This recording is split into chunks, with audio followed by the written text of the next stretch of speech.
Hello? Wait, did it end again? It's still on the red. Hello, hello? Okay. Never mind. I thought the closest servers to me are already fixed. I guess it's still not fixed. Does it work now? Hello, hello. Mic test. 1, 2, 3.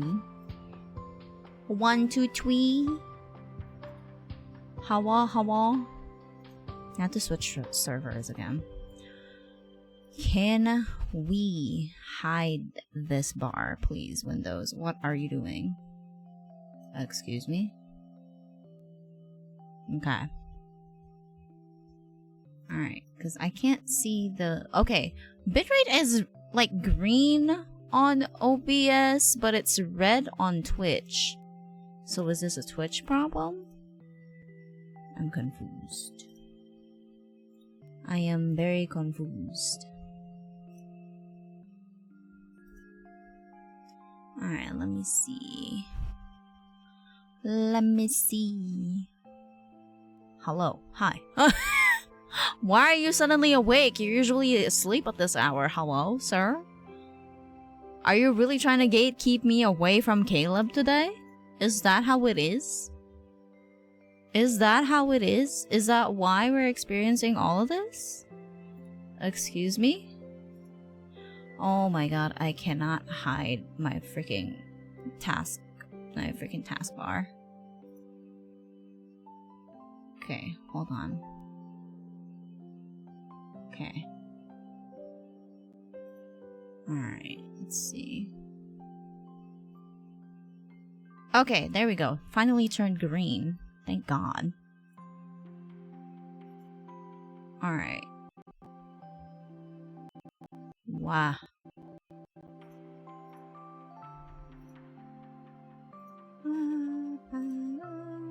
Hold on. Why is this pinned? I'm so confused. Welcome back. Yeah, I'm back. Hello. Xavier also says hi, apparently. Hold on. Why is my... I am... Windows, you literally just updated. I have my taskbar, like, hidden when I'm not hovering over it, but I'm not hovering over it, and it's there. Oh, never mind. He said bye. We can hear you now. What is on his head? A headband? I've been letting them choose their outfits, and that's what he came up with. Okay? That's what he came up with. That's not me. You wanna see the chaotic mess that Caleb wore yesterday? Hold on. I'll show you. I'll show you the type of things that these boys would wear. Hold on. Let me I don't know what he's trying to do here. Your Honor. I do not know. I do not understand, but like I kind of get the aesthetic for sure. Yeah, that's disgusting. Takes like multiple screenshots. Literally me. Oh my god, I hate him. That's the first time anybody has worn that outfit. Xavier hasn't like worn that one. This one though is his favorite. This one is one of his favorites for sure, and like one of his like birthday outfits. Like yeah, that's his favorite. All right, okay. I mean, I'm not gonna complain. But yeah, anywho, let's try this again, shall we? Caleb doing everything to win you. I'm sorry, he's number 3 right now. Silas is still number 2. I'm so sorry. I'm so sorry. Okay, but like, yeah, he is definitely climbing up the ranks, and I am in danger. I am definitely in danger. We shall see if he'll continue to climb in the next couple of months. But yeah, we shall see. We shall see. The fact that he's climbing up, yeah, exactly. He was originally number 4. Now he bumped up. Like Zane went down a little bit and he went up, and I'm like, oh, this is dangerous. This is kind of dangerous. I'm not even gonna lie to you. But anyways, as I was saying before we were rudely interrupted by Windows and everything else, We're gonna be doing these two stories. So the first myth, which is from the standard banner, and then the new one, which has been the talk of the town. Like when it came out a couple days ago. I didn't think that I would like get this either, because to be able to unlock the full story of the myth, you will have to pull the 2 5-stars, and I actually pulled both, and I got my first back-to-back 50-50 win in like 1 10 pull on this banner. So yeah, Savior is looking at me sideways. Savior be looking at me sideways like, girl, what the fuck? Zane, the first love, yeah, back to back. Was it early? Kinda, you could say. It's definitely much better than my recent poll, so I'll take that as a win. And I still have savings for Savior too, so I am definitely taking that as a win. But the thing is, I'm not out of the woods yet, because Silas's birthday is coming up on, I think, the 18th. So he's definitely going to have a birthday card. And that's his first birthday card, because last year when he came out, like I think mid-year, it was already after his birthday. So he didn't have like a year, like this is his year 1 birthday card on the 2nd year of the game, basically. So I'm not gonna lie to you, I am a little bit tempted, but we shall see how it goes. We shall see how it goes first, because if I even hear one rumor that Lumiere or Savior's myth memory is gonna have a rerun, I'm so sorry, Sai. I'm so sorry, Silas, but Lumiere comes first. I've been waiting for like more than a year. Or not really a year, but like a couple months at most, but yeah. Also, rip to Ari, Yep, definitely. Although she kind of got lucky, because she has a guarantee after pulling for Caleb.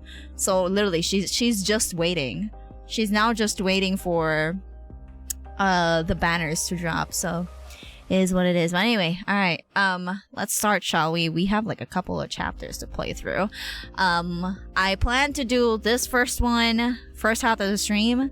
And then after lunch, or maybe before we even go to lunch, start the second one. But yeah, let's go. I can hear her screaming on Silas's birthday already. Oh, definitely. The funny thing about Ari is she would pull, but she wouldn't play through, because she wouldn't, like, she can't take it, basically. And to be fair, understandable. This is why we have a lot of like backlogs in this game. I'm probably gonna been telling her that I'm probably gonna borrow her account to play the Silas myth card sometime in the future, but I don't know when yet. But yeah, sometime in the future I'm gonna borrow her account and like play some of the Silas cards that she doesn't want to touch. Like, she wants to pull for them like in her collection, but like she don't want to she don't want to play it because she's gonna be deeper into brain rot, basically. Yeah, I don't know, but we'll see. Yeah, I'll let you guys know once we'd be able to, like, what do you call that? We'd be able to schedule that. But anywho, all right, let's start. In the dark, warm a quagmire, a vicious substance slowly dissolves. My body regains a sense of boundless weightlessness. My consciousness stirs as sunlight filters through my blurred vision. Where are we? Hello? Oh, this is Caleb's. This is Caleb's home in, what do you call that? In, what was the place again? Not me forgetting. Where am I? This place feels familiar. How did I end up here? That's my question, girl, for real. Gentle footsteps echo outside. They're followed by the soft creak of a door opening.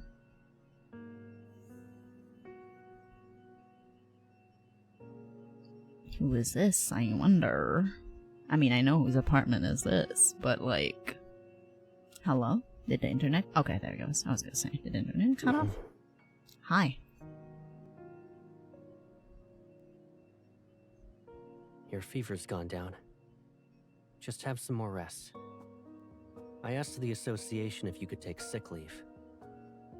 So, whether you want to rest at home or walk outside for the next few days, I'll be by your side. This is very similar to what happened in the main story, but I don't think this is connected to the main story per se. What are you talking about? Wait, why is this a question mark? Do we not know him? Sunlight streams over the windowsill, yet the familiar face before me appears as if he's submerged in dark water. It's okay. It's okay if you forget. God, this is another man with like a very like freaking like 10 out of 10 puppy dog eyes. I hate it here. Anyway. Even if you don't remember anything, I can always say it again. Why does MC doesn't have her memories? He lowers his head and gently grasps my hand. His gesture almost tinged with reverence. I'm Caleb. I'll always be... A buzzing noise suddenly fills my mind and overwhelms other sounds. I shake my head and touch my forehead. There's a thread-like crimson wound on the inside of my arm. My mind feels sluggish. It's as if something important that shouldn't have been forgotten was buried beneath a veil of empty ambiguity. Well, what happened? My question exactly? Like, hello? 10 days ago. Okay, here we go. Dear passengers, There you go, Sky Haven. That's the right term, Jesus. Dragging my luggage, I walk out of the train station and recall the route I took before. As I find a fast food restaurant to the left of the taxi, I take a picture. Guess where I am right now? Drink water, you dehydrated bitch! Also, thank you for the hydrate. I got that. Also, hello. Willing Wally, welcome in. You're in Sky Haven? Yeah.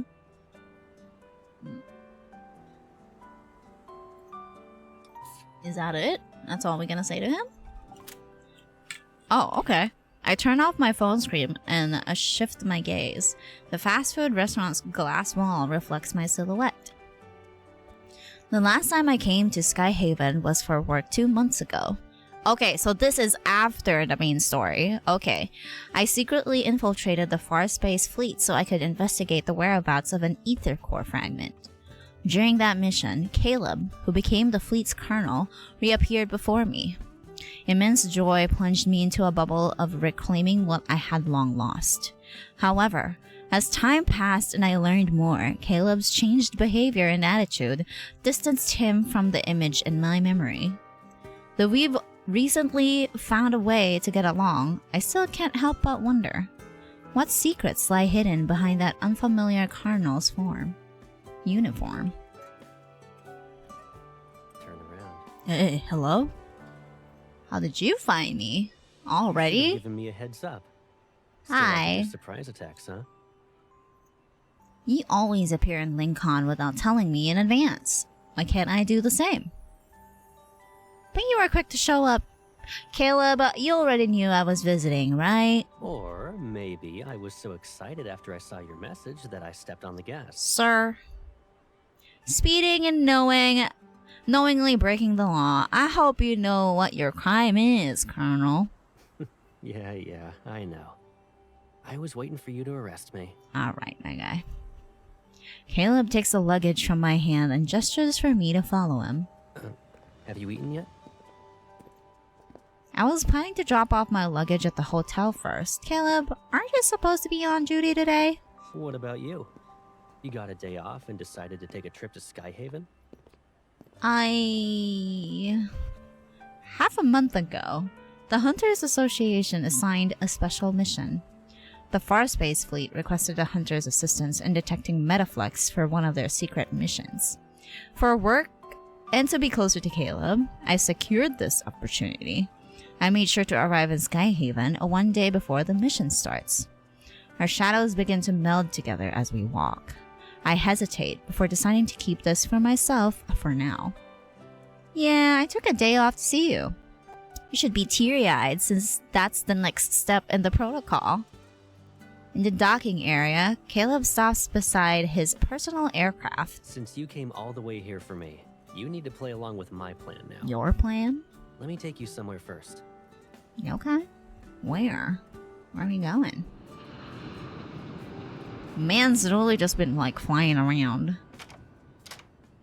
10 minutes later, I stare at the familiar scene before me. I'm speechless. Caleb, if I'm not mistaken, this is your house.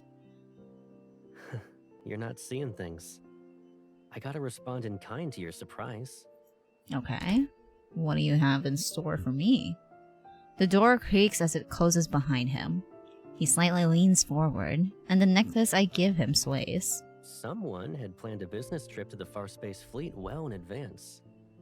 But they kept it so under wraps that I had almost no clue. Sir, how did you even know? I see. Some people just let the cat out of the bag.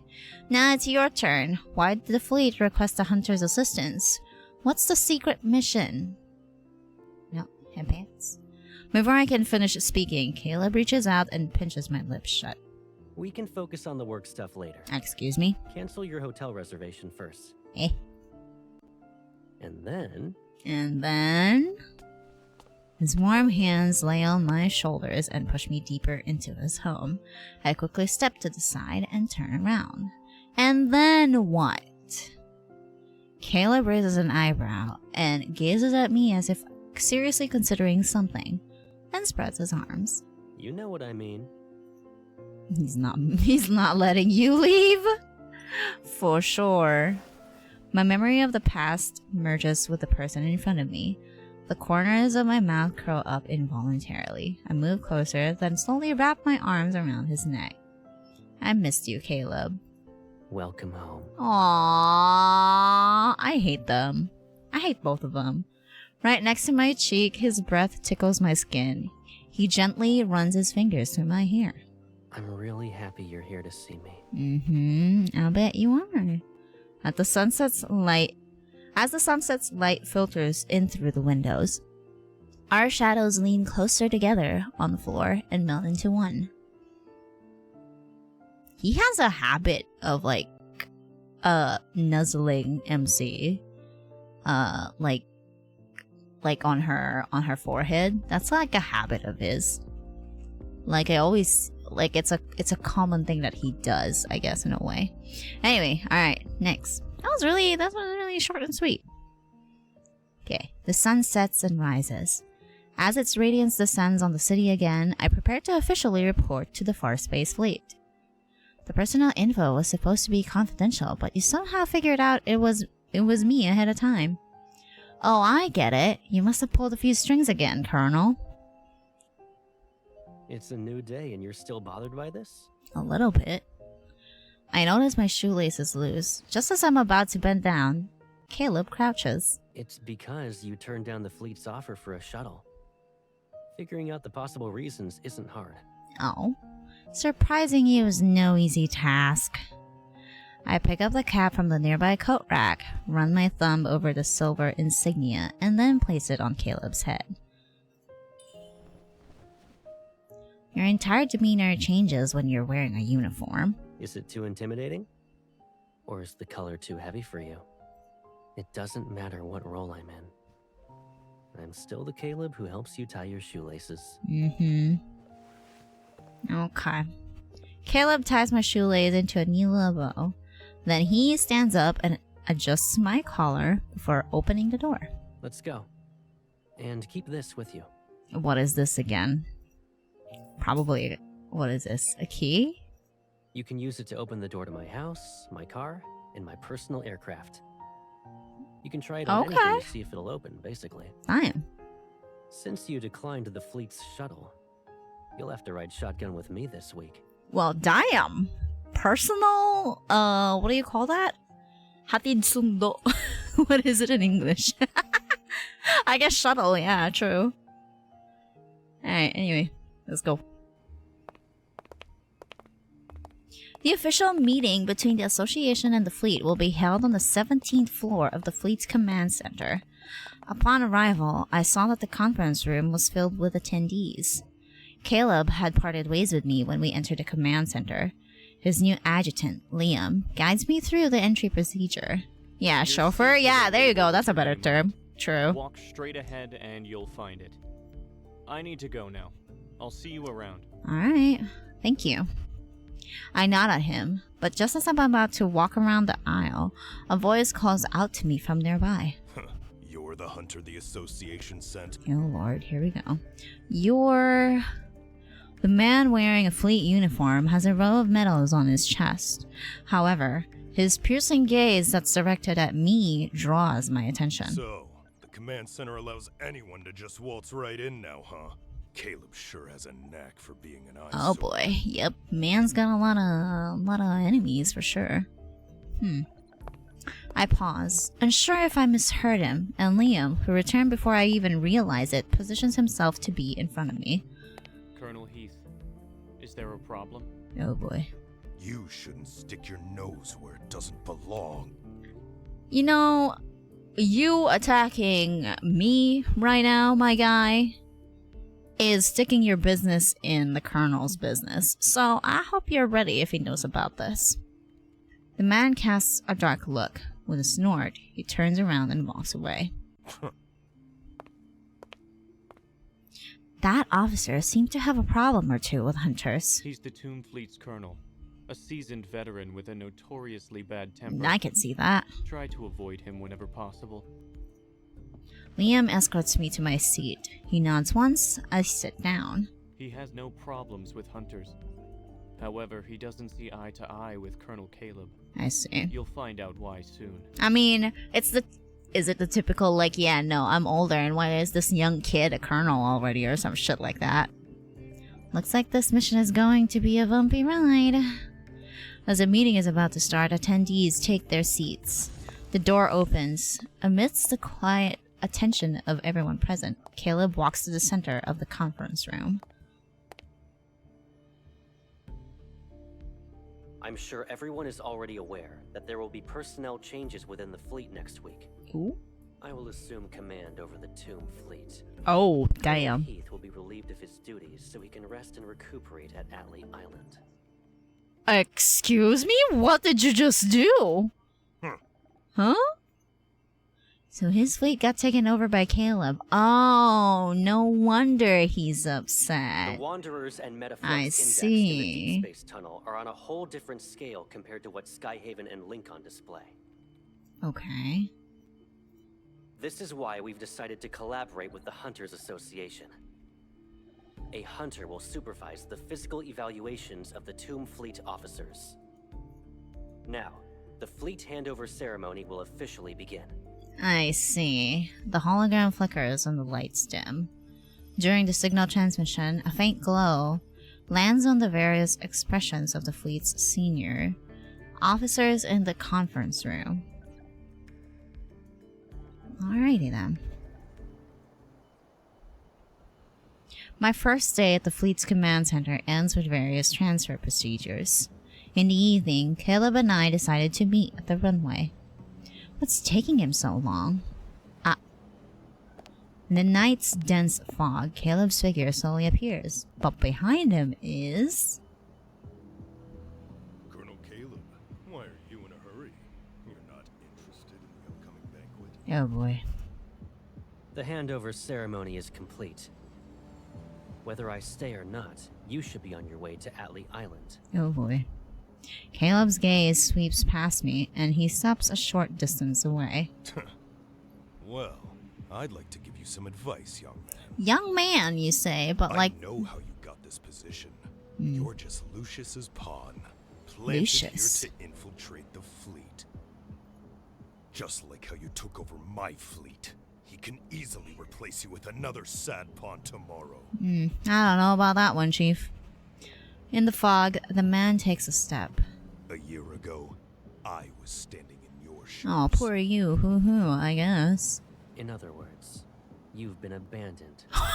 Damn, way to rub in the salt.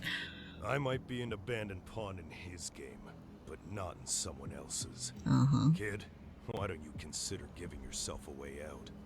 A way out. Once you're off the ground, the only path is forward.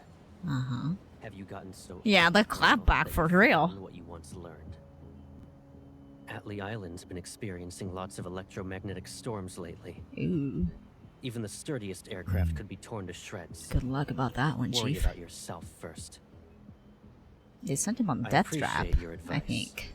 So let me remind you of something. Watch your step and keep your eyes on the road ahead. He like the way he talks next time. as like the fleet's colonel is like he doesn't show his age. Like he's fucking young as fuck, and he's talking to a veteran, and yet he's out here just being, I don't give a shit. The man seems furious. He attempts to stop Caleb, but his hand stops midway and droops down in a peculiar position as if it's frozen in place. That's his evil, definitely. Blocking Heat's line of sight, Caleb strides over. When his gaze meets mine, genuine joy lights up in his eyes. When did you get here? You must have been waiting a long time. Hi. Come on. Let's go home. Alright. Like, and then he suddenly, like, switches. Jesus. Crazy. It's already midnight by the time we get home. After changing my clothes, I lean against the couch and wait. Soon, Caleb walks out of his bedroom. We're home and you're still frowning. He walks over and gently taps my furrowed brow. What are you thinking about? Yeah, it's literally like a very fucking fast switch. It seems that a certain colonel has his fair share of struggles managing the fleet. I scoot over to make room for him. I wonder how I can ask him about the confrontation on the runway. Also, hello, John! Welcome in! Hello, hello. After today, I think I understand why you need a hunter's assistance. This Colonel Heath doesn't accept you at all. While this situation looks like a fleet merger, it's really more of a one-sided takeover by you. Oh? But he's on his way out, so he's not worth stressing over. The real concern is the person pulling the strings behind him. They don't want you to control the Tomb Fleet. Holiday to me. Hey yo, holiday! Let's freaking go! Sana all. Sana all pose. Pengi po. Pengi po mga holiday. Anywho, welcome in! Hello, hello. Alright. And that person is an actual threat to you. What appeared to be an infighting within the fleet could get much more complicated if a third party jumps in. That's why the Hunters Association is involved. The higher-ups will try to clamp down on any schemes to protect their secrets. Meanwhile, you should be able to take over without a hitch. It's only been a few months, Caleb. You're definitely stepping up your game. I narrow my eyes as if I'm closely examining him. Caleb can't help but chuckle and passes me a nearby cushion. Likewise. It's only been a few months, but someone's really been honing her people reading skills. Uh-huh. What about you? Who's supporting you? Isn't that person you, Pipsqueak? You're keen or Not more just skilled me. this time? I know Your there's muscles somebody look more else, toned. my guy. Stop lying. Caleb leans in, and the light casts a shadow under his eyelashes. Cushion remains between us. But you still look a little worn out. Have you been feeling tired lately? Girl, I am always tired. What do you mean? We lock eyes. My fingers glide over the cushion to rest on his hand. I hold it. Caleb, no matter what your next move is, I've got your back. So, tell me, what do I have to do during this process? Liam will be overseeing the main procedure. Okay. Hey, hello, Maga. Welcome in. You'll be in charge of gathering and organizing the personnel files of the Tomb Fleet Hello, hello. and overseeing their anti-transformation tests. Anti-transformation tests? And? What's with that "is that all" look on your face? Caleb rescues the squished cushion from my grip and hands me another one. His expression slightly becomes more serious. Don't underestimate your role. You've been here for only a day, and you already sense the tension in the air. Mm-hmm. This won't be a walk in the park. If you run into any snags, let Liam deal with them. Is that so? I raised my eyebrow at him, and Caleb burst into a fit of laughter. Of course, a small task like this is hardly a challenge for you. Guess I'll just kick back and see how it all plays out. That's more like it. Choosing not to dwell on the tension he mentioned for now, I shoved the cushion into his arms and gave him a thumbs up with a smile. I'll make sure to protect you, poor helpless colonel, from getting fired. MC is so sassy at times. Oh my god. You didn't ever get the chance to say hi usually? By the time I wake up, the stream is always over. Oh no. Yeah, because of the schedule change. Yeah. We've been ending a little bit earlier than usual. But yeah, welcome in nonetheless. How are you? How are you? Alright, chapter 3. Here we go. Okay. Yeah, I think we're just gonna be just in time, barely in time, to finish this before our lunch break so that after lunch we'd be able to play the next one. Anywho, the official transfer of the Tomb Fleet starts today. As expected, the process is anything but smooth. Number 3997, Vice Captain of the Tomb Fleet. You've served over 5 years. Is that correct? Did you call me over just so I could listen to this crap? Today's your lucky day. It's the 3rd time she restarted stream. Oh yeah, definitely. My PC was not cooperating with me earlier, and it was annoying. Monarch would be proud of you! Shush! Hey! At least I can, like, fix shit myself, okay? Okay, I'm sorry, Scuff Queen. I know you are queen. I love you, slay, but oh my god. Girl, have you guys seen that latest like, what was it? Like, short that she posted where she had a collab with Cinder and she pressed one of her like toggles on her model. And she's like, I don't know how to fix this. And then Cinder was like, hey, do you have like a reset button? Like a model reset button? And she was like, what is that? Girl, you've been VTubing for like 3 years. Internally, I'm like, girl, 3 years and you don't have a reset button. Monarch, please. Oh my god. I cannot with her. Jesus Christ. Oh my god. And even Cinder is like, no, don't worry about it. It's cute. And Monarch is just dying inside. 3 years, yeah, more like 3 days. No, for real. Oh my god. I love seeing her scuff though. That's why she is the scuff queen. Poor Sayu. Poor Sayu being stuck as her personal tech support.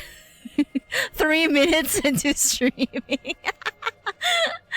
Oh my god. Anyhow. Alright, let's continue. Under the cold blue light, the Tomb Fleet officer across the glass wall is strapped into the interrogation chair. His expression is filled with contempt. Then let's cut to the chase. After the transfer orders were issued, the fleet arranged a medical examination for all officers. Can you explain why you chose not to participate? Who doesn't know what this examination really means? You think everyone's itching to turn into a monster? Monster?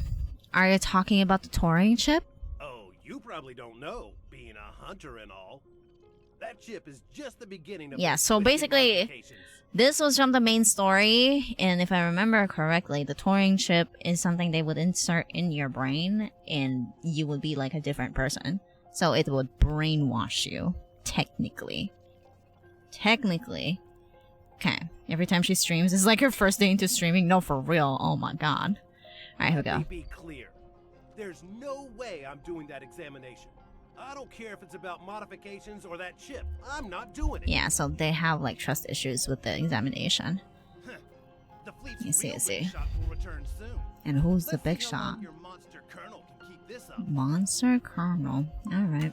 The interrogation light switches off and leaves behind a faint swaying shadow. The big shot. Could they be the person who poses a real threat to Caleb? I collect myself and lower my head to move. Now, number 3997's profile side. Under it are old medical examination reports from some members of the Tomb Fleet. Same person shows completely different results after being transferred to Caleb's fleet and undergoing the medical examination. The chip rewrote Kevy's memories, and now it's causing a drastic enhancement in these officers' physical abilities. Is this also they can be modified? Sounds like speaking from experience. Oh my god. Yes, here are the files you requested. I already organized them. Alright, here we go. Do you have any further instructions? No, that's everything. Thank you. Understood. Alright. This guy. 3 days ago. Okay, we're having a lot of like flashbacks in here. I'm not taking that exam. I'm not going. Release me. Caleb can only pull this off because he has someone's backing. Oh. You monsters. The way he, Nobody yeah, I wants to be mean, like you. the way he turned down the chip, yep. Not only have his physical capabilities enhanced, but his personality has also been altered. What exactly are they trying to turn people into with this modification? I get up, trying to find that officer so I can get more information. But when I open the door, I'm stunned to see Caleb standing right there. What happened? Why in a hurry? Yeah, he's trying to obstruct you. Removing his hand from the door handle, he shifts his gaze to the end of the corridor. You need something from that officer? If I ask Caleb about the modification now, he probably won't tell me the truth. I should find more concrete leads. That way, when I confront him about this, he can't dodge my questions. It's nothing important. I realize I forgot to ask him for another file, but it's okay. I'll get it later. Caleb's eyes fall on the open examination reports. I lean against the edge of the desk, trying to gather up the files behind my back. Shouldn't you be in a meeting right now? What made you stop by? Caleb's focus stays on the stack of files. After a moment, he raises his eyes to meet mine again. I see someone looked into my schedule. Like you don't all the time, come on. The meeting ended early. No. I was passing by and thought I'd bring you some snacks. Snacks? Anyways. He offers me a small paper box he's holding. It's filled with bite-sized fruit tarts. Light Ooh. refreshments from the meeting. You probably need them more than I do after working the whole day. Aww. Thanks. By the way, you'll be having dinner on your own tonight. Aw. There's another urgent meeting? Just some minor stuff about the fleet merger. Minor. I'd rather take care of them myself. My god, he already bribed you.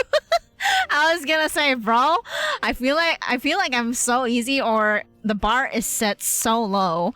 The bar is in hell at this point.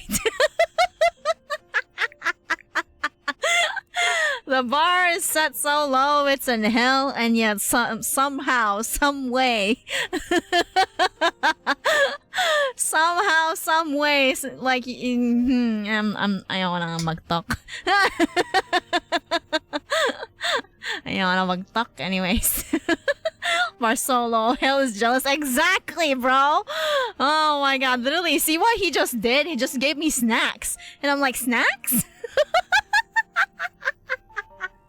Please! I hate it here. Anyways, we continue. Nodding, I accept the desserts, yet Caleb remains where he is.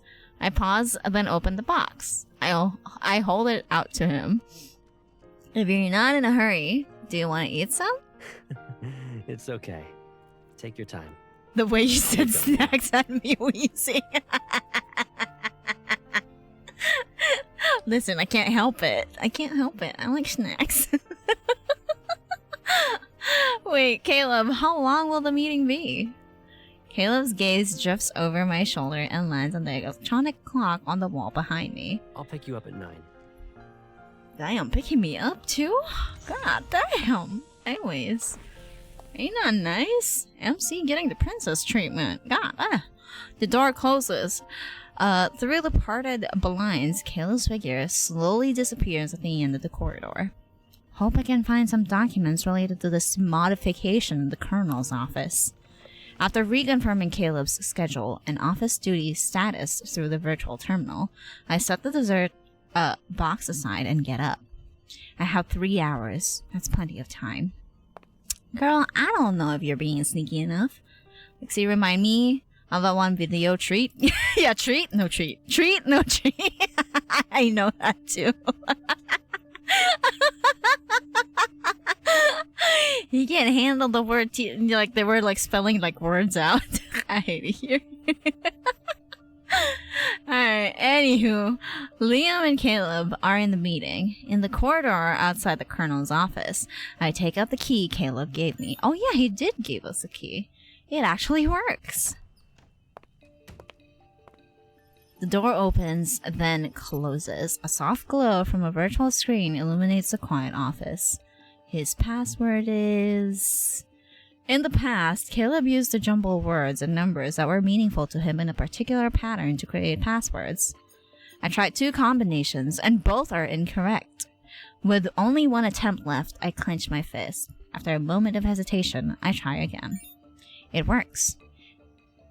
The password was a combination of when you come back and my birthday. Okay, alright, my guy. My guy. Oh, down fucking horrendous, Caleb. Jesus Christ.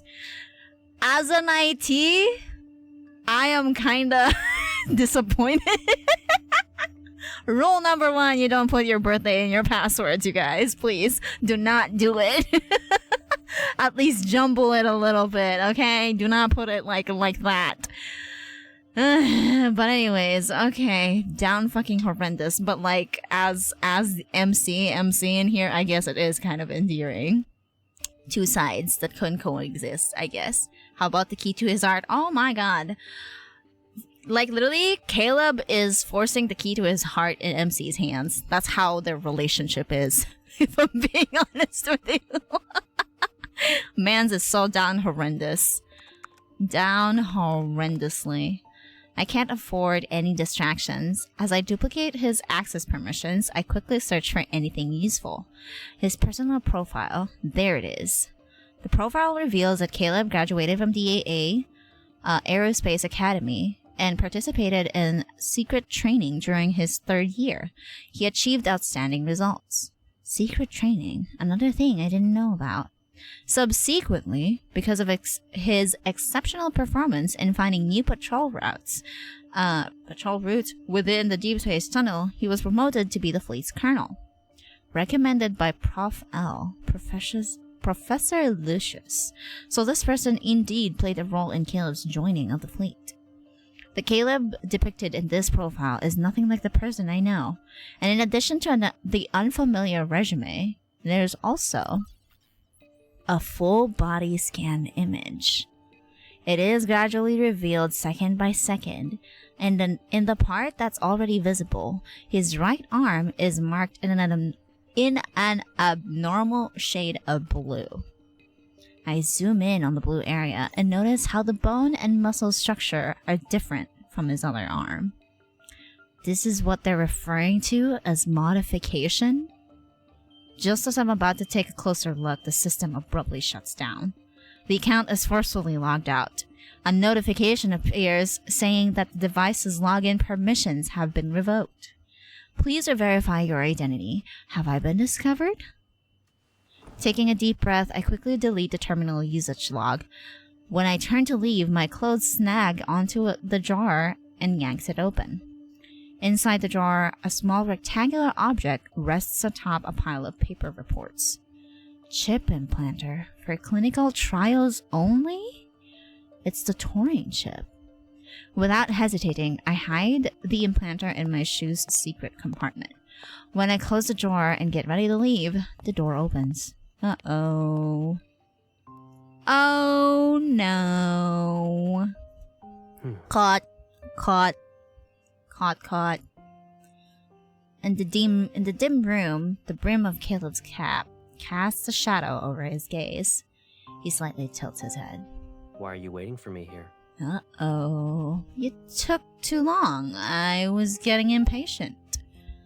That justification sounded absurd even to me. My palms begin to sweat, but he just grins. Is that so? Let's get going then. The meeting ended early. Time to go home. His eyes almost unnoticeably drift over the now dark virtual before he turns and holds out his hand towards me, but I don't move. What's wrong? Aren't you going to ask me? About what?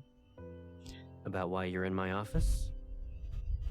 Or whether you found the thing you were looking for? Jesus Christ. See, this is why I feel like I am drawn to this guy, because, like, when he was introduced, or like when rumors started circulating that he was gonna come back, I was like, what is he gonna bring to the table? Like, I think I remember like talking about this on stream too. Like, what is he gonna bring to the table? We already have like a childhood friend trope with Zane. So what is he gonna bring to the table other than, like, of course, the yandere like obsession type of shit that he brought to the table? Like, he also like has a lot of like facets to his personality, which makes him a very complicated character that I like, one of the type of characters that I like reading in like books. So yeah, definitely the reason why he's top 3 right now. Jesus Christ, Caleb. Anyway, continuing. Pulling back his hand from the door handle, Caleb lowers his head. His gaze, obscured by the darkness of the night, engulfs me from head to toe. Anyone entering the Colonel's office without permission will be taken to the interrogation room. No exceptions. No. But I'm the Colonel. Whether you're entering without permission or here because of my orders, I have the final say. There's just one minor thing, though. Any intrusion and duplication of system permissions will be reported straight to HQ. Covering up the traces will be a hassle. Caleb slowly pries my fingers from the terminal decryptor and takes it. His movement is deliberate yet firm, leaving no room for resistance. I doubt you'd put me between a rock and a hard place, right? The face, the voice, the actions. I know them all too well. Yet the person standing before me is like a stranger. I open my mouth, attempting to question him, but the words falter and fade away. In the face of his composure, all my feelings seem utterly pointless. Caleb, I just want to figure out what kind of trouble you're caught up in right now. Can you tell me? I can't speak about anything that's classified. What happens if you do? Will you also be sent to Atlee Island and become another abandoned pawn? When's the last time you took care of your hair? It's a lot longer now. He stays calm and gentle, softly brushing my stray hair away from my face, as if nothing happened. He smoothly shifts the conversation. I can't even see your eyes. I notice the blinding gleam from the insignia on his shoulder. After a long pause, I slowly manage a wry smile. Caleb, has anyone ever told you that this uniform is like your mask? He stands motionless. The door is right there, but we're locked in a standoff, unable to move past each other and leave. Let's go home. Look, puppy dog eyes. Exhibit number 2, because Savior exhibit number 1. Oh my god. Darkness enshrouds his eyes, making his expression hard to read. He glances down for a moment, then lifts his gaze again. The fleeting wavering has already dissipated like a mirage. Okay, let's go home. Anyway. See, that's why Silas is number 2. Because if I have to freaking get two of them and like very close like proximity, they're just gonna be fighting over it. So yeah, Silas is a good median between the two. Anyways. Number 4. Let's go. Damn, we're not even halfway through. Okay, that was like quite a long scene. I know Caleb wouldn't reveal the fleet's secrets to me. He once said he would have been abandoned if he didn't join the fleet. He didn't want me to suffer that pain again, and also admitted that he's always been this cold, distant, gloomy person, whether affected by the chip or not. Yeah, I do remember that.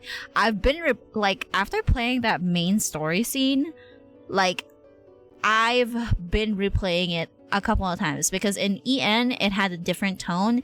In JP it had another, it had a couple of language cues that are different from EN, the localization. So I was listening to it, and my god. Yeah, we're not even halfway through, but yeah, this is gonna be something for sure. Ooh, I can't tell which version of him is the real Caleb, but I know he's the most important person to me in this world. I won't put him between a rock and a hard place. The fleet's colonel, secret training, the Turing chip, modifications, whatever these terms really mean, they're the strings that bind Caleb's hands and feet. These strings compelled him to reappear before me, and one day, the unseen hand controlling these things will pull them away from me once more. The Tomb Fleet's handover is undoubtedly a conundrum. I'm bracing myself for the process to drag on endlessly. Yet 3 days later, an unexpected banquet is held.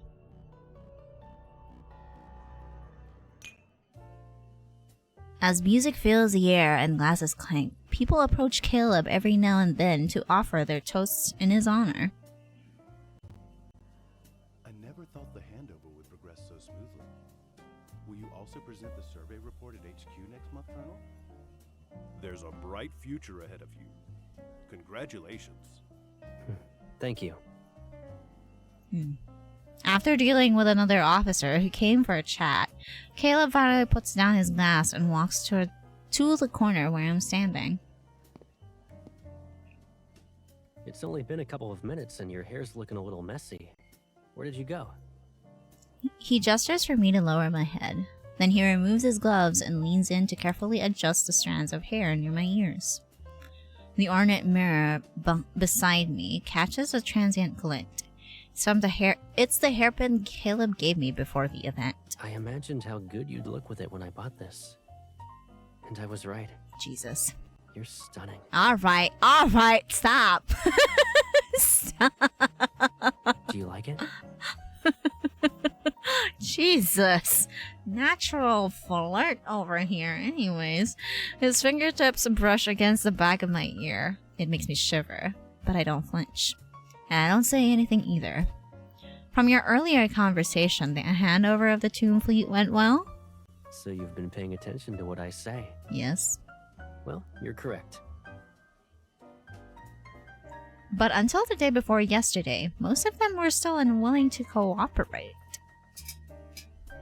My gaze sweeps across the banquet hall as I silently savor this peace I haven't experienced in a while. There are no biting remarks or sarcasm. Amidst the soothing music, the faces drifted by are peaceful and somewhat unfamiliar. Are you asking me where Colonel Heath, Tomb Officer number 3997, and all those who opposed the handover went? Maybe? Surely you figured it out by now. They're right where they should be. They won't disrupt us. They're right where there should be. Is crazy. Basically, they're gone, or they're taken care of.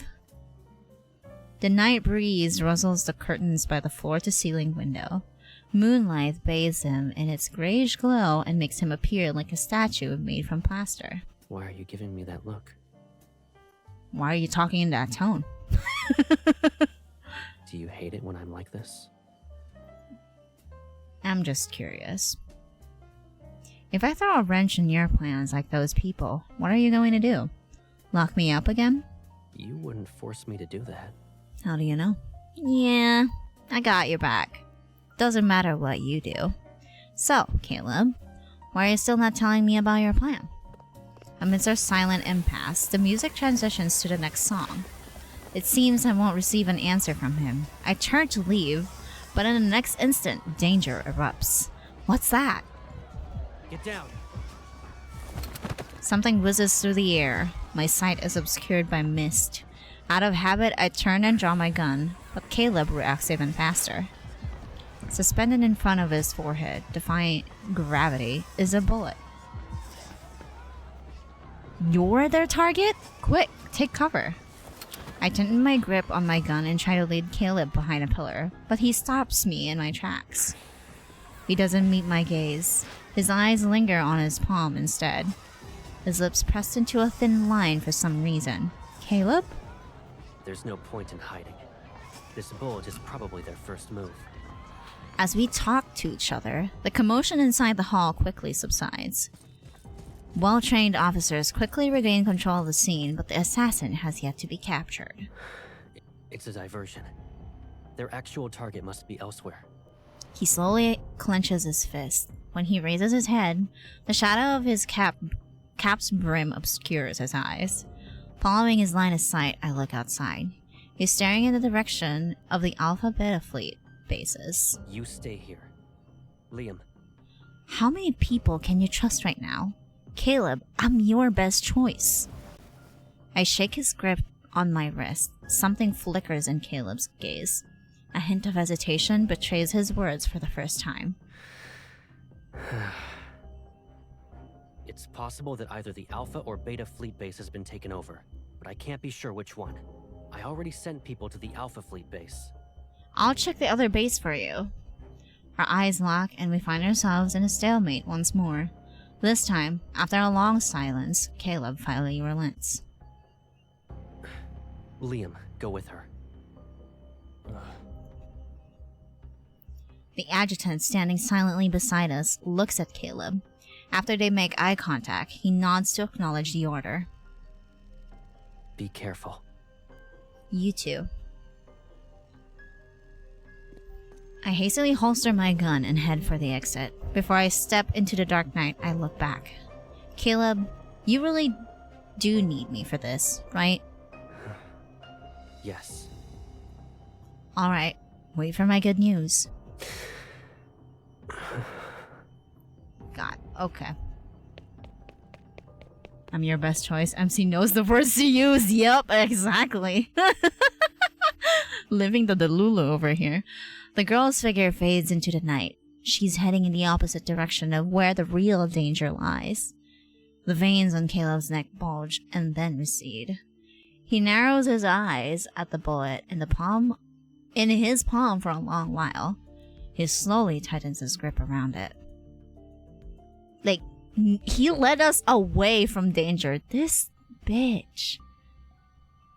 In the unfathomable darkness, the only source of light emanates from a door slightly ajar in the fleet's armory. The approaching sound of footsteps reverberates in the vacant, dim corridor. The man who's sitting in the room unveils a malevolent grin. You're quick on your feet. Yep. I don't know how you thought you are gonna outsmart someone with a gravity-based evol. Gravity manipulation evol? Like, my guy. Really? You're not smart. Seemingly crushed by an unseen force, the man's veins instantly swell. His face turns red as he collapses to his knees, unable to control his fall. At the same time, numerous red dots light up, all zeroing in on Caleb's figure. That's concealed among the shadows. Who said you could start it when she was around? Oh, damn. Okay. How could you? No gunshot rings out, and the expected explosion never comes. Caleb locks eyes with a dumbfounded man as he walks into the light, one deliberate step at a time. The gun barrels aimed at him are twisted downward. The crisp sound of breaking bones cut through the air as he steps onto the man's wrist, pinned to the ground. Ripperoni. Having me die for no clear reason in this armory I've just taken over. Honestly, it's not a bad idea. That'll definitely make those cunning old foxes at the top suspicious. Naturally, I'll be a perfect justification to purge all the people I've just gathered under me. Not in front of my lady, he said. No, for real, not in front of her. After slowly putting on his gloves, Caleb leans down and grabs the man's distorted, reddening face. Too bad you picked the wrong target. Jesus! Oh my god. Caleb's hands move to the man's throat. Heath's eyes bulge with pain as Caleb's grip tightens, and the bones in his neck creak under the pressure. Ooh, ow. You don't you dare to kill. Why don't I? Caleb? Haven't you already come up with a reason for it? A firearms mishap in the armory, with Colonel Heath and others heroically sacrificed. Ooh. Humor me for a bit. Oh. Who do you think those old foxes will protect? A valuable colonel? Or a bunch of corpses with unknown causes of death? Damn, that was called humor me for a bit, he said. Ooh. Colonel Caleb. Hello? It's been a long while. The margin like beer, best served call for real. In the shadows, a slender figure emerges. Uh-oh. With a flick of that person's fingers, dark blue veins abruptly surface on the side of Caleb's neck. He's brought down to his knees. I thought destroying the touring ship would be difficult. I'll just Uh-oh. use your dead body. Nope, as a it's... grease I was gonna say, is it trap. Professor Lucius? No, it's not. Who is this then? The incandescent light bulb suddenly goes out. With a flash of lightning outside, Caleb's pupils contract in an instant. I was wondering how Heath would dare to act so recklessly. Turns out it was you. The bloodshot eyes and muscles taut with strain, Caleb slowly lifts his head, each movement underscored by the flickering and throbbing hum of electricity. Even with you involved, the outcome will still be the same. The door slams shut with a jarring finality, setting off a symphony of sounds that echo like a chaotic banquet. Yet, as the thunderstorm rages, the cacophony gradually gives way to silence. What's gonna happen to him? Hello? Excuse me? Suddenly, the plot thickens out of nowhere. Oh my god. Hello? Excusez-moi? Subdued thunder grumbles in the sky as a deep roar resounds from the command center that's concealed within dark clouds. Aircraft stands in the silent runway. After checking both bases, I've confirmed that the so-called takeover was nothing but a fabrication. Above my head, the navigation lights of more than a dozen aircraft weave dense, glowing trails across the night sky. The wind stirs up the airwaves, sending them swirling into the distance. Those are Caleb's reinforcements, right?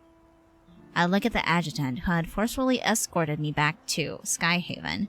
In the descending rain, his countenance remains calm. The fleet bases were never in danger. It was Caleb who played the diversion. And you knew this, Liam. Considering the circumstances, ensuring you left the area was for the best. My man really said my priority is my girl, and that's it. Did he also predict they'd make a move at tonight's banquet? Caleb planned out everything, but I never thought my role would have me be out of the game. You were the only person the Colonel can trust. However, your presence would affect his decisions. That is also true. Please don't hold this against him. How could I? It's just that his overwhelming need to protect me is kind of laughable. Even if I return to the fleet's command center now, I'd only end up being a spectator at Caleb's side. On the dimly lit street, where light and shadow intertwine, I shuffle around aimlessly. Liam, you're Caleb's adjutant. Do you think he trusts you? I don't need the Colonel's trust. I only need his orders. Now that's a different way of looking at it. So if he orders you to leave behind your loved ones, you do it? That's precisely why I can stand by his side and serve him. The red light flickers on the opposite side of the empty crossroad. I stop in my tracks and look into his empty gaze. Miss Hunter, we're not the same as you. How so? Is it because I haven't been modified by that chip? Liam, if that chip was implanted into me, what would your colonel do? He'd do whatever it takes to get it removed. But miss, you don't have to put yourself through that pain. Of course. You're safe now. I'll start heading back. The colonel said he'll be waiting for you at home after the banquet ends. Liam bows and then salutes me. He turns to leave. The downpour drapes over the glass wall by the street. I look over and see my blurred reflection in a cascade of falling Asiatic apple petals. Okay. The touring chip I took from the colonel's office is still in the secret compartment of my shoe, along with the implanter.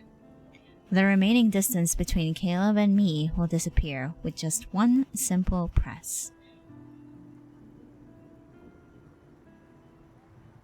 The street lights glimmer in the rain as I sit on a bench. I'm drained of strength. The implantation is quick and simple. There's just a faint trace on the side of my arm. Girl, did you just like that?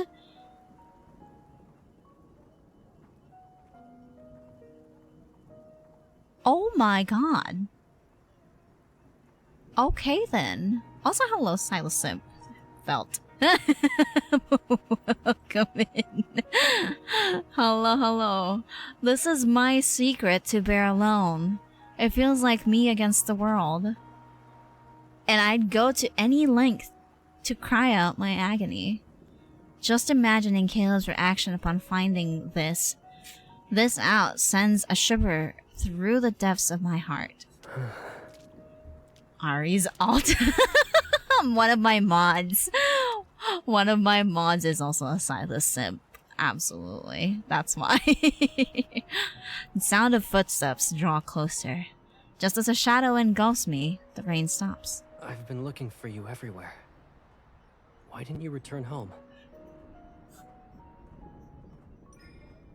I thought the game. Liam shouldn't have left you alone in the street. I walked here by myself. It has nothing to do with him. Why are you sitting in the rain like this? You'll get sick. When we played hide and seek in the past, Caleb always managed to find me. But even if he finds me now, I can't bear the thought of going back to that place called home with him. Caleb, look. There are Asiatic apples in Skyhaven. I turn away from Caleb's face, letting my gaze drift to the line of blossoming trees that extend into the rain. There was an Asiatic apple tree by the train station near our old home. Got Caleb's Every Myth year R3. it's God passed damn, lucky you! You'll be there to see I only me have before I left R1 for with one of the Skyhaven. cards. But I think I'm gonna stop there for now. Because I'm still saving for a Lumiere rerun. But congratulations, definitely broke. Yep. Good luck. Well, I mean, never mind. I was gonna say, if you're not pulling for Silas, never mind. The username speaks for itself. Silas's birthday is also coming up. Everybody is also still not... We're not out of the woods just yet. For sure. I didn't know you liked Asiatic apples. Alright, let's continue. I don't. Because Asiatic apple flowers take you away from me. I don't like them. No one can take me away from you. The vibrant clusters of flowers carry no scent. Like I'm staring at rows of trees adorned with beautiful but lifeless specimens. Will you come back with me now? Oh god. Oh. The emulator is kind of lagging. Oh, we're going back. Oh.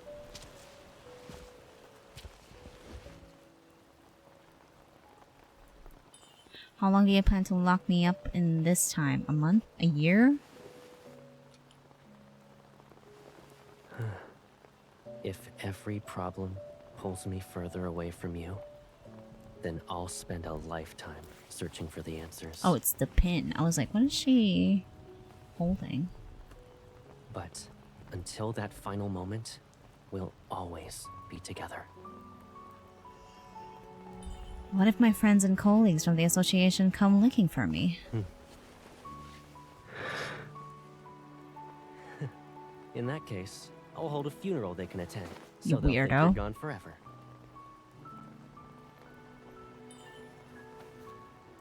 Let's go back, or else you'll catch a cold.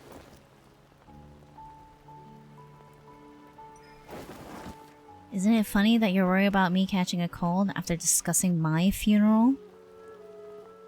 So, if I don't show concern as someone close to you, it doesn't count as being genuine?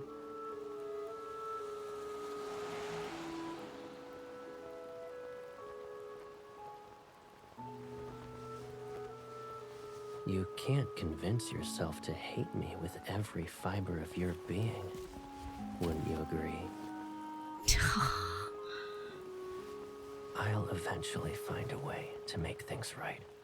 As long as you're by my side. Caleb, I hate it when you're like this.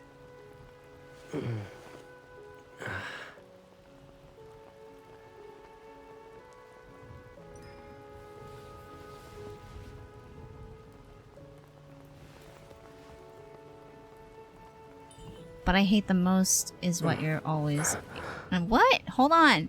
I hate that it does that all the time. But what I hate the most is how you're always able to make me change my mind.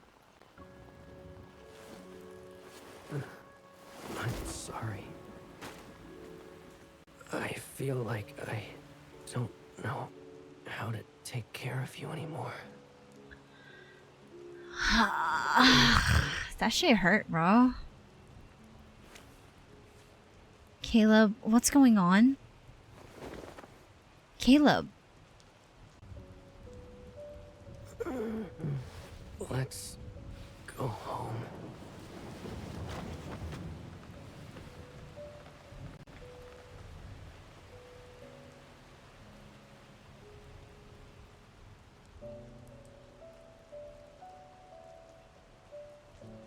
This shit hurted a little bit. Oh my god. Oh my god. Oh lord. Anyway. Also, hello, welcome in. I'm gonna pull for Silas's birthday, Silas Dragon Myth, and probably the 6th. Emerald card if possible. Yeah, we still have a lot of things ahead of us for sure. I'm just waiting for like Lumiere right now and maybe more Savior cards because he's my main. And I have most of his cards, but yeah, I'm definitely looking to see if I could like pull for others too. Probably one of the things that I would always pull for is like the myths because they help in like endgame content more or less. So that's a no-brainer right there. It do be a no-brainer. I keep wondering if the light on his face is the meteor. I don't know, maybe. You better sentence my dragon is gone. No, please. My dragon is gone. What was the other ones? My dragon is gone. My star has left me. Goodbye, my beloved bride. What are the others? Let's ban all of them. Yeah, those are the whenever you guys say this is love in deep space, it is nothing but, you know, like horny shit. No, it's not. It's love and depression, you guys. It's love and depression for sure. I am telling you now, it is nothing but love and depression. Yeah, we never say those sentences ever. I don't know those sentences. I don't know those words together. It's lore and depression. That's even better. Yep, it's definitely lore and depression. I feel bad for the latest 2 people that I have dragged into the game because they think it's just beautiful boys that you're trying to date when it's just absolutely lore here and depression on the right. Absolutely. Yeah, yeet it for sure. Alright, anyway, let's continue. Given Caleb's current state, I can't entrust him to anyone in the fleet. I have to take him home. Without even drying off from the rain, I use all of my strength to bring him to the bedroom. As soon as I push open the door, his weight pulls me down onto the soft bed with him. Oh, you both are gonna be cold. I prop myself up and my gaze is drawn to the crimson veins behind his ear. Warning. Emotional fluctuations have surpassed the threshold limit. Oh no. Also, thank you for the follow. Anna Zara, welcome in, welcome in. Welcome to the shrine. Amidst the deafening roars of thunder, he seems ensnared in a deep nightmare. In agony, he's pulling his collar apart. Don't take her away.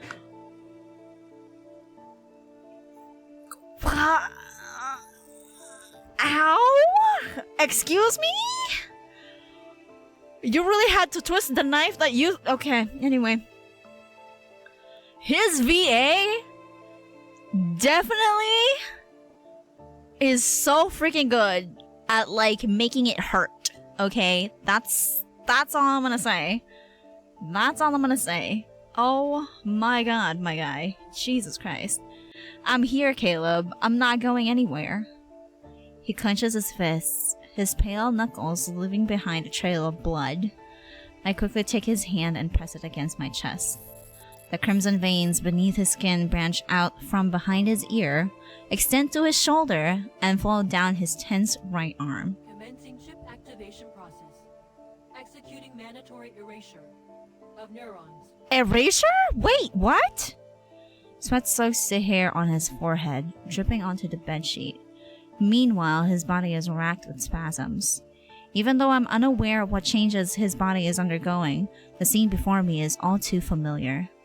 In the serene garden of that villa in Skyhaven, Kevi, who had recently lost his sister, went through a similar experience. This isn't good. I have to make it stop. Steadying my trembling hands, I try to search for a button on his body. One that might not even exist. It's at this moment that he opens his eyes. The room swirls around me, and my back is slammed onto the bed. I look up to find Caleb's face, drenched in sweat, staring back at me. Caleb? My wrists are yanked above my head, pressed against something cold and stiff. It feels as if it's not his hand that's restraining me, but rather a lifeless machine. Why are you struggling? Sir? Are you scared of me? Do I feel like a stranger to you? He leans down, his damp hair catching the room's cold light in the room. Drops fall and trickle down my collarbone. Program complete. Oh no. How could you possibly understand Bro! my guilt and sin? Damn! Hopping in to support the international Deep Six community. Yeah, welcome in! Also, who is your main? My main is Savior. I'm a Savior girly. And this girly is starved. This girly is starved along with the other Savior girlies of his content. So we're out here. We're out here catching up on like some memory backlogs. Because I do have a lot of memory backlogs. I'm not even gonna lie. So yeah, it is what it is. Yes, no spoilers. No spoilers for sure. Yep. The pressure pinning me down finally eases. His body slumps onto me. Only his right arm continues to twitch in some sort of rhythmic pattern. Oh right, we did forget to pin that. Again, you're right. We both forgore. Alright, anywho. As a Resident Chief banner announcer, good luck to everyone in their pools and fight the good battle in these banners. No, for real! Oh my god. For sure, we are fighting for our lives, especially the Raphael girlies that are hit with like back-to-back banners. I salute you guys. You taking the brunt of it all for everybody. Jesus Christ. Anyway, let's continue. Since Caleb returned to me, I really had nightmares about him, but I dreamt of him that night. There was no sun. He floated within a dark green jungle. The ropes that bound him morphed into vines sprouting from sturdy branches. They warped around his wrists and ankles like venomous snakes flicking their tongues.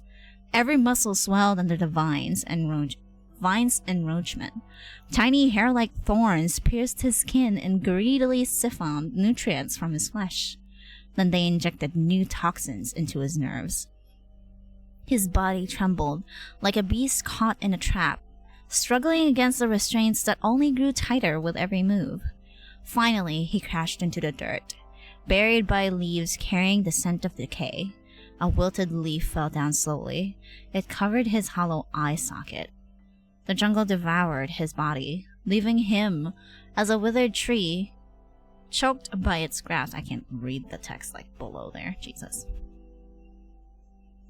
That is a very, very ominous dream to have. Good morning, Mademoiselle White. Hi, good morning. Here is today's entry. A priest asks the convicted murderer in the electric chair, "Do you have any last requests?"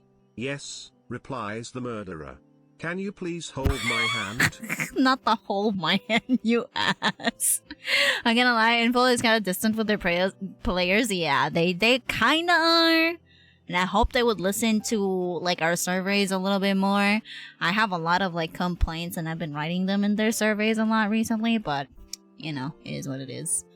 Brain cells synced again. Totally forgot that pin message got yeeted when Xavier hacked the PC. Yeah, because we were having scuff earlier today, like when I first started stream, and everything was just like laggy. So I had to restart stream, and chat just started to say like, yeah, that's just Xavier trying to tell you not to spend time with Caleb. And to be fair, very accurate. Very accurate for sure. Alright, let's go back. Waking up from that dream, I groggily reach toward the other side of the bed. Caleb. My palm feels nothing but the mattress. I instantly return to reality. Caleb? How long have you been playing Lads, and what got you into the game? I've been playing since maybe a couple of weeks after the release. So I'm a 1.0 girly, but I'm not a day one player. Because I was playing another otome game called Tears of Themis a while ago, and I didn't want to get into another gacha game. But my cousin actually was like, come on, just join. And then I started like seeing it more on my timeline, and initially I downloaded the game to see more of Zane. Don't get me wrong, I like Zane. But one look at Xavier and I said, that one. That one for sure. That one, and I've been here ever since. I've been here ever since. It is what it is. I got you, same except it's Raphael and Caleb. Ooh, you're like my cousin actually. My cousin is also a Raphael Caleb girly. Right now, for me, my top 1 and 2 is the silver-haired boys. So it's Xavier and Silas. They're my current obsession, but I do love all the boys, don't get me wrong. I love all of them. They're my pookies. They're my precious pookies. My cousin stole me, my man, and I was mad at her, but I kept on hearing about Silas. I immediately switched from Zane to Silas. Oh my god, that one moment she laid eyes on that one man, the Neko started barking. I did. She likes Zane, but he's on the 4th place. He's 4th right now, okay? Because Caleb overtook his place. Caleb overtook his place. I'm so sorry. Okay, but like, it changes a lot though. It changes a lot every now and then, for sure. But anyway, all right, let's continue. I need to go to the living room. As soon as I make a turn in the hallway, morning light floods my vision. Skyhaven sunlight has always been brighter than the one that touches Lincoln. Through the gaps between my fingers, a figure becomes clear as if rising from a pool of clear water. He's awake. When did you get up? I let out a sigh of relief and walked toward Caleb. I placed my palm on his forehead and slide it down to his right arm, gently squeezing as I go. Do you feel better now? Let me take a look. His gaze shifts to my face.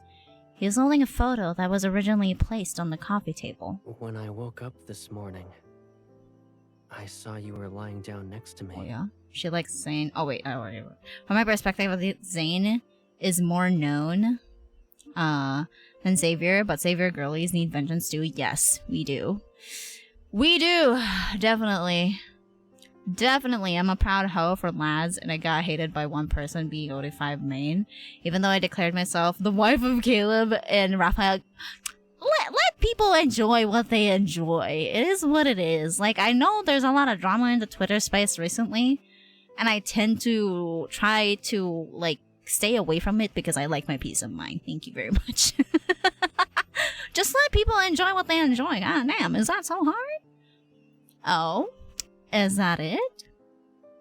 Not intending to guess the meaning behind his words, I lower my head and take the photo from him. In it, Caleb is wearing a uniform. The girl next to him is implanting a tender kiss on his slightly surprised face. His embrace and the way he carries himself feel familiar. His body doesn't resist, and it almost seems like he wants more. Of course he wants more, duh. This is a photo of Caleb and me. It was taken when he graduated from the Aerospace Academy. So... Hey, hey! Yep, hey indeed. I said to them, does it look like I care? No, I got 2 hands for my special man. Exactly! I got 2 hams for sure. I don't think the drama will ever leave Twitter. Exactly. That's why sometimes when I feel like Twitter is like being too much, I just hang out in like Blue Sky a little bit more because it's quieter in there. It's peaceful over there. There's nothing. There's just art and like a couple of discussions here and there, but no drama. Thank God. Anywho, let's continue. Oh yeah, speaking of which, is 7TV on again? Because like I know it's been down for like the last couple of hours. Hopefully it's up now. I mean, I see the emotes. I don't know if the site is open. Anywho, his fingers brush my temple as he tucks a strand of hair behind my ear, tracing the curve of my jaw. Caleb gently lifts my chin. School touch strokes my cheek as if he's seeking an answer to some enigmatic question beneath my skin. Who are you?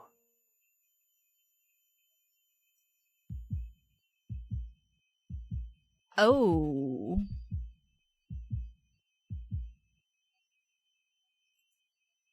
Caleb, you don't remember me?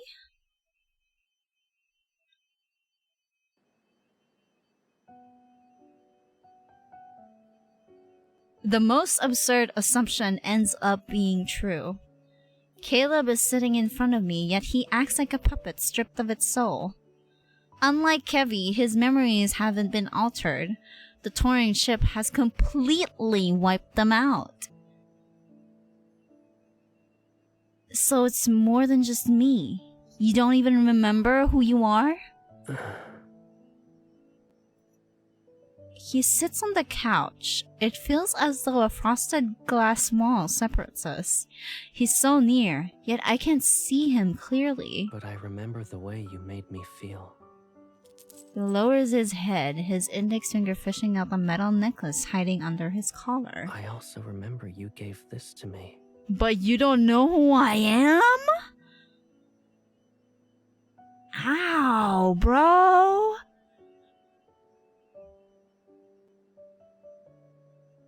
Bro, ooh.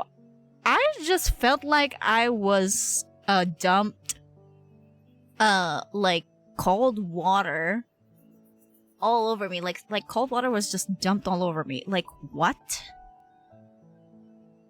Ay ay ay. Oh god. Oh lord. Okay. Just downloaded the app this year starting at January. I have delayed playing the game since it's January 2024 launch. In-game costs, yes. Actually, very true. That's why I am done. I have way too many gachas. I play too many gacha games. I think this will, like this and Infinity Nikki are the last 2 that I added to my list, and I actually dropped Tears of Themis already for this, so that I can minimize my attention more. But yeah, as a complete avid gameplay viewer, yeah, let's freaking go. Apparently, selective amnesia is actually a thing. Yep, apparently. This kind of hurts, though. Were we close like this? Brother. How are you even gonna explain this to him? After everything that's happened, it's hard to put our relationship into simple words. He was one of the most important people in my life. even with all that has happened, he's still someone I can't afford to lose. My heartbeat is like a balloon that rises high, only to come crashing back into my chest. When I lock eyes with Caleb, a ridiculous thought strikes me like lightning. No matter what I say, he'll believe me.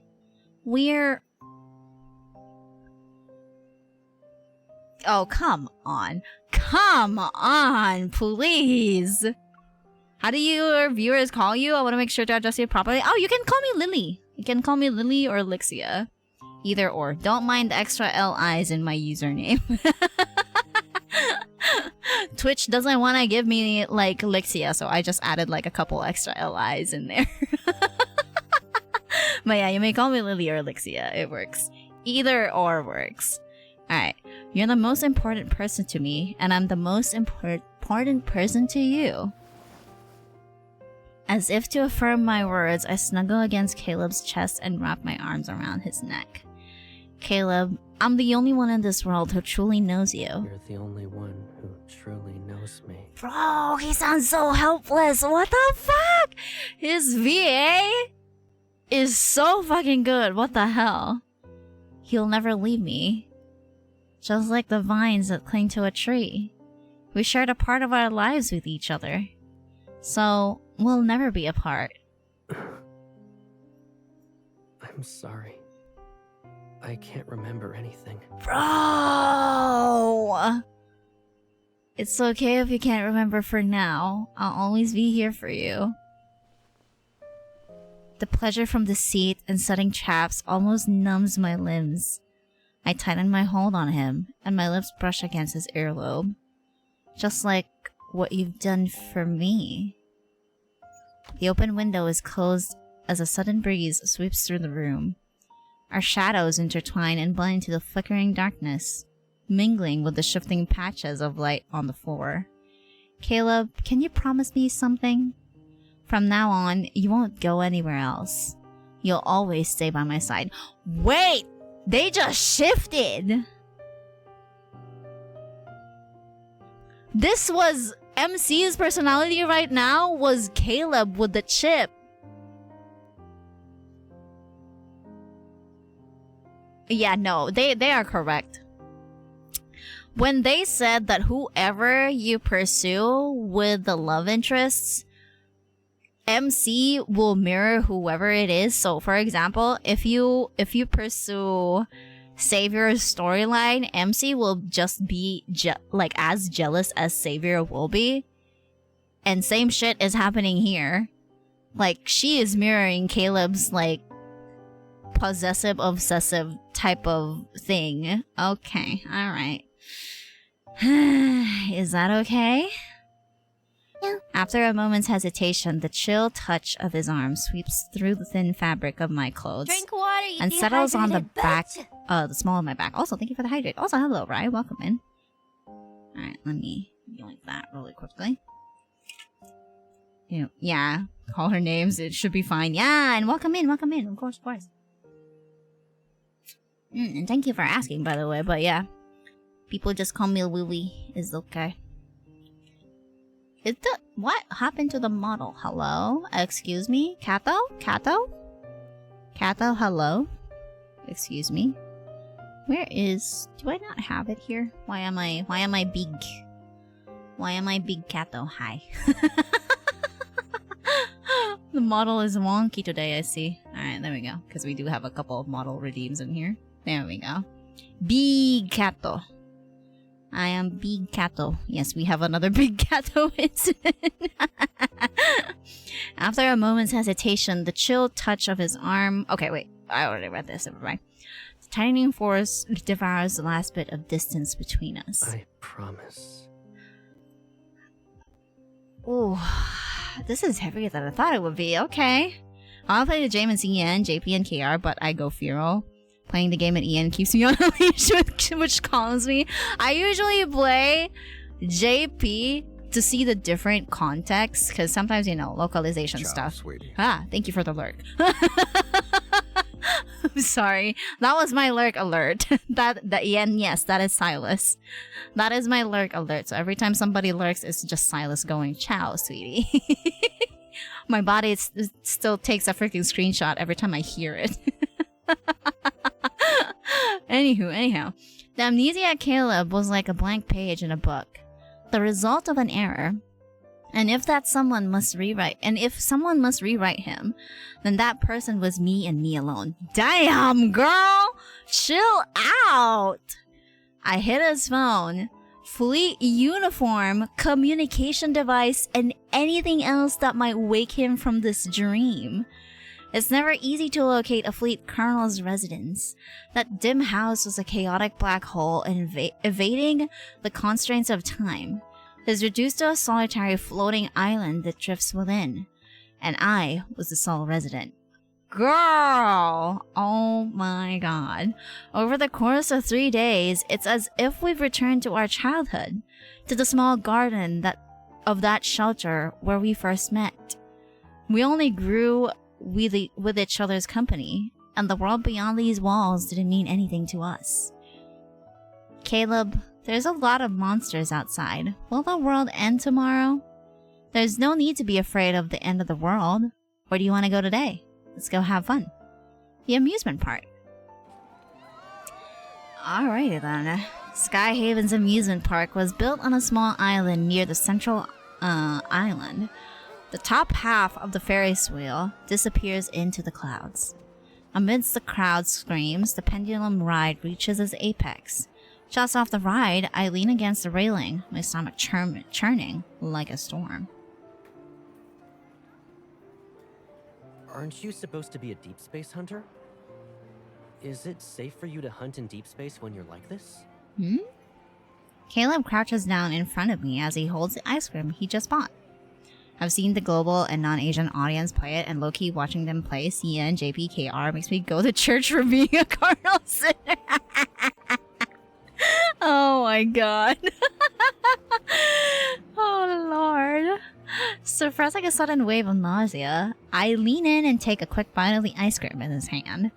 It's just a title. That doesn't mean we're hunters in deep space, or we go into deep space to hunt. So, if you're a deep space hunter, then what am I? Let's not burst your bubble, my guy. You're...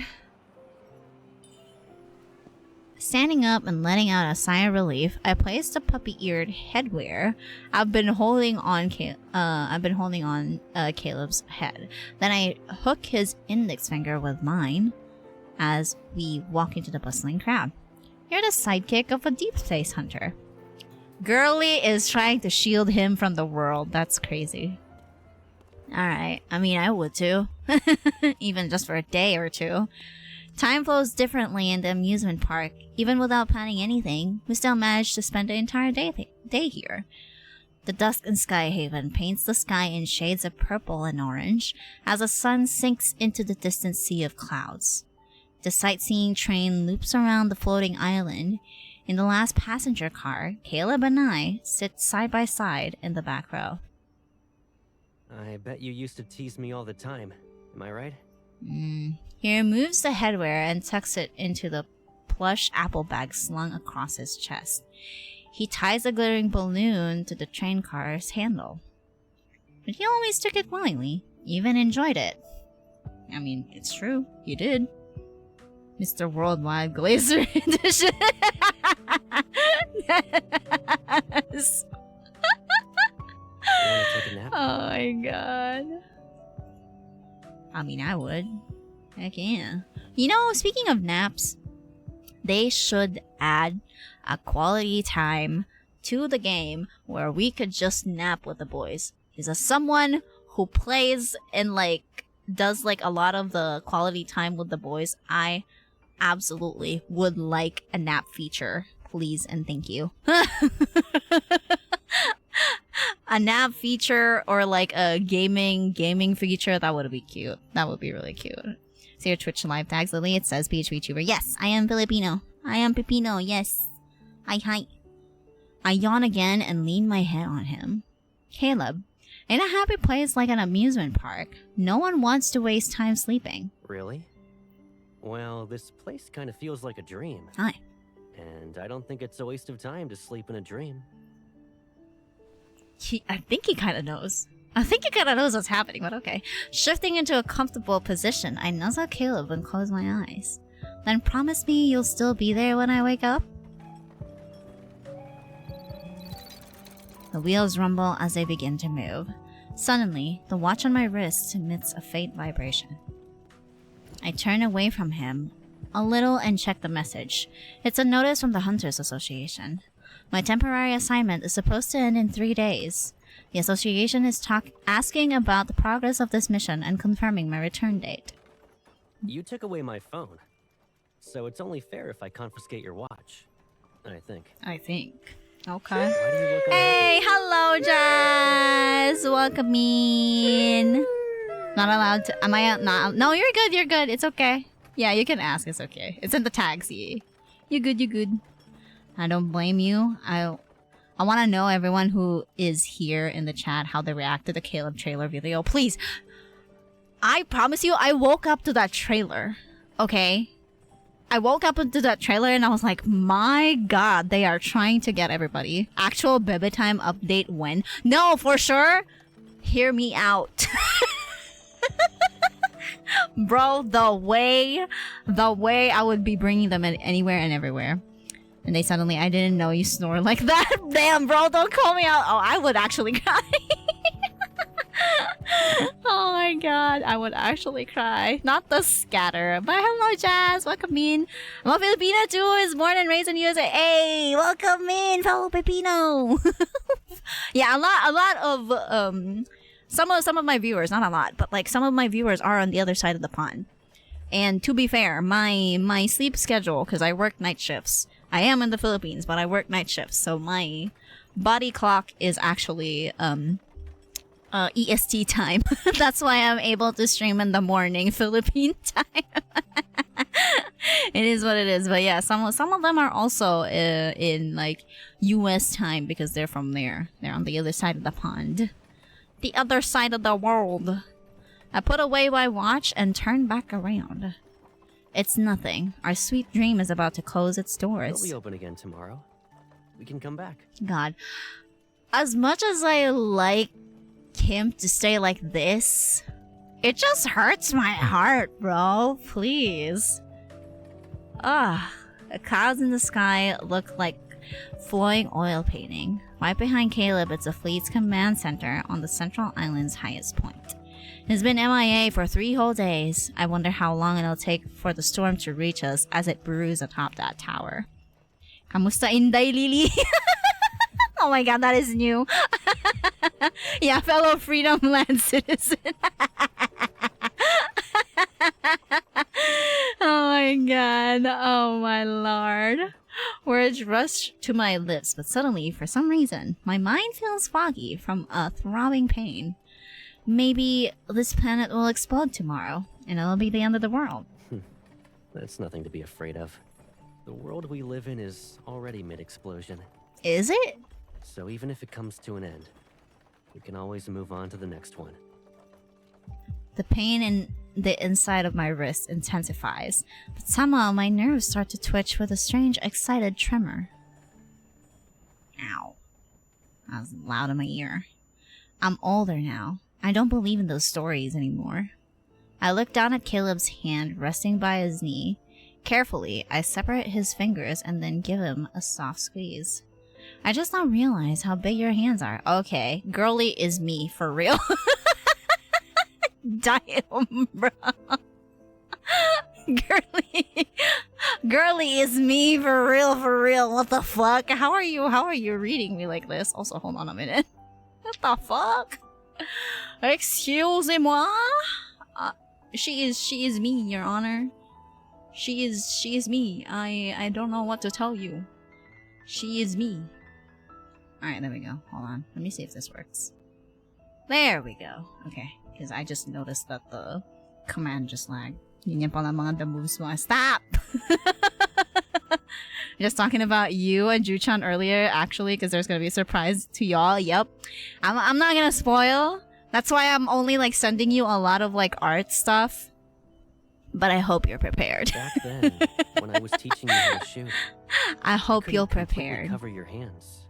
I could never introduce lads to aking parents dahil they will call me Balil. Actually, I was, okay.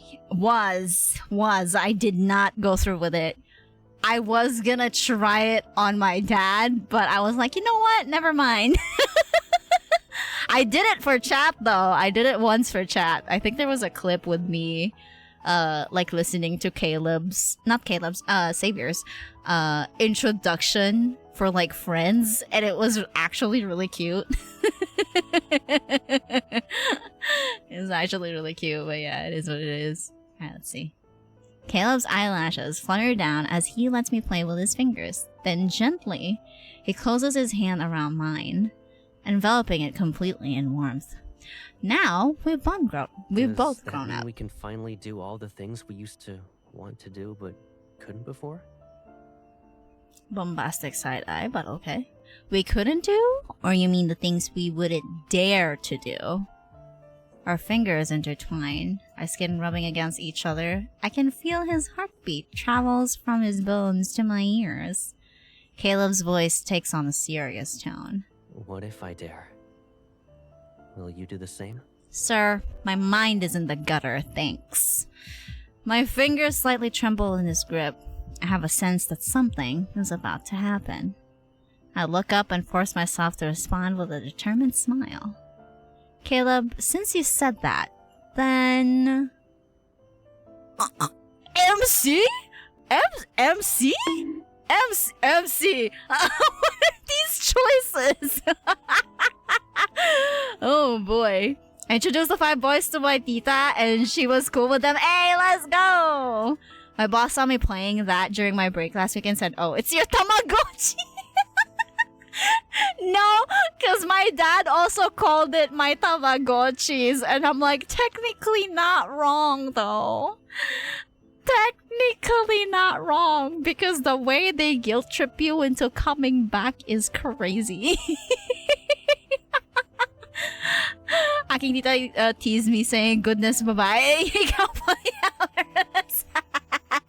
Hey, I mean, can you blame us? Can you blame us though?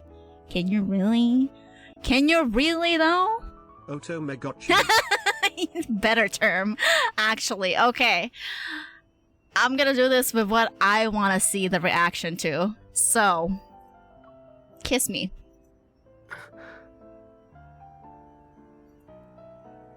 Seeing Caleb hesitate, I hear myself let out a scoff. You coward.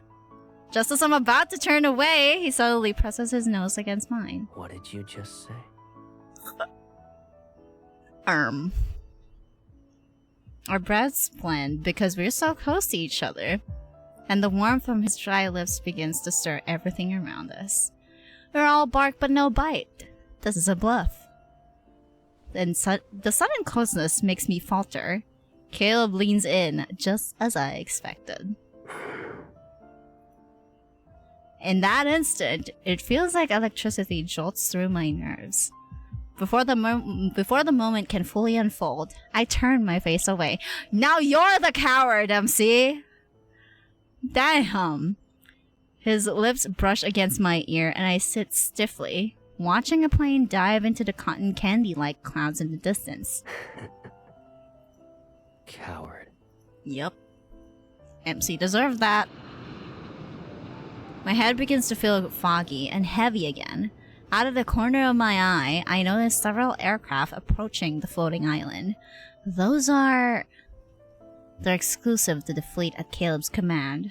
Every deployment is inevitably linked to its colonel. Tension grips me as I see them. I quickly wrap my arms around Caleb's neck. Caleb, let's go home. He follows my hurried glance. But fortunately, the drifting clouds obscure everything from view. We'll head back as soon as we get off the train. Let's leave now. Are you scared or something? Clouds stretch endlessly outside the train, but I know Caleb will find a way out eventually. I press my hands against the edge of the train car and push myself up. Hey, where are you going? Use your evil. Anywhere is fine. Doesn't matter.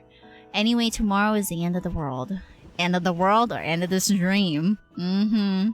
He grabs my arm and pulls me back into the train car. As his eyes sweep over my inner arm, his grip tightens around my wrist. Where did this come from? The chip? Uh-oh. He knows. He knows. Otomegotchis ain't no way. Alright, I see his lips moving, but I can't hear him. Everything is drowned out by a piercing buzz. They're here, Caleb. They're coming. My body feels lighter, and the sweltering heat vanishes into darkness, drenched in cold sweat. Pain surges in waves, and only a faint straw-like glimmer of light remains, floating on the surface. Why would he... MC makes me mad at times, bro. Even though I wouldn't introduce lads to my parents, but if I do, my parents would act like typical Filipino parents. Actually, very true. Aking ina would like to would want me to marry Rafa because he's wants me to be with a safe and peaceful. Whether and then your dad, Silas or Caleb, due to their authority. Yeah, typical Filipino choices for sure. There we go. We are on the last 2 chapters, you guys. Yeah, very true. Very true. I think for me, my mom, my mom would have chosen Zane. I feel like Zane for sure. She would have chosen Zane. The typical doctor, stable. Yup. Stable type of man. And to be fair, Mama Neko was really conservative, so I think that would speak to her for sure. For sure. Papa Neko, on the other hand, who would be his choice? I don't think that he would go for, like, unfortunately, I don't think he's gonna be choosing Xavier or Silas. So I'm guessing he's probably gonna choose Caleb, I feel like. I don't know why, that kind of makes sense in my brain, but I feel like he would choose Caleb. I feel like every Filipino mom would choose, yup. Yeah, no, I think it's Caleb. I think it's Caleb too. I feel like it would be Caleb. I feel like, yeah. My parents' Asian side would agree for me to kasal Zane because he's a doctor. Yes, exactly. Because he's a doctor. Typical choice for sure. But yeah, I think those were the top 2 choices. Pogi nitong Zane na tapos doktor pa, di ka mahihirapan. Aalagaan ka pa. Exactly! Like, for the long term, you don't have to worry about your future. Blah, blah, blah. Asian parents prefer to have their daughters be married to a man with stable work, aka Zane. Yup, exactly. Exactly. It's the typical Asian choice for sure. Alright, let's continue. My body no longer feels like my own. The searing pain courses through my nerves, burning me from the inside out. It's as if I'm being rewired with cold, ruthless precision, as if by a scalpel. Erase. Organize. The relentless buzzing in my ears makes me want to scream. Yet amidst the excruciating pain, something is gently pressed to my lips. I bite down instinctively, and a metallic taste spreads across my mouth. What did you eat, girlie? When I regain consciousness, my hands and feet are bound to a bed. I can't move. The familiar cold light hits me. I'm in the fleet's infirmary. Why did you bring me here? You need to control your emotions for now. Caleb? He's back in his fleet uniform, wearing the same unfamiliar mask-like expression. You remember everything? Since when? My parents will not like Xavier as a son-in-law because men like Xavier would get background checked by my parents. Exactly! That's the only reason why I'm like, Xavier is kind of touchy-feely with like what kind of background he will tell people And I think that is literally the only reason why he's gonna be disqualified from the list. My poor boy. My baby. My Shayla. Oh my god. Anywho, when we were at the amusement park, or even before that. I haven't even asked my questions yet. When did you get that Turing chip implanted? Okay, so he does know that we did implant the Turing chip. Blood rushes to my head and my sanity fractures under my shaky nerves. Cold sweat pours down as I bite my lip. I bite my lip to keep from crying out. Let go of me. My struggles are futile to him. Caleb removes his gloves and gently rubs my swollen lips with his thumb. Don't hurt yourself. Rest. The surgery is being prepared. Surgery? The pain will disappear soon. Yan ba yung type of boyfriend na tinatago sa parents? Oh yeah, definitely. Oh my god. The pain deepens with each throb of my nerves, and my vision starts to blur again. I'm almost collapsing in his arms, but I refuse to give in. Ever since we reunited, have you been enduring all this? Why didn't you tell me? If telling you the truth means watching you willingly get caught up in this mess, then I would have never shown up in your life again. Puppy dog eyes. Ugh, I am weak. Caleb, I don't understand. They changed you, treat you like a pawn, and make you do those awful things. But you belong with me. You're the person I cherish the most. How could they do this to you? You're not feeling well, Pipsqueak. Please, just rest. When you wake up... When I wake up, what? Oh, the emulator is kind of laggy. Hello? When Caleb isn't paying attention, I quietly undo the restraints. What are you doing? I push him away, slip off the bed, and stagger towards the door. You can't go anywhere, girlie. No one can take you away from me. I'll bring you to a place where no one can find us. I feel as if my body is out of control. When the spinning finally steadies, I find myself stumbling and sitting down by the door. Behind me, Caleb walks over. He looks grim.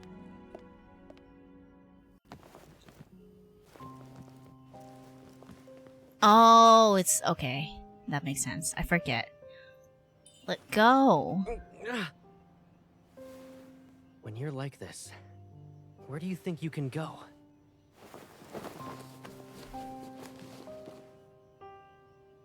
If you can't calm down, just stay like this for now.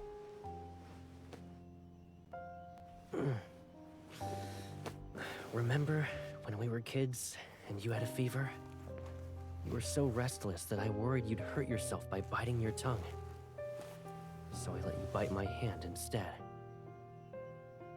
One time you bit down really hard, and that mark lasted for 2 weeks. So that's what she fucking bit down. At the time, I thought that when you were older, Yep. I'd settle the score with you. Oh, he made that. One Oh. grievance at a time.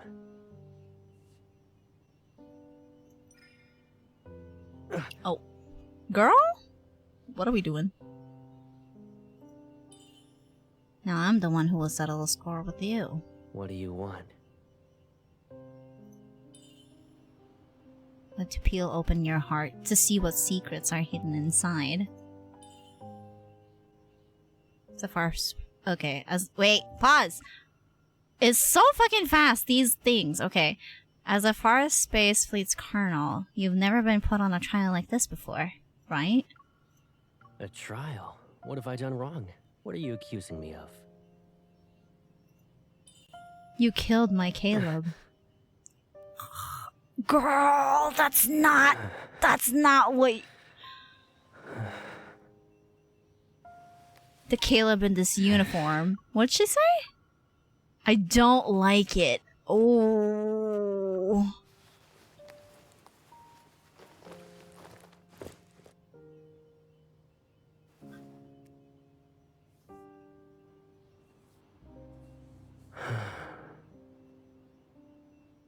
I didn't realize he actually removed the coat.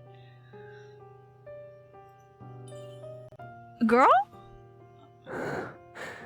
Girl!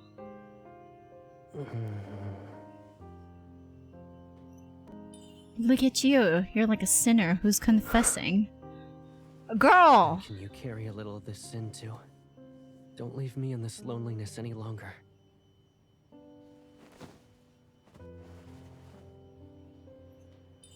My head. It hurts. It'll be like when we were kids. When you wake up. There won't be a trace of pain or any memory of it left behind. I didn't even realize I removed this goat in that memory. I've had this memory in a while too. What the fuck? Crazy. Wow. Okay. Okay.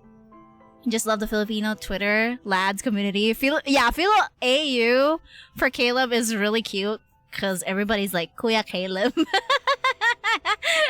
I freaking love them for that. Okay.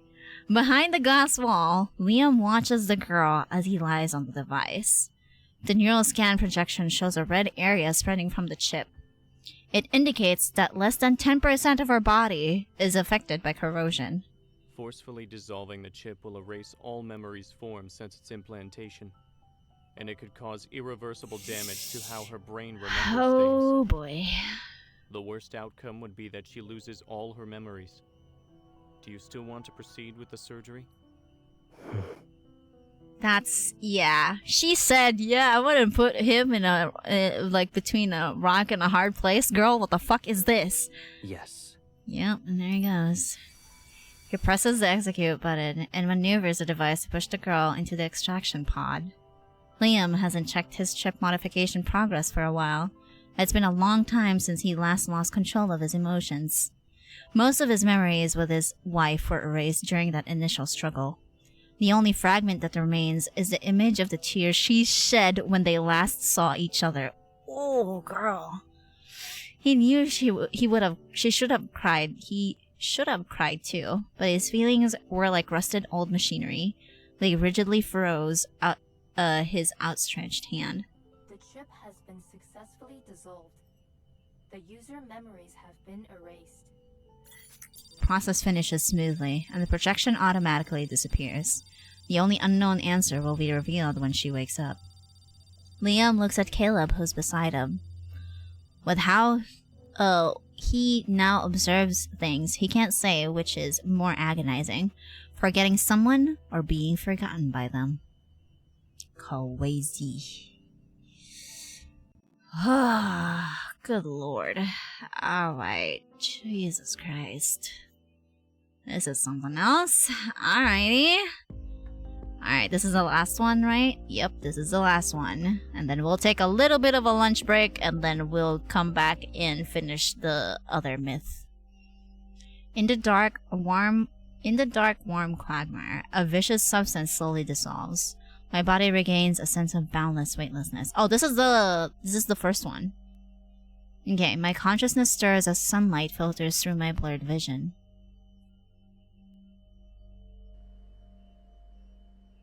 Yeah, this was like the flashback in the beginning. Gentle footsteps echo outside. They're followed by the soft creak of a door opening. And there he is. This is why it's a question mark. That makes sense now. After a long while of trying to place it, I finally recognize the face before me. It seems to emerge from a hazy water-like blur. Caleb. Wait, she knows this time, huh? Sunlight spills into a reddish golden hue into the room as I lift my hand to shield my eyes from the glaring sunset outside. Caleb leans in to block the light for me. I asked the association if you could take sick leave. So, whether you want to rest at home or walk outside for the next few days, I'll be by your side.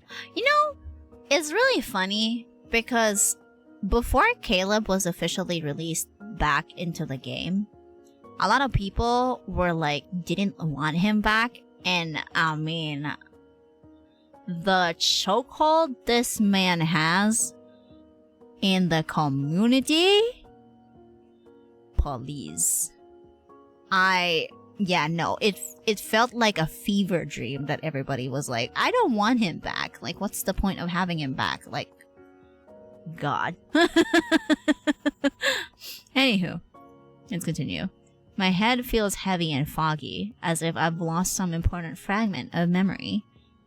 Our eyes meet, and slowly my gaze drifts to the red mark peeking out from beneath his cuff. A bite mark? Caleb, what happened? Caleb slightly purses his lips for a fleeting moment, his expression appearing peculiar. It's as if he's falling to an abyss of sorrow. It's okay if you can't remember for now. Wait, this is kind of different from the first chapter. Okay. Interesting.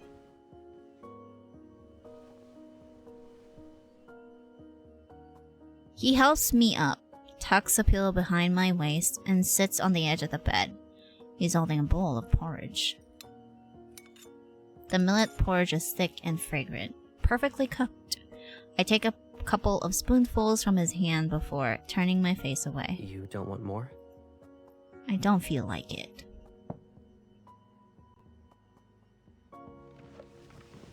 He gives a slight nod as he stands up. As he turns around, a sudden wave of anxiety hits me. I immediately grasp the fabric at his waist. Where are you going? I'm just putting the bowl away.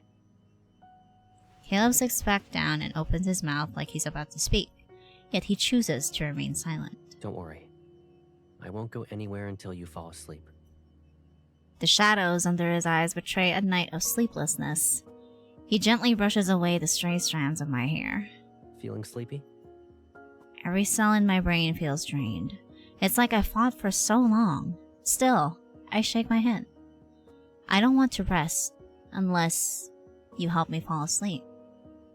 I have a hunch that when I wake up, he'll no longer be the Caleb who only belongs to me.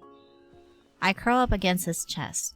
After a moment, he wraps his arms around me, resting his chin on my shoulder, and letting out a soft, tender laugh. Sure. Should I tell you a bedtime story? Or do something else? No bedtime story. You've never been a good storyteller since we were kids. Besides, I don't want to hear any more of your stories. A cool silver light, glimmers near my neck. The metal pendant gently swings back and forth. Struggling to keep my eyes open, I cradle the pendant in my palm. When you come back. Do you still remember what this gift represents? You hoped I'd come back safe and sound from every mission, right? Back then, I thought, if you could just return to me, I wouldn't ask for anything else. A fleeting emotion passes through Caleb's eyes. I look up and tenderly touch his face. Caleb, you'll always stay by my side, right? Yes. Then should I put a bell around your neck? MC? Excuse me? God damn. I trace my fingers along his neck. They brush over his Adam's apple before pressing down on the center of his collarbone. It'll be right here. That way, you won't be able to escape. When you held my hand that day for the first time, I knew I'd never get away from you. Bell, yes. They talked about I'm not gonna spoil anything, but they talked about a bell in another story. You'll get there when you get there, it's okay. You'll get it. He leans down and kisses my forehead with a tenderness to show how much he cherishes me. So don't be afraid. No matter what happens, I'll be here for you. Now, time to sleep. I smile, settle into a comfortable position in his arms, and close my eyes, holding his hand gently.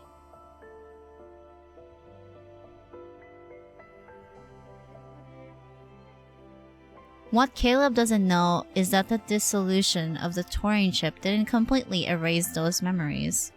Even long after, I still remember every absurd story I told him during those 3 days. The misplaced kiss amidst the clouds and the searing warmth of his skin.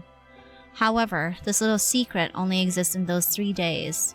It must wither and decay, buried in the soil, even if we were to fall and get devoured in that dense jungle. The amusement park is closed. The dreams are meant to remain within the realm of dreams.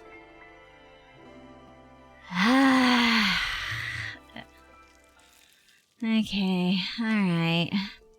No one has visited the small garden behind the shelter in a long time.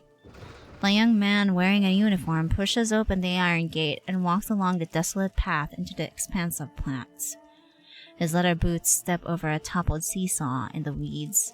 In the distance within his view, a girl is sitting on a paper crane. Her back faces him. She swings her legs over when she turns to him. The rusty springs beneath her emit a jarring, screeching note. Caleb, you're here. The side of the elephant's life was etched with uneven marks of their height as they grew up. One row on the left and one on the right. His marks always a bit higher than hers. I'm the older one, so I'll always be taller.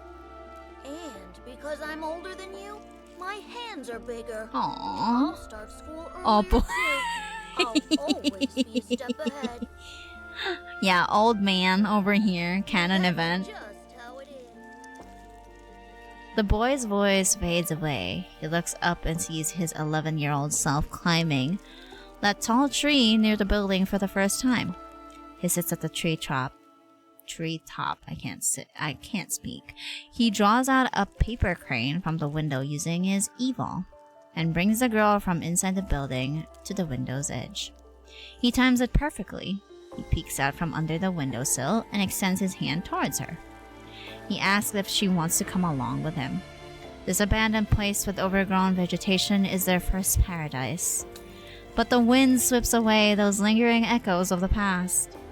Hide and seek is over, and she appears before him from the swirling darkness. Caleb, how come you're always the first one to find me? Her voice pierces his heart like a jolt of electricity, a lingering affliction he can never quite heal. It's also the source of his fears, his retreats, and his darkest thoughts. She stands at the end of everything, drawing him in. Gravity warps into a black hole around her. He clasps his right arm as though offering a solemn gesture of devotion. Maybe it's because I love you a little more than you realize.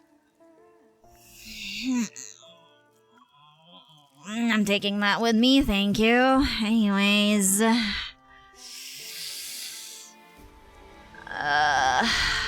Alrighty. In the zero-gravity lab, the young man's body floats under the cold light, suspended in an almost primordial state. Tiny currents of electricity crackle in the air and slither into his mechanical right arm. The partial modification that's been completed is still under the Turing chip's control. However, we can't access the chip's records. 40. Damn. Has the chip been There is Professor. Despite Caleb not being the perfect subject, they've sacrificed a great deal to obtain him. If the Turing chip in his body suffers any damage, the long-hidden plan will be in vain. Also, thank you for the follow. Welcome in. Welcome to the shrine. The chip's integrity is at 93%.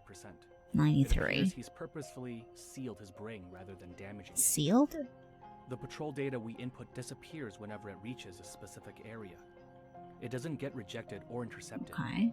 It vanishes as if... As if? It's being pulled into a black hole. Interesting. Yes.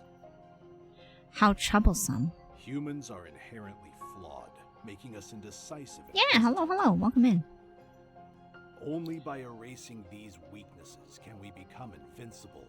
If we don't tackle this area, we'll never be able to achieve a complete modification. Okay, so it's not complete. Is there another way? The Enforcer inputs another string of characters on a control panel. After a moment. Found it. This area was encrypted with multiple layers, so there must be a key to unlock it. Okay. There's likely only one key, and it's probably a one-time use. Interesting. The old man nods, giving one last glance at his great work before turning to leave the room. Then let's find it, no matter the cost. Oh boy. Alrighty then. There we go. Good lord. Okay, that do be something. That is a lot more tragic than I thought it would be, but hey, it is what it is. Also, what is this? Ooh. Is this something that we could put on the thing? Unawakened. Dream binder. That makes sense. Fuck you, I guess. Okay, that is something. Oh my god. I mean, I don't know what I was expecting. I knew I was expecting some, like, angst in here. There's always angst. There's always angst in here anyway. Anyhow. Am I ready for the next one? This is probably angstier.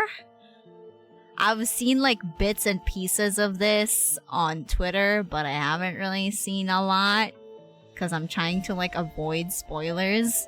But I did manage to get it, so we're gonna try and play it today. Okay, what time is it? It's like 12. Okay, maybe we could play like maybe one chapter before we go and like get some lunchies because I'm not being called yet, so it's gonna be useless if I go now and there's not food yet. Anyhow. Alright, let's see. Let's start, shall we? Let's go take a look. I am not ready for this. I am not ready. Alright, let's take a look. What is this now? Immortality once brought lasting prosperity to Philos, and yet even it couldn't prevent the stagnation born from unchecked desires. When time ceased to be a limitation, the Philos civilization was unable to escape its inevitable decay. Same Philos as... Okay, I don't want to deep dive into that. I'll think about it later. With the exception of the capital and its surrounding regions, which still clung to their luxurious lifestyles, most of the land had fallen into ruin. Remnants of advanced technology lay scattered across the planet, but a majority no longer worked, or they were simply forgotten. Philosians longed for their former glory, but they had to accept the bitter reality of societal and technological decline. Conria sounding ass right here. I'm not even gonna lie to you. The ruling elite in the central district maintained their authority via strict surveillance, but beyond the illusion of grandeur lay something far worse. The more you traveled across the planet, the more you saw an empire in decline and the signs of unavoidable demise. Strife raged tirelessly across the land, and the regime could only cling to life by relying on devastating weapons. Among the rebel leaders, a piece of intel circulated between them. The secret weapon that had crushed countless uprisings was a modified combat android designated as A01. From the Fall of Philosian Civilization preface. Alrighty then. Okay. Not to call him Lolo. Okay, what is this? Control of X02, requesting emergency response protocols to be activated immediately. There you are. Huh? Can you hear me? I'll wake you up. We're going to get out of here. Oh, we're getting angsty in the very beginning already? Jesus. Real-time data of my vital signs flicker across the transparent glass of the experimental pod. A boy who's approximately my age and wearing a powered exoskeleton just like me touches my cheek against the barrier. We finally meet, A01. Oh my god, the baby voice. I'm X02. Yep, here we go. There's been a security breach, and the laboratory's control system was hacked.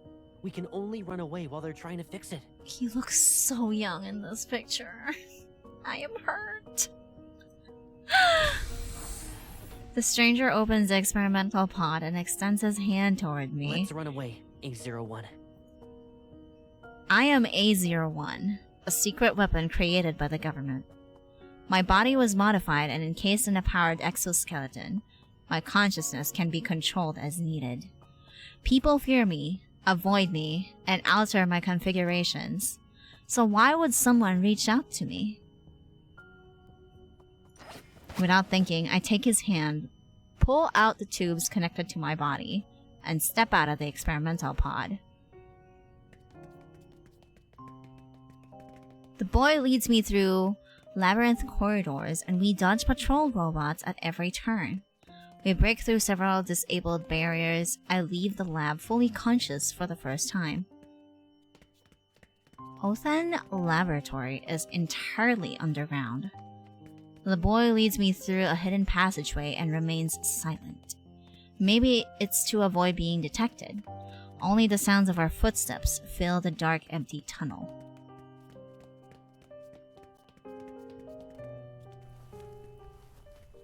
That is pretty, hello? At the end of the passageway lies a vast expanse of wild grass. The sky floats between night and day in the gloomy darkness. The wasteland stretches endlessly before us. There's no telling how long it'll take to traverse. I'm sorry. I didn't expect the tunnel to lead us here. No, my dog is trying to get out of the room. I mean, it is past lunchtime. That's why she's hungry. Is it too hot for you? It's currently summer. Hi. Hold on, what was that? The temperature outside is significantly warmer than the labs. My body registers the heat. The laboratory always felt the same, but it's different outside. The door was open. Why didn't you go out? Sorry. The laboratory always... Okay, never mind. That's the him. Sweltering heat, the sweat, and the thriving trees. This is the summer I know. You know? The long grass graces my calves as the warm night breeze sweeps through the field. The vivid sensation is foreign to me. I keep moving. Despite knowing we could be caught at any moment, I feel strangely at ease. Everything outside the laboratory is new. I'll take you to any place you want to visit. I guess you've only ever been sent to battlefields. You must hate areas like that. He's completely aware in this one. Walking beside me, the boy seems lost in thought. I've been sent to one of those battlefields too. It was a desert, and the war lasted a month. Some soldiers would search for fresh fruit during their breaks. There's this fruit that comes from a tree called Silver Glow. Silver Glow. And it glows with a silvery white light. Even its seed shines. His fingers encased in his powered exoskeleton gently rest on my palm while he speaks. The cold black metal traces my palm and leaves behind a seed that emanates a soft silvery white glow. I kept one as a keepsake. I pick up the tiny seed and observe its soft light flicker through its patterns. Taste? Surprised, he lowers his head to look at me. Do you want to know how it tastes? I nod, and the corners of his lips immediately curl into a smile. If you want to try it, we'll find those Silver Glow fruits. Now you have a place you want to visit. I pause and turn to look at him, but his holographic visor hides his expression. Why do you want me to have a place I want to visit? Because then I'll have somewhere I want to go too. I don't understand. It's because I'm your friend. His voice is clear and certain. My job is to take you to the places you want to visit.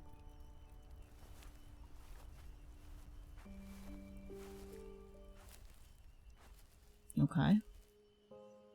Walang Apollo gift. As if reflecting the brightness in his voice, a golden ray of sunlight ignites the pale-colored horizon. A tender golden red glow spreads from the edge of the sky. It becomes more vibrant with each passing moment. Sunlight pierces the morning mist and illuminates the dewdrops on the grass. A dawn unlike what I've seen before arrives. I can't help but stop and look up at the sky. Summer. Daybreak. Is this the first time you've seen it? I don't remember. They erased my memories once I returned to the lab. My gaze returns to his face. Once we're out of this wasteland, it'll be more difficult for them to find us. And the system can only erase memories it knows about. What we see now is ours alone. a secret between us. After thinking for a moment, I point at him. Calming, encouraging. Right. Caleb. Secret. He seems to immediately understand what I'm saying. Is that a code? It sounds like a name. What is it with MC and naming like whoever she's pursuing? First it was Silas, now it's Caleb. Alright. X02, Caleb. He leans down and gently pats my head with his armored hand. Can I use it as my name? Caleb. His voice is lively and gentle. Of course. I won't let you forget. From now on, we can experience this together every year. And Caleb will be someone you see every day. Mm-hmm. He extends his pinky finger toward me. Perplexed, I look at him. Hold out your finger, like this.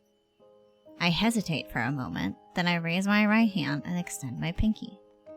Our armored pinky fingers hook together. Now we've made a promise. We'll stay together every day and never be apart. Uh-oh.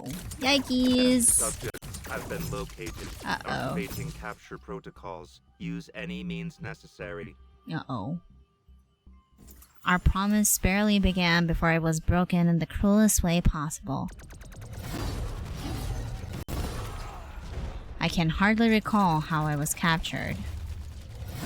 My mind is a blur of laser fire and soldiers collapsing under my floating blades. The place where I had first tasted freedom turned into that familiar battlefield in an instant. The boy protects me from a lethal laser blast. He falls in front of me. Get out of here! Run! I stab my floating blades into the soldiers and ignore the wounds I continue to get. My vision blurs. Through the haze, I see his body dragged away by robots. Caleb. A dull thud resounds as a laser pierces my powered exoskeleton. I fall onto the blood-soaked grass, and the sky turns into a blinding blood red. Amid the sea of blood, a faint silver light flickers before my eyes. The silver glow fruit. I don't know when the glimmering seed fell, but it now rests beside my right hand. With the last of my strength, I struggle to wrap my fingers around it. This is the last image I remember before losing consciousness. 2 test subjects have been apprehended, commencing full examination followed by solitary confinement. Yep, here we go.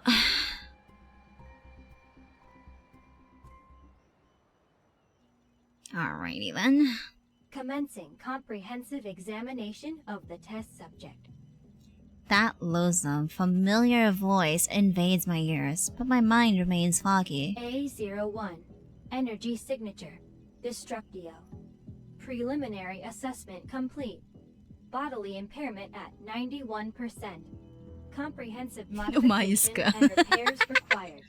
Initiating the memory extraction protocol is recommended. X02. Energy signature. Construo. Construo? Preliminary assessment complete. Bodily impairment at 78%. Prioritizing the extraction of its energy for A01's repairs is recommended. Activating memory extraction protocol for A01. Keywords are as follows. X02. Friend. My subconscious is plunged into chaos as a boy's face keeps appearing in my mind. The scent of wild grass in summer and how plants touched my skin. The silver fruit seed, the sunrise, our hooked pinkies, the promise we made. A daybreak unlike any other, one that will never fade from my memory. X02. Caleb. Memory extraction complete. We will now proceed to modify and repair A01. Alright then. Jesus.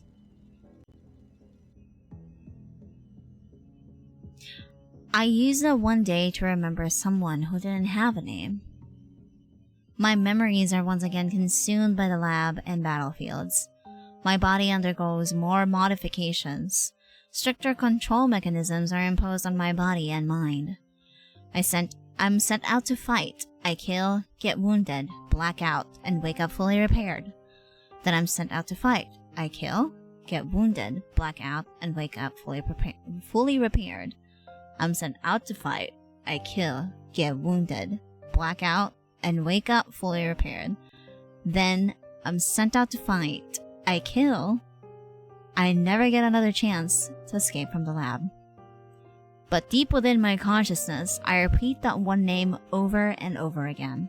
Caleb.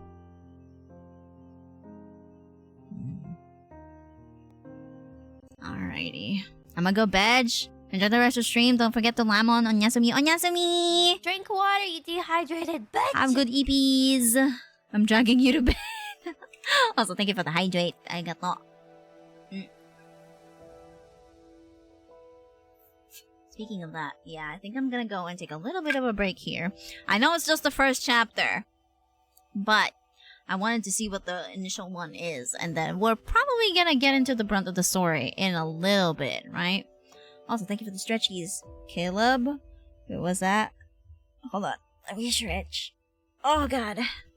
The chat went up, I didn't read it. Hello, Aero, by the way. Caleb will proudly say he loves you. Savior will beat around the bush with some shit like, you know, the other man. Okay, hear me out, right? Interestingly enough, also thank you for the posture check. Interestingly enough, we had scuff in the early hours of stream. I had to re-stream like 2-3 times before I'm able to actually have like a decent like stream set up for some reason. So like, yeah, I feel like that is what do you call that? That is Savior telling me like, why are you doing this? Why are you spending time with another man? Why are you spending time with another man? I promise you, you're still number one, Savior. Don't even worry about it.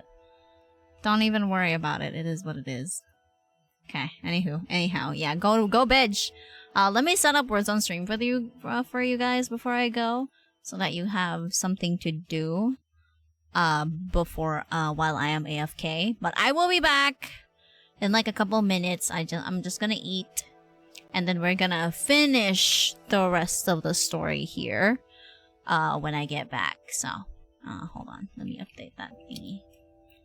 Let me. Oh, perfect timing too before you went to bed. Thank you for the pin. Appreciate it. I got that. I think I'm gonna leave the background music as it is, because there is a background music for this one anyway. Savior saw Lily wanting to spend time with Caleb and look at her PCU and said, oh, fucking be a bunny. No, for real, she did. Because, like, my PC was running smoothly before I started stream. And when I started stream, everything was just laggy, like, crazy. So I had to, like, restart. I even had to, like, update Windows and all that shit. Please. Savior is in the background.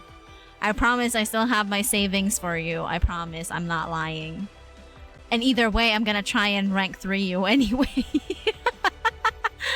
I'm gonna try and get your rank 3 for the Lumiere rerun, whenever that is. I promise. I will get it.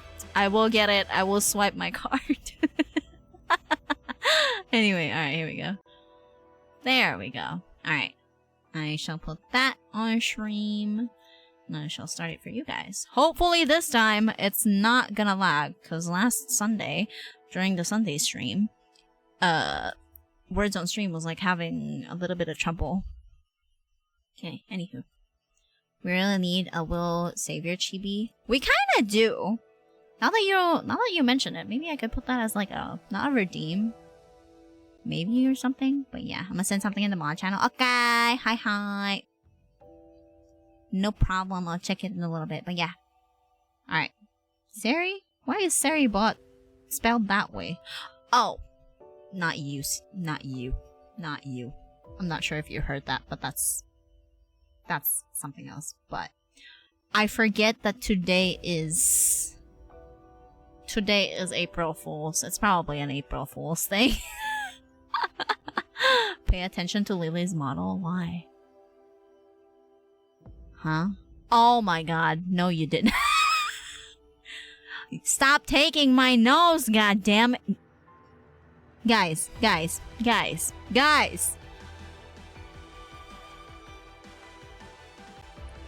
Really? Give me back. Never mind. I was gonna say give me back my wig. Never mind. Take it away. Never mind. Take my wig away. Stop. Stop showing the new people the cursed redeems. God damn it. And she's called him again.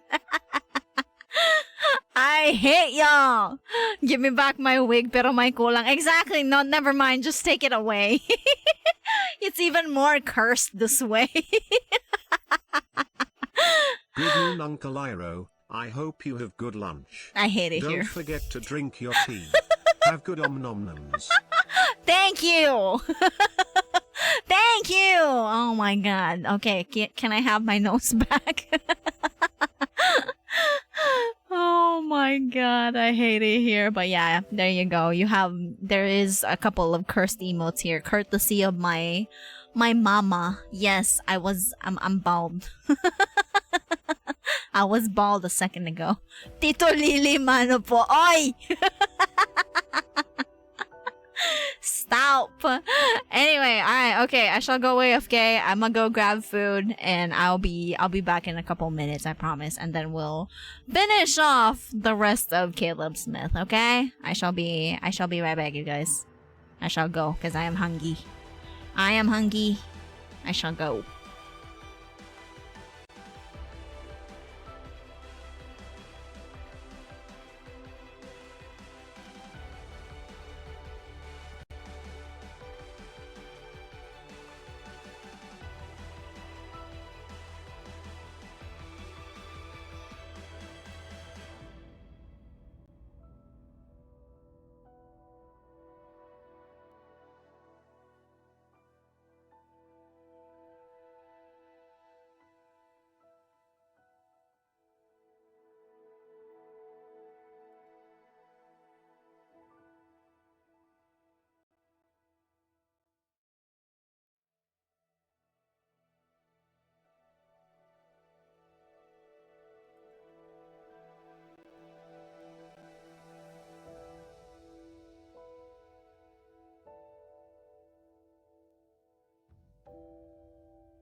Hello. I'm back. And just in time for Words on Stream to be finished too. Perfect. Let me go back then. And let's hide this one. And let's go back into the game, shall we? Let's see if we can finish this before my... I mean, I'm gonna try and finish it, but I want to see if we can finish this before my usual nap time in the afternoon. But yeah, let's go. Let's hop right in, shall we? Let's go. Alright. Experiment ID AX42B. Phyllis calendar year. Blank. Othan 17798. Objectives. Determine the nature and interrelation of A01 and X02's powers. Observe their behaviors and responses under various environments and stimuli. Assess the planetary impact of their powers. Othan Research Bureau. Report 83441. Alright. Oh wait, let me unpin this one. And also, spoilers. There you go. Let's pin this. Thank you. There we go. As usual, I am confined to the experimental pod. My mind is hazy, but I can still see and hear. I just returned from the battlefield. Fragments of violent images still flash between my thoughts. I try to find my one solace amid my chaotic memories. Whenever I think of the name Caleb, I get a moment's respite in this endless loop. However, the memories tied to that name are shrouded in fog. Jesus, okay. Chill out. Welcome back, yeah! I'm back. I hope you had good nom noms. I did! And you know what? Speaking of nom noms, I ate another of the apple crumble cornetto. And funny enough, the little tag on the top is so Caleb coded, and I hate it. Thanks. It was meant to be, you guys. I posted it on Twitter, and I was like, bro, how the fuck did I get this, like, cornetto with this saying on top of it when I'm literally playing Caleb's, like, storyline? I hate it here. Anyway. The silence in the laboratory is shattered. Violent tremors bring the seemingly sturdy walls crashing down. The transparent wall of my chamber breaks, and in the dust, countless fragments reflect a single figure. Jesus fucking Christ. Jump scare? Hi. Already? A tall figure wearing a powered exoskeleton approaches. A mix of familiarity and strangeness grips me upon seeing that black armor. He reaches out and touches my cheek against the transparent barrier of the experimental pod. Do you recognize me, A01? He looks so good in this outfit, it pisses me off. Hi. I feel his fingers touch the crystal switch at my throat. He taps a few times on the holographic panel that appears. It's as if a fog is lifted. My senses return to my body. My lips tremble as I look at the man before me. I search through my memories, but only one name surfaces. Caleb? That's me. The rebels have attacked the Central District. They're looking for you, A01. The lab systems have been destroyed. We can use this chance to escape. He says the same thing. We? I don't know who you are. I only know your name. I'm Caleb, your friend. A friend? All you need to know is that this isn't our first time escaping.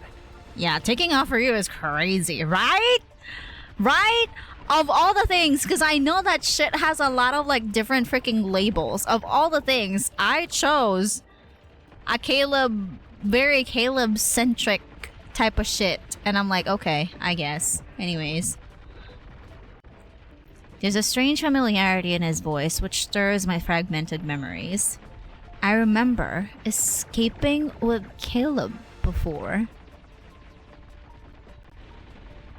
This man is ripped like crazy. Jesus Christ. He's taken aback. Then he extends his hand toward me. I promise, this will be our last escape. Anyways. The test subject has escaped. Requesting interception immediately. Universe is speaking, Lily, for real! Oh my god. The laboratory collapses under a heavy bombardment, but the robots continue their relentless pursuit. We end up fighting our way out. Caleb leads me to a hidden underground warehouse where, to my surprise, an aircraft awaits. He skillfully pilots it and takes us into the clouds despite the intensifying gunfire.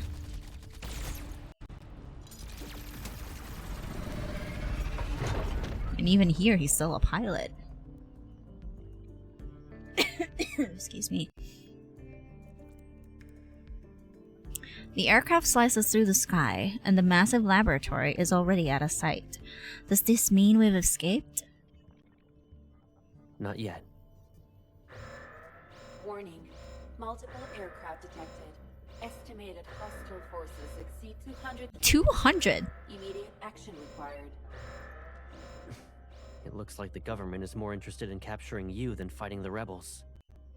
They want me as a weapon. They won't last long without you. Okay. His right is still a mechanical arm. The other doesn't seem to be. So that's but accurate the rebels too. won't let you go either. Right. Are you scared? This is our last escape. We either succeed or die. Being captured isn't an option. Me. Outside the windshield are swarms of aircraft piercing the thick clouds. I stand and walk toward the cabin door. They'll try and shoot us down, protect the aircraft. You're the one I need to protect. And even here, he's still being overprotective. Before I can react, he's already beside me. This is our escape. I won't let you fight alone. Caleb opens the cabin door. A dark, gloomy force spreads from his palm and suspends our aircraft in midair. You're evil. I'll help you. I nod and leap out of the cabin. Held aloft by an invisible force, I summon my floating blades. The giant black swords swiftly strike the approaching aircraft one after another. Thick smoke engulfs our vision as enemy aircraft burn and explode. They're like a firework display celebrating our escape. Endless lasers weave a net of destruction, and it's impossible to avoid. Both Caleb and I are struck. I'm used to pain, and we have no other choice this time. The last enemy aircraft is sliced in half, and it plummets to the ground. I look down at the burning wreckage far below. An exhaustion I've never felt before hits me. The injury-induced dizziness returns. I fall backward, yet I don't plummet from the sky. A pair of hands catches me from behind, and my body relaxes. I can trust the person holding me.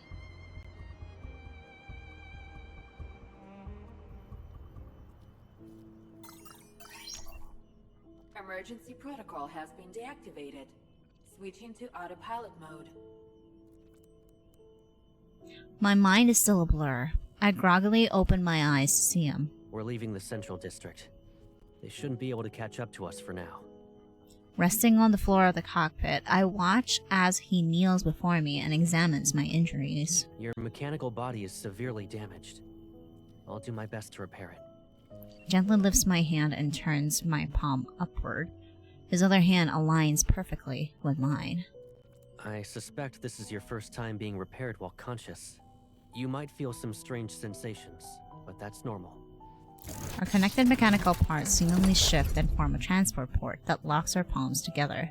I'm not sure if I imagined it or not, but I feel a cold energy tinged with pain flow into me.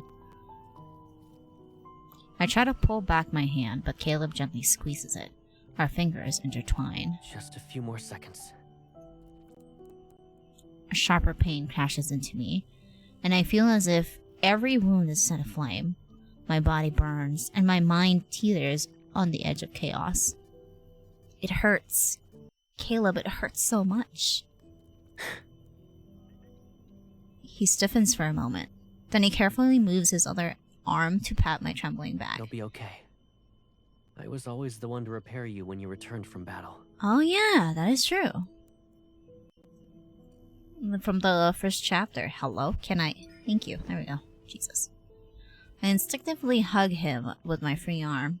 I rest my head on his shoulder as if this gesture could somehow ease the pain. Don't leave me. I won't. I will never leave you again.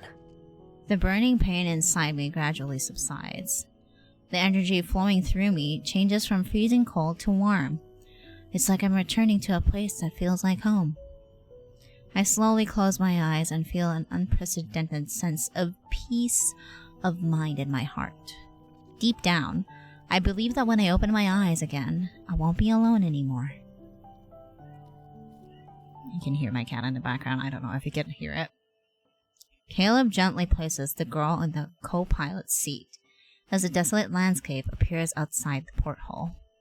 Even though the aircraft has left the central district, he doesn't feel relieved. His energy is fading. He could repair her damaged body before, but now he can't even restore her to a stable state despite using all his strength. Their powers are bound to the same source, so as one grows stronger, the other becomes weaker. His decline can only mean one thing. The destructio energy is getting stronger, coinciding with the escalating strife that continues to engulf this planet. And when this energy grows unchecked, the first thing it destroys is the vessel containing it. Ooh, okay. Angsty. Alrighty then. I see. Chapter 3.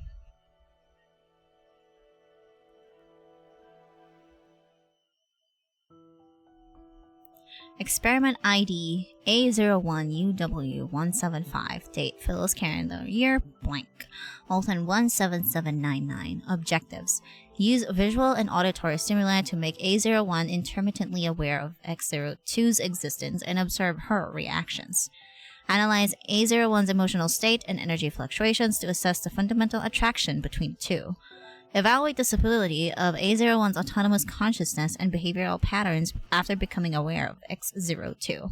Alton Research Bureau Report number 8527. What are they trying to do with them? What? Huh? Okay. I don't know how long I've slept. When I open my eyes, I find myself in a small rocky cave. A small campfire burns at the cave's entrance. A familiar figure is looking into the dancing flames. I slowly step out to see a vast desert. Caleb hears me and quickly turns around. Oh, he doesn't have the visor. His holographic visor is gone. I can't help but stare at him. What's wrong? Do you feel unwell? I've never seen your eyes before. Did they look weird? I walk up to him, cup his face, and look into his eyes. I don't blink. Puppy dog eyes exhibit number 3. Your eyes. They remind me of a scene. What kind? An image surfaces in my mind. A sky floats between the night and day from many years ago. The summer sky, just before sunrise. That's something we saw 10 years ago. How much do you remember? I shake my head. Only bits and pieces. And your name. He falls silent. Then he pats the spot next to him. Are you hungry? Let's eat something. He gives me a fruit. Its red spines were burned off. It's not a nutrient nugget. His expression becomes one of utter disgust. We're no longer in the lab, so we're never eating those things again. These are red thorn grass fruits. They're rich in protein and nutrients. I take the warm fruit and bite into it. Slightly charred and crispy, it's salty. He closely watches my reaction. Do you like it? It's not bad. Here, try this. He speaks in a more cheerful tone as he gives me a berry with blue and white stripes. It's a blue stripe berry, perfect for quenching your thirst. I pop it in my mouth. Cool, sweet juice encases my tongue. For a long time, my taste buds only knew the artificial flavors of nutrient nuggets. But thanks to the single berry, the world beyond the lab has revealed itself to me. It's sweet. So this is what sweetness tastes like? You like it, right? I'll remember that for later. You seem to be knowledgeable about these fruits. I was deployed in a desert once. The environment and vegetation were a lot like this. A sense of familiarity washes over me. I reach into my pocket and pull out the silver fruit seed I've kept hidden. What about this? Do you recognize it? Surprise flashes across Caleb's face, and his eyes light up like they've caught the fire's glow. You kept it this whole time. It's a seed from the silver glow fruit. The fruit itself looks like this. Before I knew it, a fruit emitting a soft, silvery white glow appears in his palm. Do you want to know what it tastes like? I nod and bite into the fruit. Sweet and sour flavors blend on my tongue. There's also a hint of bitterness. The taste is hard to describe in one word, but I don't hate it. At long last, I brought you to a place where silver glow fruit grows. Seeing my confusion, he responds with a relieved smile. Did we make a promise before? Yes. This was part of it. Do promises made many years ago still need to be kept? They must. His voice is gentle yet firm, and the moonlight watching over the wasteland casts a soft glow on his face. An emotion wells up inside me. I want to remember the promise we once made. Oh. After we finish the fresh fruit, Caleb puts out the fire and moves the spare sleep pod from the aircraft to the cave. The inflatable sleep pod quickly takes shape, and he starts to set up another one. I don't need it. This sleep pod will help your body and mind rest properly. It's too cramped. I don't like it. I sit down and lean back against a rock wall near the cave's entrance. Are you going to sleep like that all night? Yes. If you don't like the sleep pod, use it as a mattress inside the cave at least. Then you can stretch out. The cave isn't any better. So bratty. Caleb looks at the dark, cramped cave and seemingly comes to a realization. He moves closer to the entrance and sits down next to me. He positions himself as if he were my shield. Right. You know, I also don't like being alone. It's very windy near the entrance. That's why this spot is mine. I turn my head and our gazes meet. In the lab, we were actually separated by one wall, and it was a mirror in my room. I didn't realize it was one way until it got destroyed. You were in the room next to mine and could always see me, right? I nod as I recall the transparent wall. It was like a stage built for an audience of one, me. The sole actor on that stage was a prisoner, the boy in the other room. Confined to the experimental pod and unable to make a sound, I was forced to watch his loneliness and pain play out. It felt like an experiment. Were you able to hear me? All kinds of plants can grow in the desert. There are blue-striped berries, red thorn grass, and silver fruit you were curious about as a child. Would you like to go to an amusement park? I used the system to find the dreamiest one in all of Phyllis. This amusement park floats in the sky. Even the clouds are pink and purple. I want to take you there. It's like a paradise. You'll like it. I calmly repeat his past monologues. He's slightly stunned. I heard everything you said in the lab, but only now do I realize you were talking to me. The wasteland's moonlight is reflected in his eyes, and his expression seems more animated. Then you must have heard what I said every night. Good night, my one and only. Caleb! What about you? I had no one to say those words to, so I never said them. He turns to look at me and his gaze becomes serious. Have you given yourself a name? I pause before looking at him. No one has ever called me by a name. Well, now you have someone who will.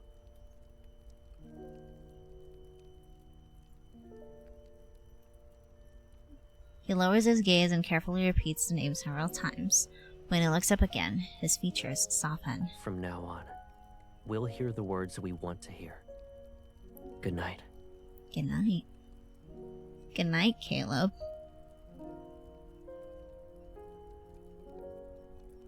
I close my eyes and listen to his steady breathing nearby.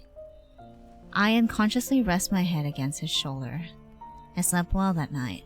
No sudden awakenings, no dreams. The pacing of this myth, they are trying to reel you in for sure. Oh boy, oh boy. Alright, anyways, let's continue.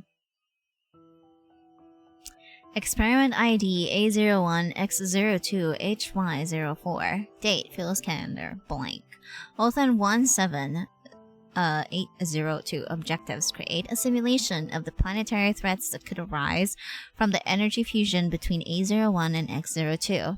Research and design preventive measures to stop the energy fusion between A01 and X02. Othan Research Bureau Report number 8806.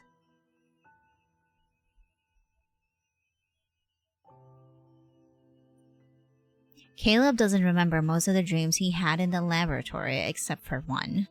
It's a vivid dream that reoccurs frequently. Past an endless tunnel of space and time, at the far ends of the universe, a blue planet orbits peacefully. The planet's inhabitants closely resemble the people of Philos, but everything there is full of life. It's in stark contrast to the declining Philos. The images in the dream are vivid. He seems to know how the people live there, and how the scenery flows. More importantly, the planet's energy always feels familiar and nostalgic to Caleb. It carries their unique aura of rebirth. Yeah, because, okay, myth memories are their past lives. So I think, if I'm assuming correctly, this is him dreaming about, like, Earth before everything went to shit, basically? We'll see. Perhaps it's not a dream, but a distant memory. Interesting. We love to see that. Lore everywhere, for sure. We fly our aircraft to get as far away as possible from the central, far away from the central district as possible. But the aircraft was hit with heavy bombardment, and it's constantly malfunctioning. Eventually, we are forced to take a risk. We land on the outskirts of a ruined city to look for parts. As we enter the desolate streets, wary and curious eyes follow us. Linkshire was once as lively as the Central District, and now it's rare to see a new face.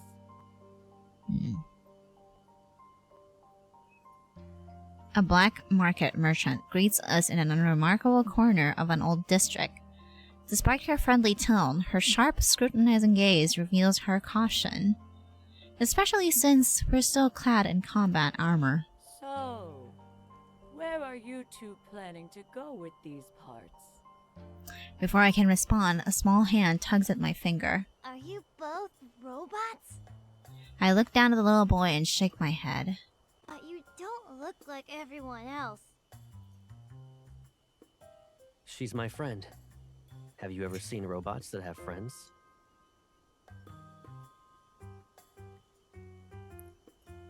The little boy shakes his head. I've always been alone. Is having a friend any different from being alone? It's different. Caleb glances at me. Having someone always be there for you, it feels different. But my grandma is always there for me too. You brat. Sorry about that. This is my grandson, Kolo. He hasn't seen many outsiders, so he's curious.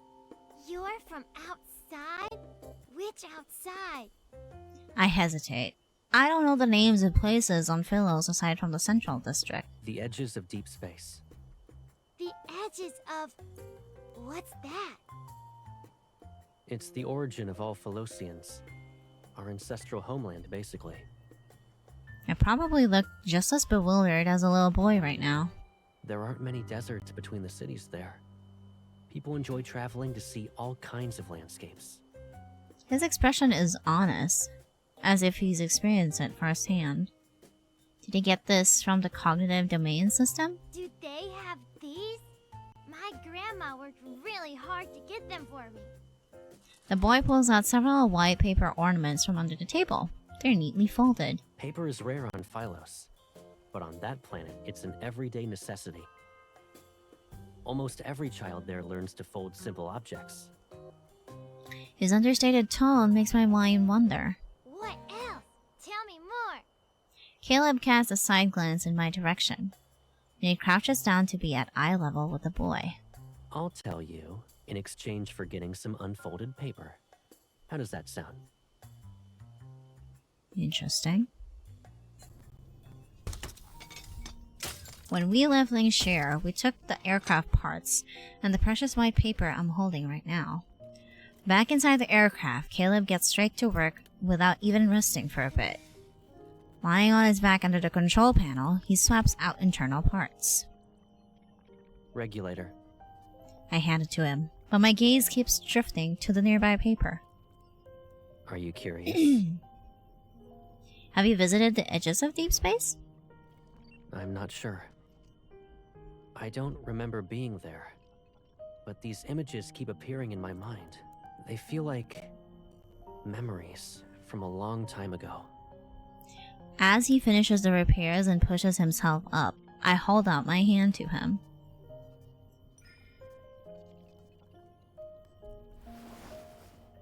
He hesitates before letting his cold mechanical hand clasp mine. I pull him up. I don't have memories like that. He carefully studies my face. Is that envy I see? I don't know. But you look happy when you talk about that place. Is it even happier than the dreamiest amusement park on Phylos? I've never been to either place. But that amusement park isn't far from here.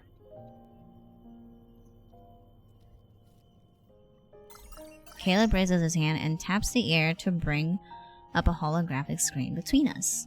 With his finger, he draws a simple sketch on the screen. There's a hover train that weaves through the amusement park.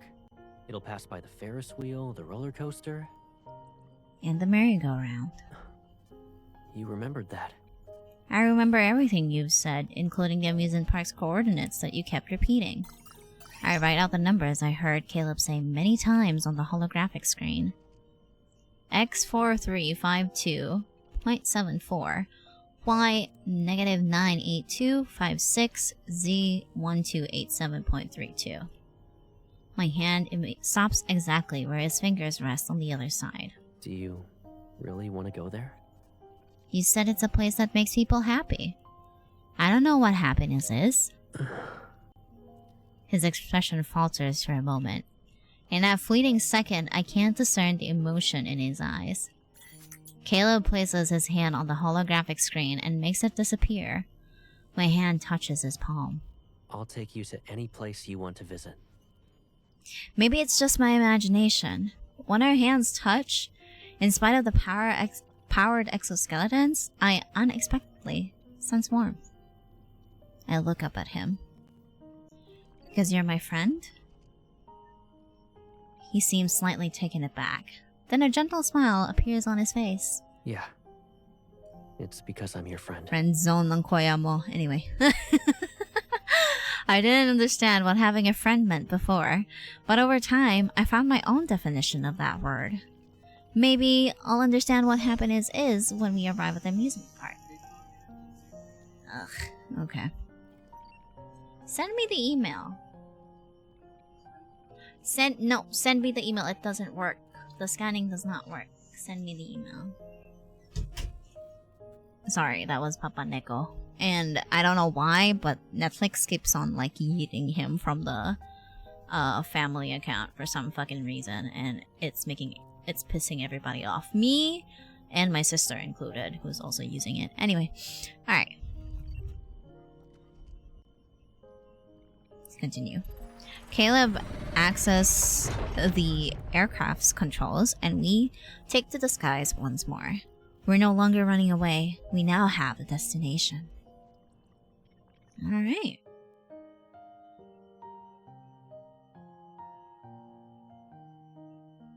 Oh, so there it is. There you go. See? Let me confirm this really quickly before we continue. There we go. That is faster.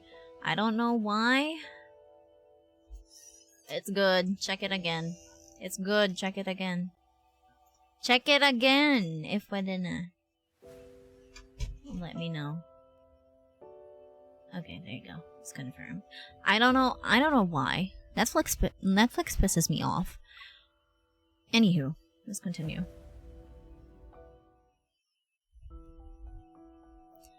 Experiment ID A01IE03. Phyllis calendar year blank 017802. Objectives. Reconstruct the energy transmission network within A01 to enhance the test subject's absorption and release capabilities. Reinforce A01's powered exoskeleton and insert environmental adaptation modules to improve the subject's adaptability and stability in various environments. Altan Research Bureau report number 8675. Ooh, excuse me.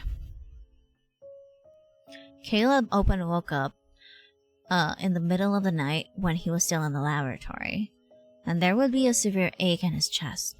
At first he thought he was sick, but he soon realized the pain had nothing to do with his physical health. It felt like someone deeply connected to him was suffering, and he felt her pain through an invisible bond. Caleb knew she endured the wounds, the mental erosion, the torturous modifications. She had to bear this inhuman pain because of the destructive energy she was born with. He wished he bore all that pain in her stead. This thought became a thorn in his heart that grew only inward.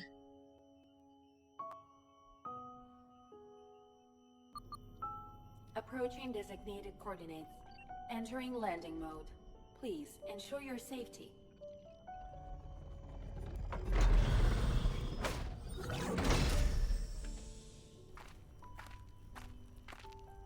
The aircraft has reached its destination, but the dreamy amusement park is nowhere to be seen. The remnants of a hover train lie scattered on the ground as if to prove this wasn't just our imagination. The amusement park did exist at one point, but now only its rotten remains stand before us. Lost in thought, I stare at the wreckage. This planet is big. There must be other amusement parks still present. That won't be necessary. I turn around and calmly look at Caleb. It's okay not to know what happiness feels like. I've matured just fine. I start walking toward the aircraft, but he grabs my wrist. Let me show you a magic trick. He releases my wrist and deftly folds, unfolds, and refolds the white paper he got from the boy. Before long, he places a delicate white paper crane in my hand. Let's see how far it can fly. Although I'm confused, I play along. The small paper crane glides from my fingertips, and it flies into the distance, and my gaze follows it across the desolate ruins. It circles back towards me, but just as I reach out to catch it, it levitates before my eyes. Did you use your evil? As soon as the words leave my mouth, I realize I'm floating. I look down and see Caleb walking through the air. He's heading in my direction. The hover train is gone, but there's always another way to reach the sky. During the previous battle with our pursuers' aircraft, I hadn't paid attention to the sensation of floating, but now that I'm suspended in the air, I feel like I lost my balance. He steadies me, and the familiar pull of gravity returns. For my next trick, I'll turn this place into an amusement park just for us. The paper crane levitates and leads the way. Caleb holds my hand and guides me through the night sky. From above, the amusement park no longer looks like a bunch of ruins. The Ferris wheel, roller coaster, and the merry-go-round, they stand like frozen relics of a bygone era. The wind and clouds are woven to form a vessel beneath us, and I turn to look at him. He's beside me. Caleb. What is it? This feeling I've never felt before. Is it happiness? If you like this feeling, then yes. It's happiness. After thinking for a moment, I gently pull him closer. He leans down. I see my lips curve into a smile in his eyes. I like this feeling. So I'm happy right now. Caleb stares at me as if bewitched. It's like he's seeing something completely new. Did I say something wrong? Not at all. It's because He gently touches the corner of my mouth with his index finger. this is the first time I've seen you smile. I also touch the corner of my mouth. It curved upward. Because I'm happy? It's not just that. This also changed. His fingers move from my cheek to the corner of my eye. Caleb, your eyes and mouth also changed. I touch the corner of his eyes and lips. Yes. Now we can see our happiness reflected in each other's faces. But I still don't know what makes you happy. You. As simple as that. You have the ladies. Anyways. Jesus Christ. Take notes, everybody. Take notes. He softly says this single word. The evening breeze tussles his hair, and the distant stars are reflected in his gaze. Just as I've come to understand happiness, I also understand what it means to have someone who's always been there for me. Memories of Caleb flash through my mind. Walking in mid-air, paper crane, the wind blocked at the cave's entrance, silver glow fruits, campfires under the night sky. A familiar yet unsettling feeling sweeps over me, and my consciousness begins to blur.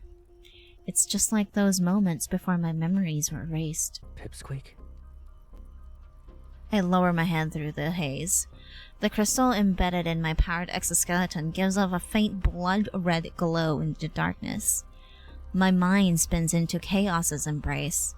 Even breathing feels painful. As I collapse into the arms of the person beside me, a sharp sound charges towards us. A golden beam pierces the darkness and grazes my powered exoskeleton. It's a surveillance drone. Get behind me. Uh-oh. Countless pairs of golden eyes suddenly light up the night sky. They're like the pride of lions surrounding their prey. More golden beams are woven to create an intricate net. They're trying to trap Caleb and me. I try to summon my floating blade to counterattack, but my fading consciousness prevents me from using my evil.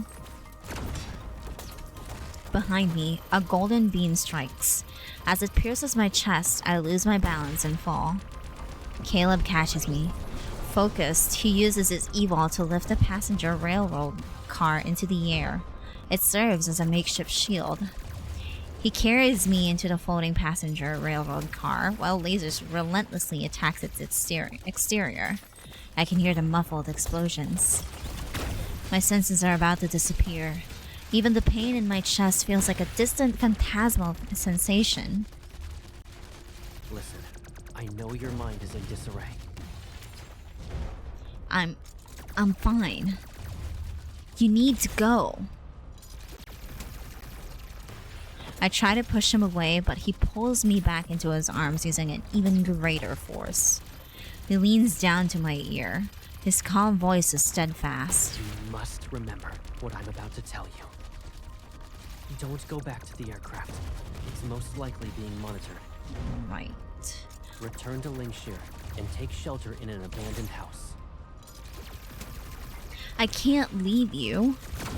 The passenger railroad car buckles inward under ruthless gunfire. The increasing number of strikes is a warning. It won't hold on for much longer. Caleb presses his hand against the back of my head. Our foreheads touch. There is no fear in his eyes, only a burning light belonging to someone who's ready to face death. You won't be taken back there, and you won't die. This is our last escape, I promise. His other hand grasps mine, and the transfer ports in our palms connect. A flood of energy surges into me. and it's not the cold, soothing kind I knew before. Caleb, it hurts. The energy burns like a raging wildfire. It consumes every fiber of my being as if to hollow me out. Don't be afraid. This won't take long.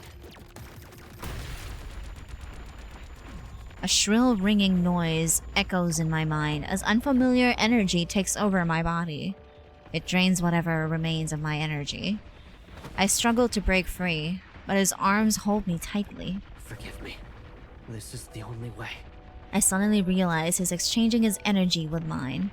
No, Caleb, you can't bear it. But I'm willing to do it. He pulls me closer. Our heated breaths mingle as our bodies seem to merge. I will give you my fate, and your fate will become mine. This is the one. This is the line from the event page. Oh my god, anyway. The energy courses through my very being to claim every part of me.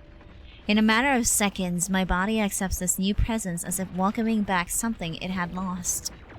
A dull ache throbs in my heart as I desperately fight to stay conscious. Why? He responds with a small smile, and his warm lips brush against my eyelids. Because I'm your friend. A close friend who's willing to do this. To die for you. In this close moment, I seize farewell in that smile. It feels like our final goodbye. My lips move, but the word I want to say won't come out. Caleb. As my world slips into darkness, I see Caleb turn and walk out of the passenger railroad car. He levitates in the air as massive black swords materialize behind him. The floating blades, forged from my energy, now serve as his weapon. So that was our power?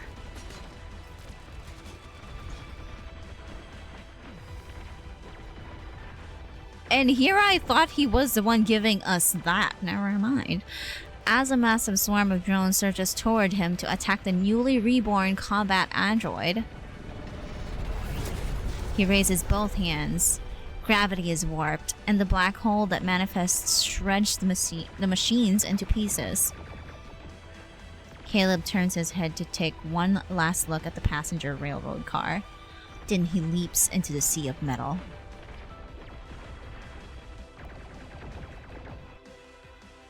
Okay, alright, the plot thickens for sure! Oh my god!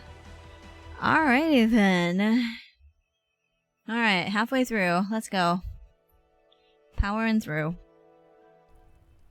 I wake up in the wreckage of the hover train's passenger railroad car.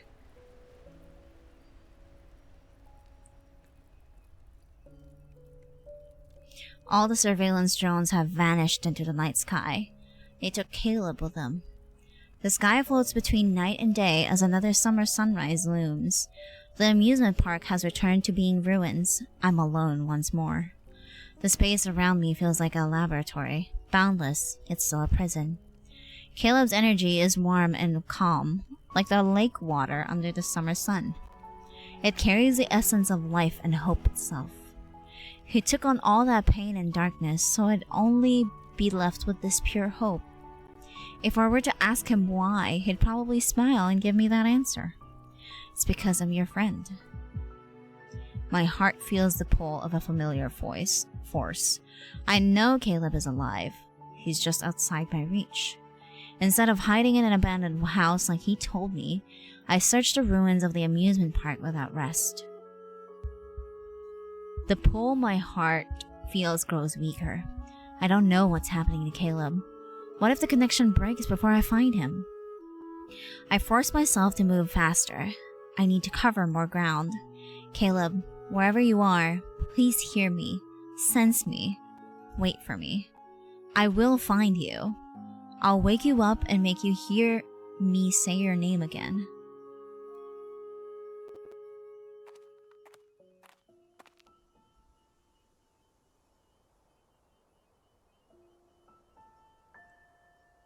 I lost count of how many days and nights I've traveled. I don't know how far I've gone. The ruins of a city rise in the distance. It looks like the outskirts of Linshire. Light fades from the weathered buildings as another night approaches. A feeling swells in my heart. Caleb is nearby. Climbing over the rubble of a building, I see the setting sun casting light on the lonely wreckage of an aircraft. My heart races as an invisible force pulls me. The person I've been trying to find is close. I move to the other side of the abandoned aircraft.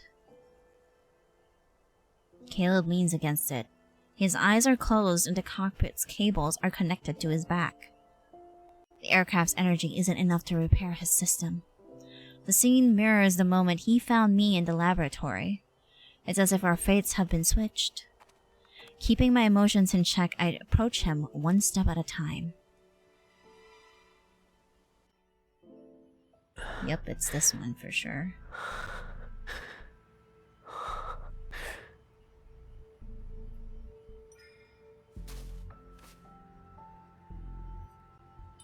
His breathing is steady. Let's see if he reacts.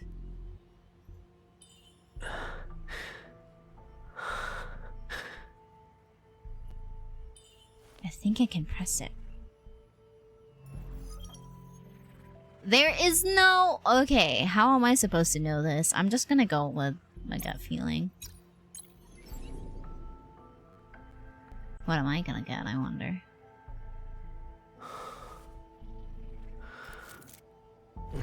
Oh shit. Target acquired. Uh-oh. A01. Activating elimination protocol. Caleb? Caleb? Is something controlling him? Oh boy. Nope, no running, for sure. Yep. No chance, girly. Error detected. Caleb, no! A01. Execute. Caleb, please. No. Command rejected.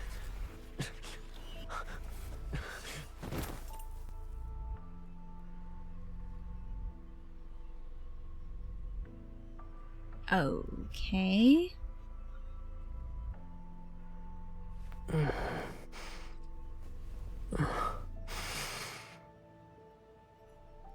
Have you returned to me?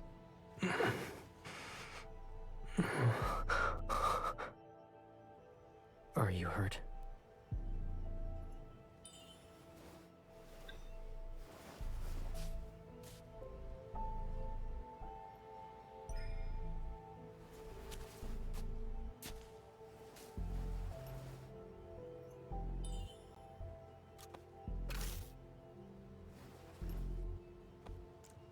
Seeking me out, that's dangerous.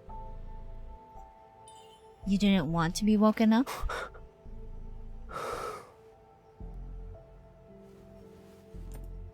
If it's you, no matter what, please wake me up. Ugh, that is such a puppy dog eyes, bro. Stop. Never beating the puppy allegations, I guess. I support Caleb as we quietly head back to Linshire in case the drones are still patrolling the city outskirts. His system has sustained heavy damage. We need to quickly find a safe place for repairs. The black market merchant who sold us aircraft parts kindly let us use her old house for now. Although it's worn from age, the room is tidy. A vintage floor-to-ceiling window takes up an entire wall, so this space is flooded with light. Caleb, utterly exhausted, collapses onto the bed. I gently touch his eyelids and feel a trace of warmth beneath my fingertips. Suddenly, his eyelashes flutter. Don't worry. I'm fully conscious. He takes my hand and turns it over. The various cuts and scrapes I collected from those days of looking for him in the ruins are revealed. His grip loosens as if he's afraid to cause even the slightest discomfort. Were you uncomfortable these past few days? Without saying a word, I press my palm against his. He understands and tries to pull away. My system is fine. I pin his hand down on the mattress. I sit on the edge of the bed and look down at him. Your hands. My pain receptors have been modified, but you're not like me. I force his palm to align perfectly with mine. My powered exoskeleton shifts as our transfer ports connect. Energy flows into his body. His wounds seemingly burn as they heal. Let go of... I use more of my strength to stop him from moving. His face slightly pales from the pain. This is how you repaired me before. I'm just returning the favor. Don't waste your energy on me. The energy transfer suddenly stops. I stare at my palm, shocked beyond disbelief. Caleb's system isn't fully repaired, but my energy is already drained. Unease creeps into my mind. Our energy levels are mismatched? You knew? He turns his head away to avoid my gaze. I'll recover. I just need more time. I grab his shoulders and make him face me. Our gazes meet. You lied to me. Yes, I did. How are you going to punish me? I'll accept whatever it is you plan to do. Lord God. Also, hello Zila, welcome in. How are you? I'm good. Just trying to finish the story before we end stream today, but yeah, welcome in. My fingers trail from his shoulders to his collarbone and move toward the center of his neck. Can I? Oh God. There we go. I had to be real slow. Your punishment? Promise me that you'll never leave me again. Ever.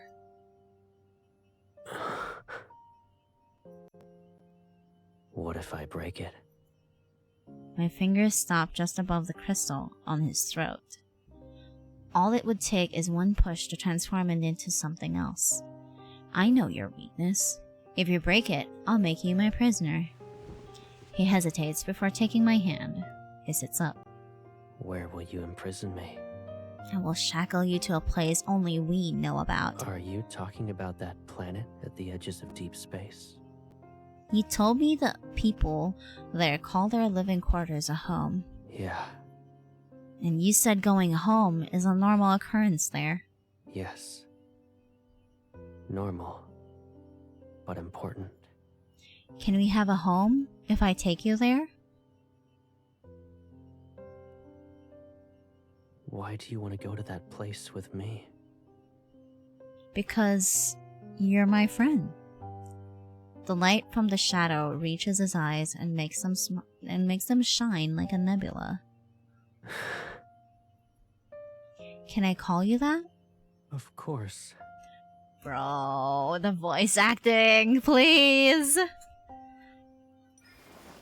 I move closer and wrap my arms around him. His presence surrounds me. For a moment, the cold metal of his powered exoskeleton feels seemingly warm. Caleb. I'm here. I rest my head against his shoulder. Now I understand what it means to have a friend. He wraps his arms around me. His embrace is ever so gentle, as if he's afraid his powered exoskeleton might hurt me. What does a friend mean to you? There's someone I can't live without.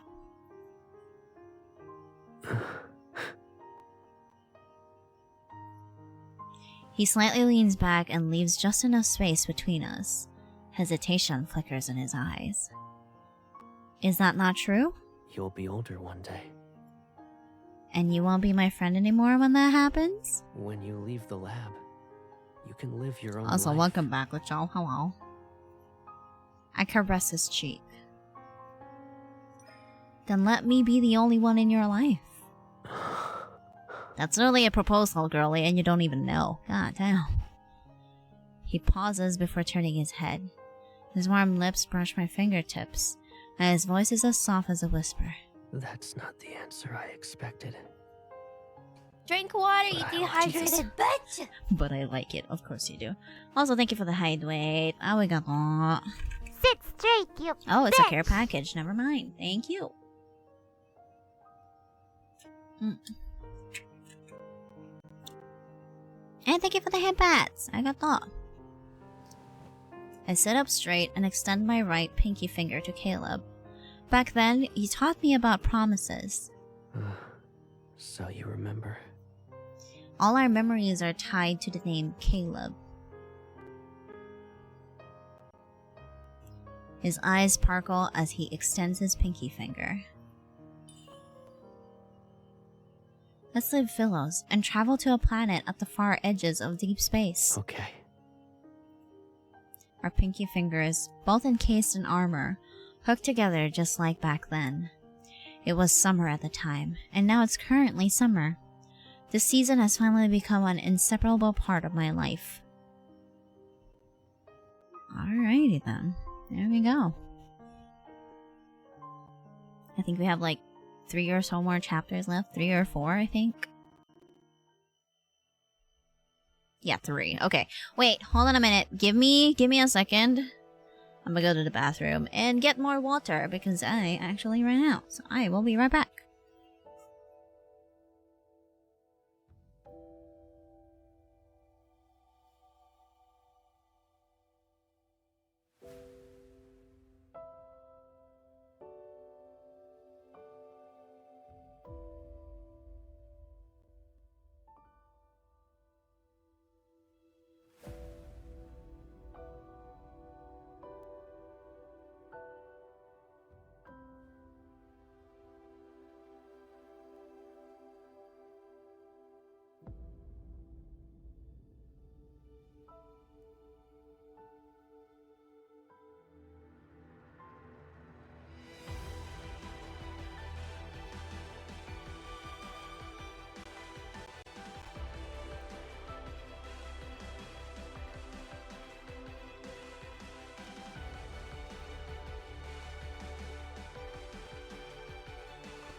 Hello, I'm back. Hi.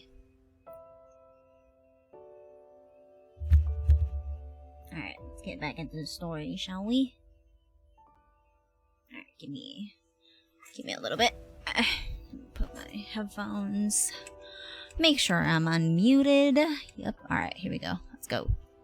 Last 3 chapters, you guys.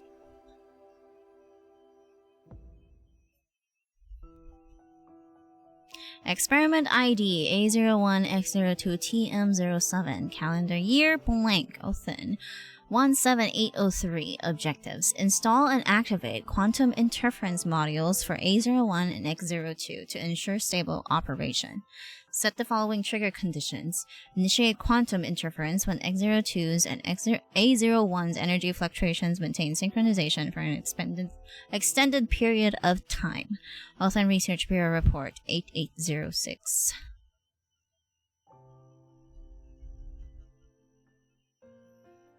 For those on the run, a destination is like a beacon, a spiritual anchor guiding every step of the way.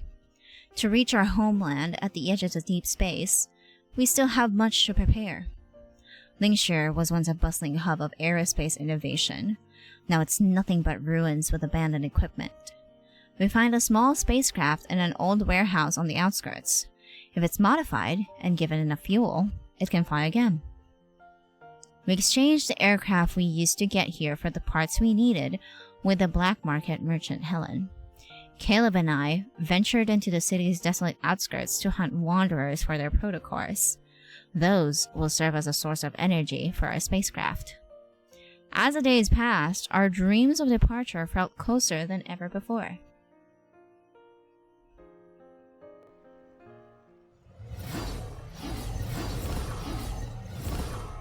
After working very hard, we finally filled our pouch with protocors.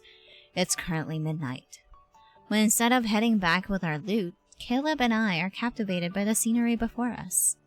A nameless lake sits in the far reaches of Linkshire's outskirts. The humid night air clings to our skin, and the calm lake mirrors the brilliant moonlight in the sky. I saw this before in the lab's system logs. Hmm? Philosians missed the moonlight of their homeland, so they built an artificial satellite to mimic it. We sit by the lake. I touch the water, and the cool ripples curl around my fingers. They soothe the heat coming off from me. When we finally see the moonlight in our homeland, we'll remember this night. It's so far away. Yes. Anything could happen. We might not even make it.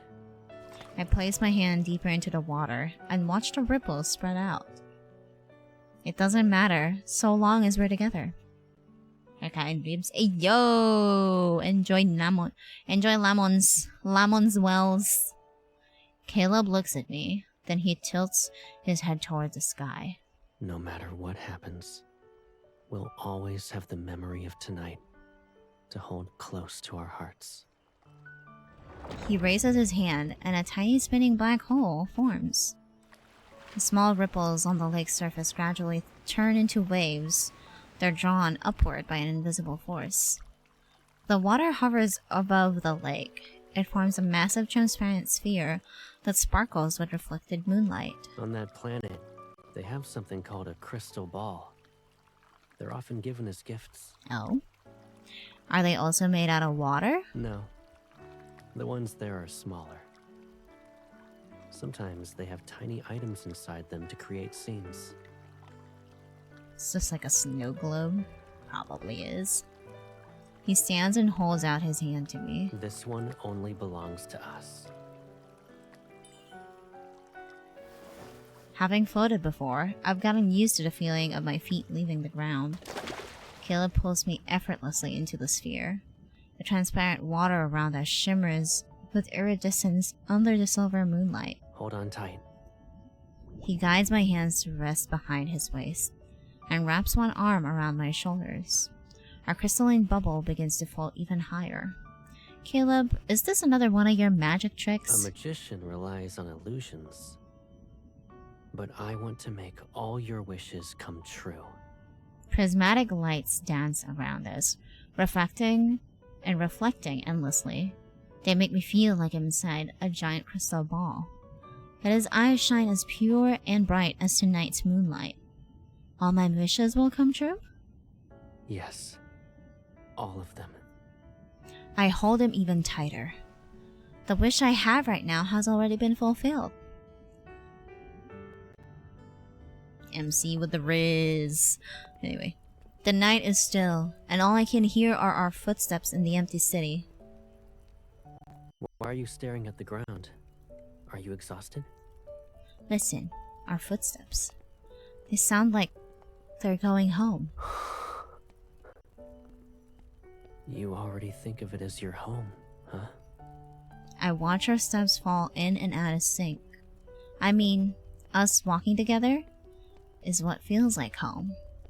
He slows his pace until we're walking side by side. I'll remember the rhythm then. So from now on, we'll walk home like this. Oh, my bad. I can skip that. I feel like he's playing another magic trick on me with a serious tone and how he says the word home. My heart is racing, as if I'm engrossed in an enchanting performance. Now you're the one who's slowing down. What's wrong? He places his hand on my shoulders to steady me. Then he leans down and looks at my face. Tired? His compassionate gaze is so close. Not wanting him to notice my quickened heartbeat, I only nod. We've been out for a while. He suddenly stops, turns around, and crouches down in front of me. Hop on. I'll carry you home. I don't move, instead, opting to stare at him. It'll be faster this way. Don't you want to go home soon? Not the piggyback ride. Still feeling lightheaded, I climb onto his back. He lifts me with ease and walks forward. If you're tired, close your eyes. You'll wake up at home. I lean my head against his shoulder and let myself relax. Caleb? What is it? I like it when you say home. Then I'll say it every day. Let's go home. Yeah. Man is literally the master at yearning, endearment, and everything else in between. It's crazy. Like, no one can beat this man with the amount of yearning he has for MC. I am losing my mind. I no longer care if he notices my racing heart, because I can feel his heart too. As my chest is pressed against his back, like mine, it's beating just as quickly. Our hearts are perfectly in sync. The rhythm is exciting and comforting. Good night, Caleb. Good night. Content, I close my eyes and fail to notice the faint blood-red glow from the crystal embedded in his powered exoskeleton. Ooh boy, here we go. The plot thickens yet again. Oh boy, oh boy. We're nearing the end, you guys. We're nearing the end. Yeah, I think we'd be able to finish this before, or at least around 3:30. Alright, anyway. Experiment ID A01X02NJ04. Othan 17804. Objectives. The interference control module, via feedback signals, would adjust the patterns of entangled particles to generate specific quantum states. These will target the neural networks of A01 and X02 to disrupt their consciousness. Monitor and document the destructive effects and quantum decoherence when the energy fluctuations of A01 and X02 converge. Othan Research Bureau Report 8932. Alright. Shortly after exchanging energy with the girl and waking up, Caleb had an ominous premonition. The color change in his powered exoskeleton's crystal, and the brief haze clouding his mind made him remember the ruins of the amusement park. The girl underwent the same process, the crystal discoloration and the mental fog. Those symptoms have been transferred to him. After their failed escape as children, the two had undergone many modifications. Maybe this was the failsafe, a mechanism the laboratory had implanted to prevent another attempt. But what was the trigger? When he carried the girl back to the old house on his back that night, he finally realized the answer. The trigger was each other. More specifically, it was their feelings.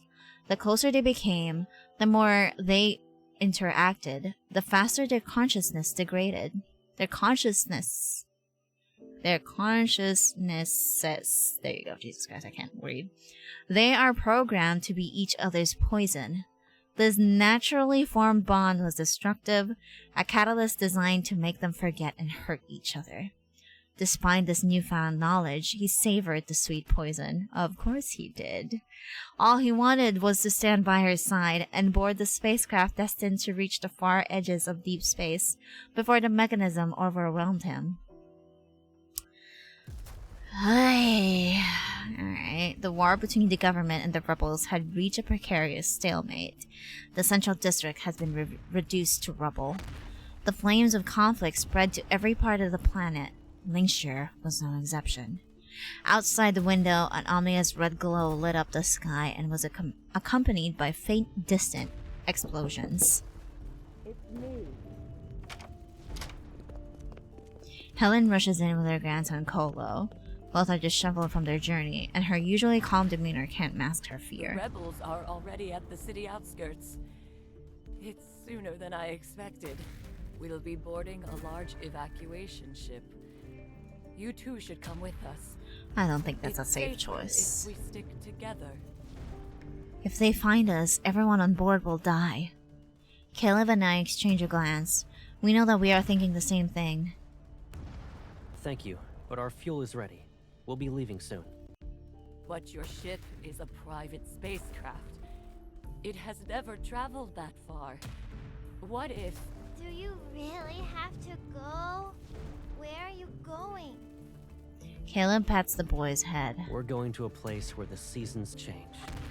We'll see life grow, a summer sunrise, and real moonlight. Does this world have such a place? Caleb shows a slight smile as he glances at the boy. He turns to look at me. If this world doesn't have it, then we'll find one that does. Helen sighs and hands a metal box to Caleb. Take this.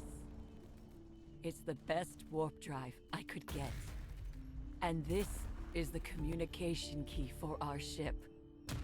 Just in case. So long as you're within range, we can send a rescue shuttle. After Helen nods, Colo places a small communicator in my hand. Thank you. You need to go to that world you're looking for. Take care, children.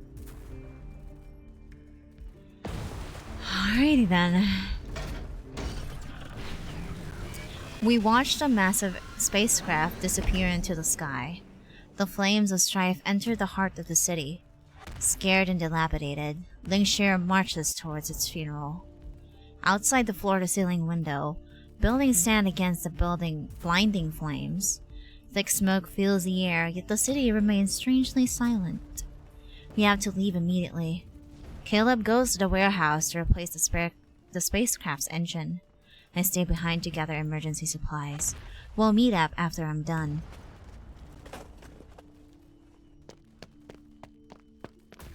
I rush to the warehouse with everything I can carry, and I see Caleb standing outside the spacecraft with his back to me.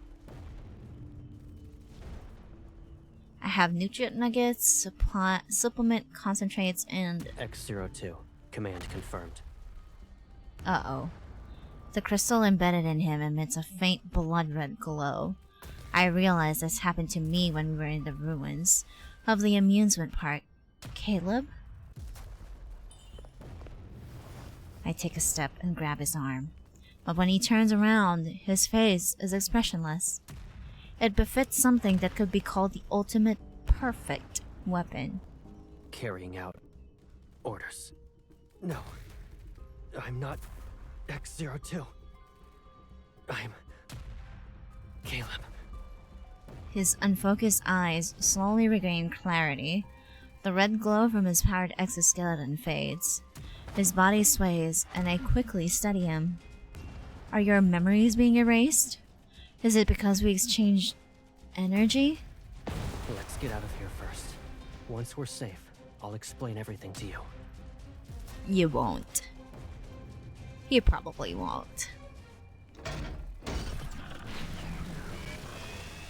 But sure, whatever. Lie to yourself, I guess. Outside the spacecraft's viewpoint, Lingshire, consumed by warfare, shrinks into a speck of light in the distance. As the spacecraft ascends, the entire planet seemingly spirals into an inferno. I pilot the ship, but my heart races as if it's feeling someone else's pain. We have interference modules inside of us. When triggered, the one with the destructive energy will experience a degradation of their consciousness. Until they lose it completely. Then they must wait to be reactivated. It's clear what those people feared. Weapons with a will of their own. Suppressing the bitterness in my chest, I force myself to stay calm. If we leave Philos, the module won't be activated. He lowers his gaze to avoid looking me in the eye. That's when the truth hits me. Am I the trigger? Whenever our energy synchronizes, it activates the interference module. My body trembles, but a soft smile appears on his face. It's not your fault. They knew I couldn't stop myself from wanting to synchronize with you. God, the way he just said that? Whoever is voicing this man knows how to pull on heartstrings for sure. Jesus Christ. Anyways. The countless experiments had dulled my anger and pain. Yet they surge once more as they're reborn from my flesh. All of them deserve to die. But who are they? The researchers who modified us? The rulers who crave our power? The creators who gave us this energy? Or is it fate itself that's binding us in each other's shadows? Before me is this countless universe, yet my hatred can only merge with its unfathomable darkness. This should have been my burden. If Caleb didn't exchange his energy with mine, he wouldn't need to suffer. I grasped Caleb's hand and tried to connect to the port in his palm. Suddenly, something warm and sticky. I slowly turn over my hand. Dark red blood has mixed with the golden fluid in my palm. It flows down my wrist. I'm sorry. Also, hello, Jazz. Also, hello, Yvonne. Welcome back. At least you're getting the effect. Yep, I am feeling the effect and I hate it. Whew. We won't be exchanging energy anymore. Caleb. But at least I got you onto this ship before I was taken away. I promised this would be our last escape. And I meant it.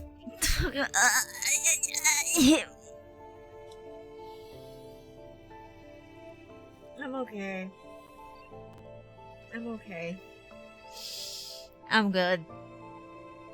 That's another line from the event. I hate this game. This game is nothing but freaking depression, bro! His grin sends waves of fear through me. I grab his arm. Caleb, don't you dare leave me. He promised to reach the far reaches of the deep space together. Warning. Internal energy fluctuations are intensifying. Hull integrity Oi. at risk. Immediate action required. We'll do the hour later, okay? We'll do that later. I'm just here since you got back from lunch and listening how you're affected by Caleb. Yup. Someone did the thing. Who did the thing? Yeah, I did see. Yeah, I was gonna say. We'll do it after, okay? We'll do it after. I know you're gonna be awake anyway. But yeah, good after you. I can't control them for much longer. Uh-oh. Even if you lose consciousness, it doesn't matter. I'll always be the one to wake you up. Warning. Spacecraft is under heavy bombardment. Uh-oh. Shield integrity at 70%. A massive fleet is approaching. Uh-oh. Contact will occur in approximately 25 seconds. Please execute tactical evasive maneuvers. This is perfect. Perfect? For what? Your fate is now mine. This is the last thing I can do for you. Caleb. He releases my hand, stands up, and leaves the cockpit. I try to follow him, but gravity pins me in place. A transparent door separates us. It's just like that barrier in the laboratory. But he won't be waiting for me on the other side this time. Caleb, no! Don't leave me! Caleb! Caleb stops in his tracks. He turns his head ever so slightly. I'm sorry. I failed you as a friend. Our promise to reach the edges of deep space together. I broke it. I can only see one of his eyes. Within it lies a gentle resolve that destroys my heart. But the promise we had since we were born, I kept that one. Our bodies, minds, and spirits are from the same source. Even if it all fades away, my soul will always resonate with yours. Because... His lips continue to move, but no sound comes out. This is Caleb's final goodbye.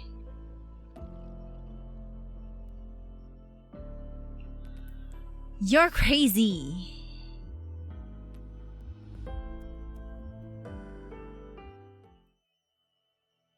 Oh, I'm not ready for this. I am not ready for this. I'm not ready to see that scene for myself and how it unfolds. Oh god. Oh god, so you love Caleb? I love all the boys, okay? I love all the boys. Caleb might be top 3, but he is 3. Savior is still my baby, okay? Anyhow, alright, let's get this out of the way. You want me to say it? You want me to say the awa? I'm gonna do it now because I feel like the last chapter is gonna destroy me. So let's do this now. You want me to say the awa? You want me to say the awa? Ara. There you go. There's your awa. There's your awa. Happy? Brace ourselves, chat. Yeah, there you go. There's your awa. Oh yeah, wait, I didn't close this one. Alright, okay, let's continue to the last one. Alright, yep, let's brace ourselves. The cult has been fed for real. Caleb has a secret he never told anyone about. It was born the moment he became aware of her existence in the laboratory. He didn't even know if it was related to their shared origin, her being the center of his world, or the fact that she was herself. Yet in the end, none of it mattered. Every reason began and ended with her. This secret was a seed buried in his heart, and over the years it grew into winding vines that formed an invisible net. It bound him and made him want to bind her just as tightly. At the beginning and end of those vines was a single thorn, one that grew inward. Their shared connection meant his soul was always destined to recognize her. Damn! Okay! I mean, to be fair, that makes sense. Always destined to recognize her. Alright, Silas 2.0. Anyways, his soul resonated with hers again and again because he loved her. The deafening echo of that love had traversed the sealed laboratory, the war-torn planet, and the inevitable end. Now, it would finally fade into silence. Oh boy, here we go. Independent combat unit detected. Multiple enemy vessels have been eliminated. The number of the fleet's pursuers has been significantly reduced. Warning. Uh-oh. Combat unit's vital signs are fluctuating. Severe wounds are likely. Warning. Combat unit is in freefall. Immediate action required. The AI system's voice reverberates throughout the spacecraft. With gravity restored in the cockpit, I open the transparent door. Outside the viewport, debris from destroyed ships flies through the void like meteors. And there he is. The one I can't bear to lose. He is falling toward a final goodbye. Caleb, what makes you think my life could mean anything without you? I don't want to live in a world without you. Not even for a moment. There's a third option that isn't one person escaping or getting dragged back to the lab. And maybe that's the ending I want. I touch the silver seed I always carry, open the emergency hatch, and leap into the void. Here we go. Controlling my powered exoskeleton, I drift through space. In the distance, ships explode in silence. The remains streak across this emptiness. The receiver built into my ear picks up a sound. The piercing screech almost makes me think it's an auditory hallucination. Isn't this Caleb's receiver? My intuition makes me look down. That figure in black is quickly falling.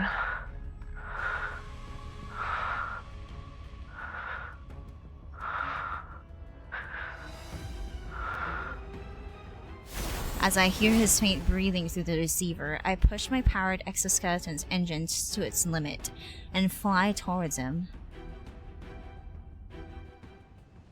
Oh, I'm not ready. I'm not ready for this, chat.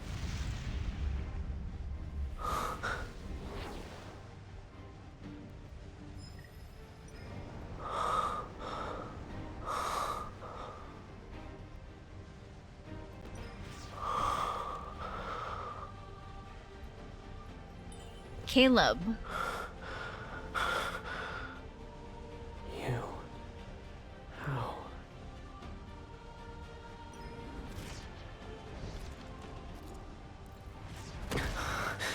Uh-oh. You must turn back.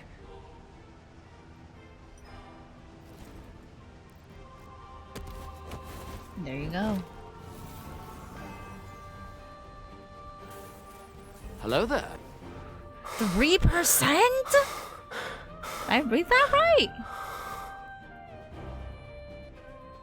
Drink water, you dehydrated bitch! Can we read the room?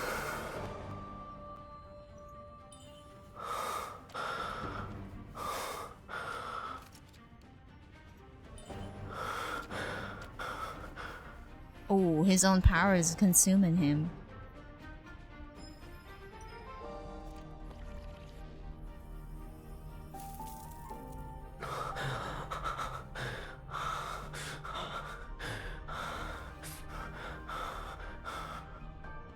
You should visit any place you want.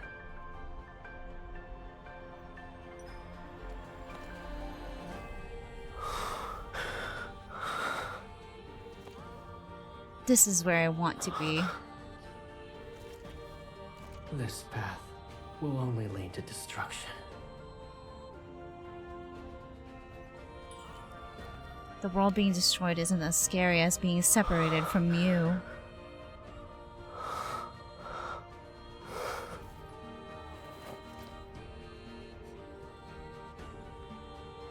We're from the same source.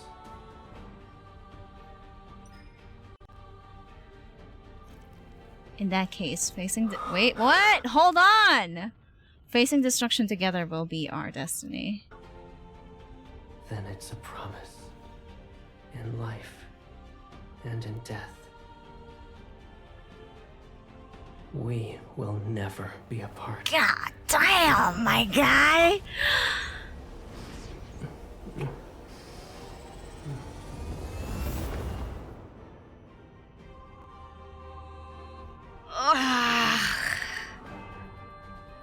I hate myth memories, bro. I hate them so much. I feel like I woke up from a long, endless dream. In that dream, countless nebulae were set aflame in the fathomless depths of space. They collapsed, and a black hole formed at its center. There was an explosion. New stars were born. Then I heard a faint voice telling me a story about another world. In the chaos, it was the only thing I could understand. And that voice kept saying the same words, "Go home. Let's go home." Construo and Destructio are two forces that drive the evolution of civilization. These intertwined forces are interlocked and in a perpetual cycle. Philos' empire rose from the advent of technology, which granted immortality. Yet beneath its glory were the seeds of destruction, and had long been sown. Immortality meant the end of progress. Their decay began the moment it was achieved. Immortality could not sustain an immortal civilization.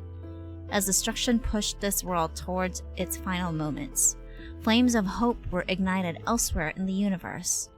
It's a testament to the endless cycle of rebirth. From the fall of Philosian civilization, the final chapter.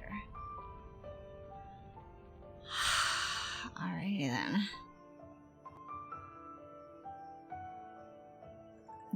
God, that's where it— oh my god, are you kidding me? Are you kidding? And they give out the freaking silver glow fruit seed. That is such bullshit. Oh my god, I hate this game. Fated Duo, of course it is. Y'all make me mad, bro. I am in pain. That was actually shorter than I thought it would be. I thought it would like be a little bit longer for the final chapter, but no, it's not. Ay, ay, ay.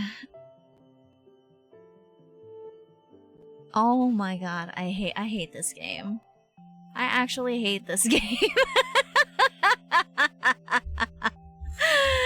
My god, yeah, no. I thought there would be like a little bit more something over there, but apparently not. But god damn!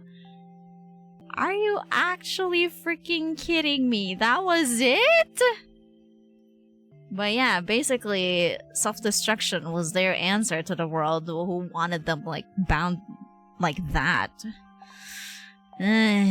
Oh, never mind. That was my reminder from Zane. Don't worry, I did eat. It's okay. No need to worry about that one, for sure. Wow, damn, that was something. Hey, are you mad?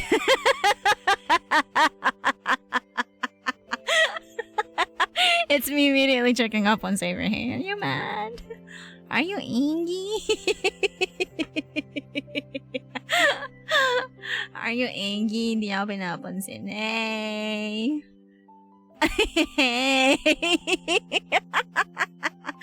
I think he's mad at me that I spent some time with Caleb today. Oh my god, but yeah, that was definitely something. Yeah, natutulog si Kuya mo, hindi ako pinapansin. Kuya.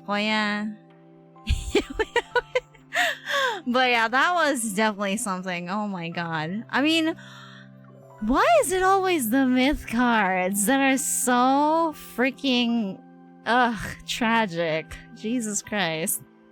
I'm just gonna stay at the screen because Savior tends to like talk over me at times when I'm like saying my thoughts. But yeah, oh my god, that was something else for sure. That was something else for sure. Yeah, speaking of myth cards, I have yet to play Size myth cards, myth memories, whatever you want to call it, and Zane. I think I already unlocked Zane's, right? Did I already get all of this? Yeah, nagtatampo na naman siya. Yeah, let me double check. Okay, yeah, I do. I do have it, I think. Yeah, okay, I do have all of these things. The myth shards for the memory. So we're probably gonna do Sai and Zane's next. And then we'll go from there, from like my backlogs. Because some of my backlogs I actually do off stream. Like this one I did off stream. Like the other 5 stars that I have already. Yeah, I remember this one. The Kato one for Zane I have yet to do. I kind of want to do that on stream. Maybe this too. This is the birthday one, and I didn't do the birthday on stream. Like this was a couple months ago. But yeah, there's a couple of things that I would still like to do on stream. Oh wait, hold on.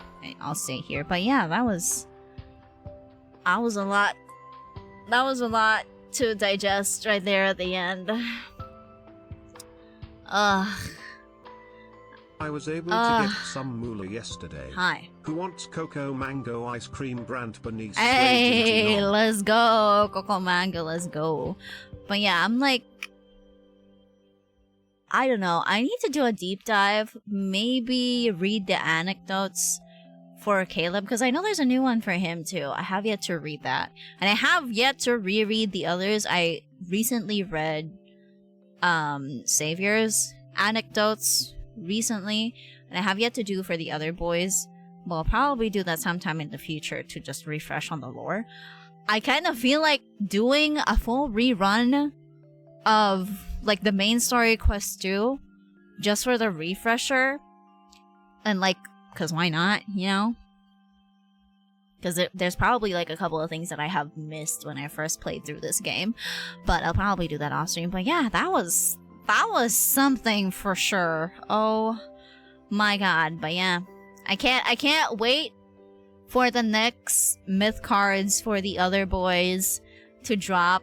But before that, I hope Lumiere gets a rerun first, please.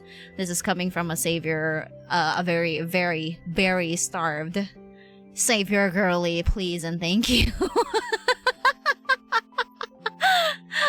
I need a Lumiere rerun in full, please. I'm begging. I will never miss another myth card ever again. Please, I have learned my lesson. I have learned my lesson, please and thank you. I need Lumiere. Every day is missing Lumiere day for sure, but yeah, that was actually really good for both sides, especially since like these two literally just came out this year for Caleb after he got released. That was a lot of like backstory to his character. Like I was saying earlier, nobody beats this guy with yearning. Like yearning for MC, that's his thing. That's literally his thing. Like I don't know what to tell you, but that's his thing for sure. For sure. Absolutely. Also, thank you for the follow. I saw that you wanted Lumiere. Always. I have never regretted anything in my whole life. I hated it. But yeah, thank you for the follow, Crystal. Yes. If you were browsing the cards, that one Silas card be Fruitia, the one with the Yeeties out, you mean this one? Yeah, it is. It is. It is. It is definitely. It is definitely free. I have yet to play this. I promised that I will play this on stream. I didn't get Raphael's on this Quint banner, unfortunately, but yeah, I have Sai and Caleb's over here too. I have yet to play it. I can't do that. I can't do that. Oh, you mean this other one too? I mean, yeah, it is also fruity. You're right. That's true.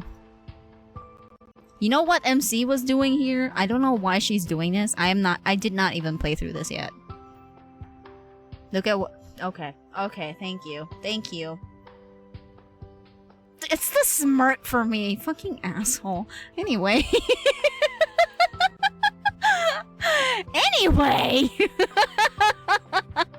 Jesus. Good God. Anyhow. But you regretted the Magnum Opus, yeah. Playing Magnum Opus while I was like high on fucking hormones was a mistake. Because at the end of it, it's not even like a tragic card, right? It's not even like a tragic memory or anything. But like, bro, I was crying because, bro, why can't this be real? Why can't this be real? That's literally the thing with that card. That card reminds me of. What? POV, Young Tito Mang Nakaki San Case Nung Beer Dapos Nakikipa Quenchuhan Nasaman Yapin San No Dapos May Giant Beer Belly. Well, at least siya wala siyang beer belly. All the 8, not even a 6-pack, an 8-pack pandesal. Oh my god. Also, speaking of myth cards, I am also waiting for this man to come back. The Dragon Silas, I need it for my life. Thank you very much. Thank you. I need it. I absolutely freaking need it. I need it for my life. Probably I'll get Raphael in the next rerun. I was just really scared that, like, what do you call this? I didn't get God of Tides. Only because I'm waiting to get my first 5-star solar. What was it again? This one. The other pair to this one, because I don't have this one yet. I don't have the memory pair for this one. I'll get this one first from like the cards, and then I'll get God of Tides or anything new. Hi, hello. What? Jump scare. Hello, hi, what's up? What? Hi, hello. Is it just me? Are there really few? No, there are a lot of Rafa girlies, for sure. There are a lot of Rafa girlies. Ari is a Rafa girly, actually. Rafa turned Silas girly, for sure. Yeah, we are savior girlies here. I'm a savior girly with Jazz over here, but yeah. As you can see, I have a lot of this man.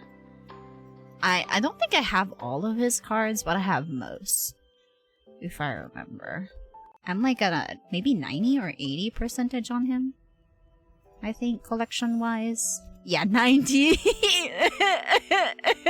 I cry every time. I cry every time I'm on this screen. Lumiere. Lumiere.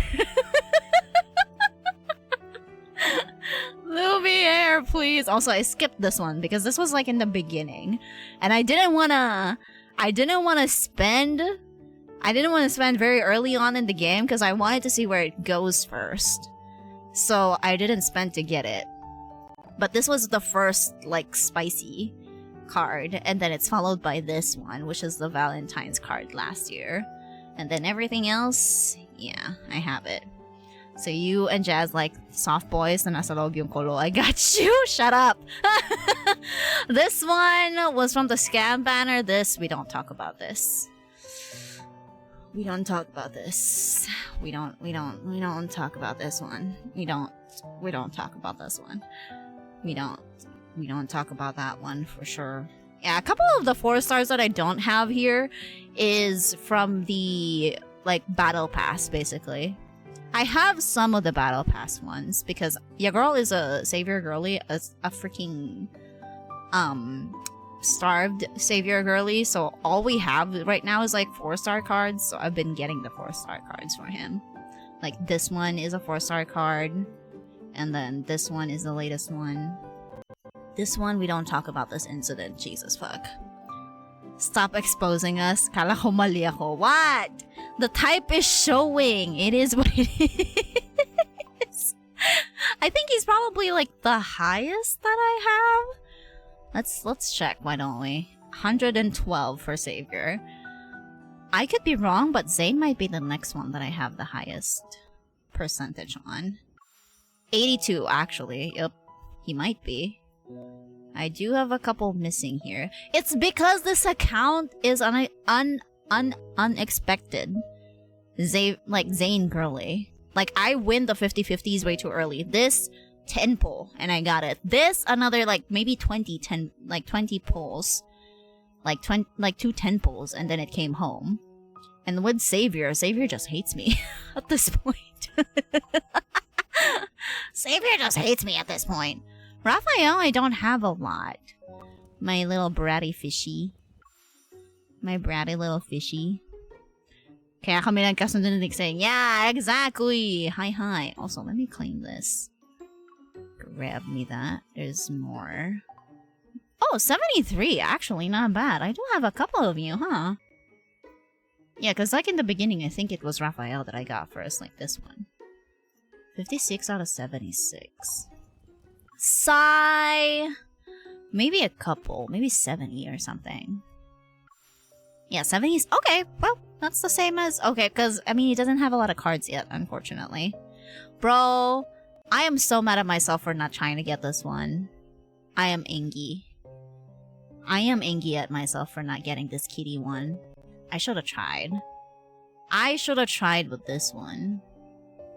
Look at the kitty! My baby! He's so... exactly. The way... I'm gonna say it over and over again. Like, they marketed this man as the big bad mafia boss. And yet he's like... the softest among the boys, I would like to say. My kitty, my little baby. My little baby. Also, if this gets a rerun, I'm getting it. Grasslands is very, very popular too. Very popular among the Silas girlies. This is also a really nice card. I know Ari has all. Ari actually has my other mod has 100% progress on Silas. And I think she has this myth card on R3. That's how much he loves this man. I'm not sure if she has this. This is a fever dream. This is a fever dream, bro. This is a fever dream, brother. Jesus fuck. A lot of people are also waiting on that. Me too, but like, hey. Hi. Anyways. Would you say Savior and Silas are polar opposites? Not quite. Not quite polar opposites, but there are some of their personalities are the same, some are like different. Like, I'd like to say Silas is more mature than Savior, because Savior is like very, I'd like to say, like, he's very unfiltered when it comes to his feelings, I guess you could say. So there's that for sure. I'm 88 at you? Oh, because I don't have the other. Okay, I mean, I'm getting that one for sure. Yeah, I don't have the... What is this? Is this from the standard? This is the first featured 5-star. I didn't pull for that, like when he came out. So that makes sense. Okay. Anyhow, you could say that, I guess. Yeah, something like that. Also, Sai wouldn't mind. Sai wouldn't mind being told what to do by MC. Do that to Savior, and he will not take it. He will not take it lightly. He will not take that like sitting down. He will not take that sitting down for sure. Also, I think I have a couple of things in here, don't I? That I can put. Hopefully the stream won't lag that much. Ah, there. Yippee! I can add more stuff in here.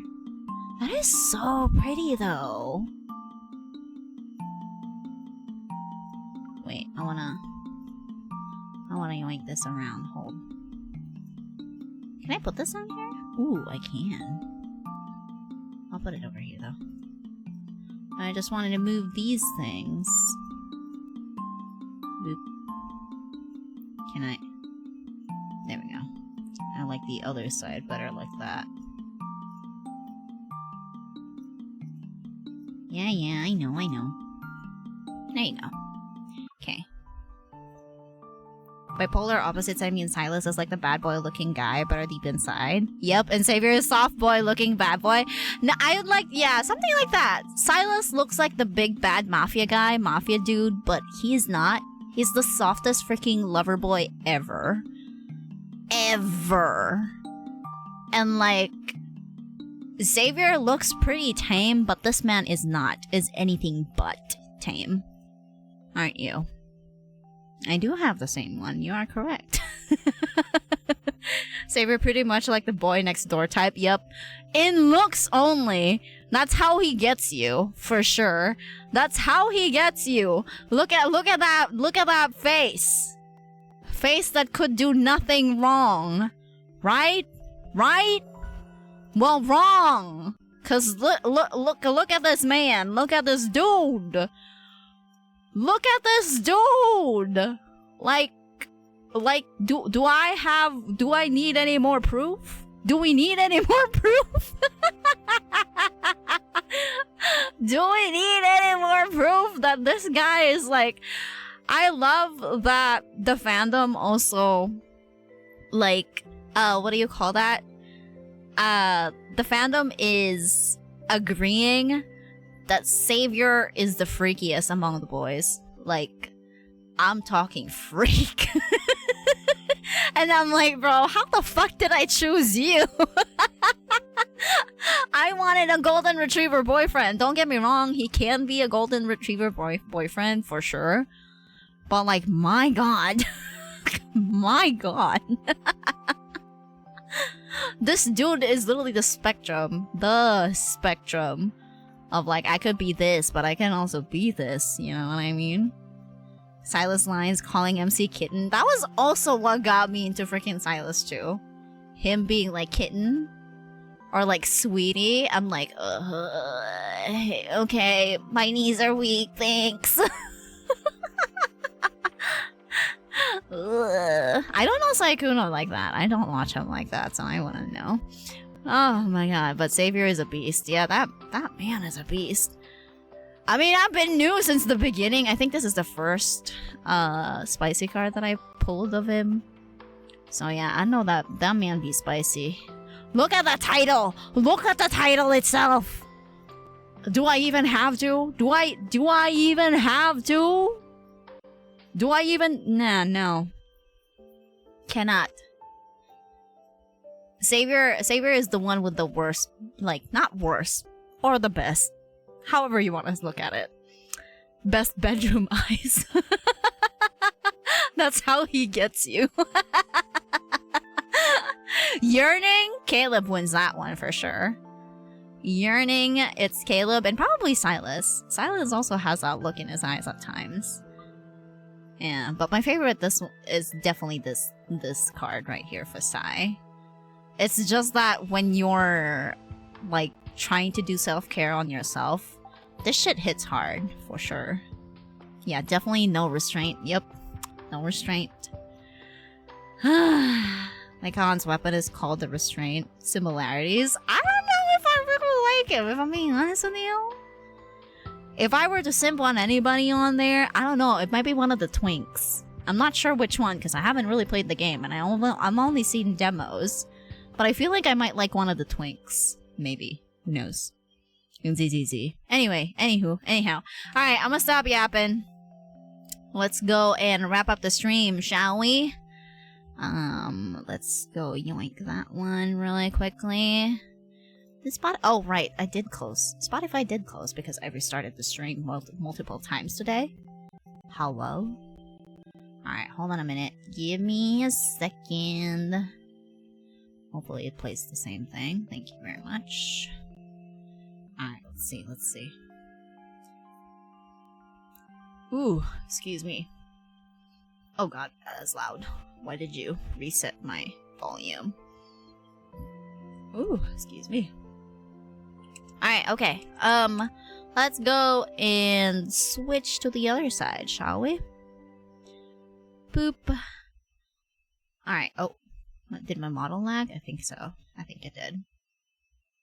Alright, there we go. I'm alive. I'm back and I'm alive. Alright. What are we planning? Oh, Thursday! Because today is Tuesday, right? Yeah, Thursday, we will be back to Genshin. We will do Imaginarium, right? Imaginarium reset. And if we do have extra time after Imaginarium, we will probably do and start the new tribal quest so that I can unlock the what do you call that? The reputation quest for the new area. And then we'll slowly go from there. I'm trying to get back into Genshin, but all that's like recently been happening around the fandom is like discouraging me, I guess, from fully coming back to Genshin, which is kind of annoying if I'm being honest with you. I was literally starting to like pick up the pace again, or I was seriously thinking of getting back into Genshin, but all of the drama surrounding the fandom and everything else right now is just ugh. That's all I'm gonna say. That's all I'm gonna say. Oh my god, and I hate it. I hate that it's been like that. But anyhow, I see somebody that we can raid already. I would like to come back to loving Genshin again, but it's so hard with all the bullshit. Exactly!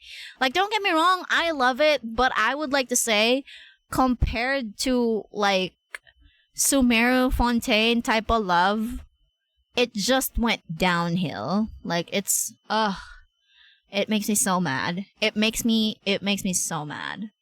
Like, I'm not even sure who I'm mad now. Like who I am mad at, what I am mad at. It's just at the overall, like, dumpster fire that it currently is. So it is what it is. But anyhow, let's go and raid over here. Let's go and raid Chili! I haven't seen Chili in a while because I think she also had, like, internet issues a while ago. So let's go and raid over here. She is doing, some Wooba. Wait, what is she doing on Wooba? Oh, she's doing the main story, so we don't have to worry about spoilers on our end. Unless you haven't done it already, you haven't done it yet. Be careful. I'm gonna give you a heads up right now.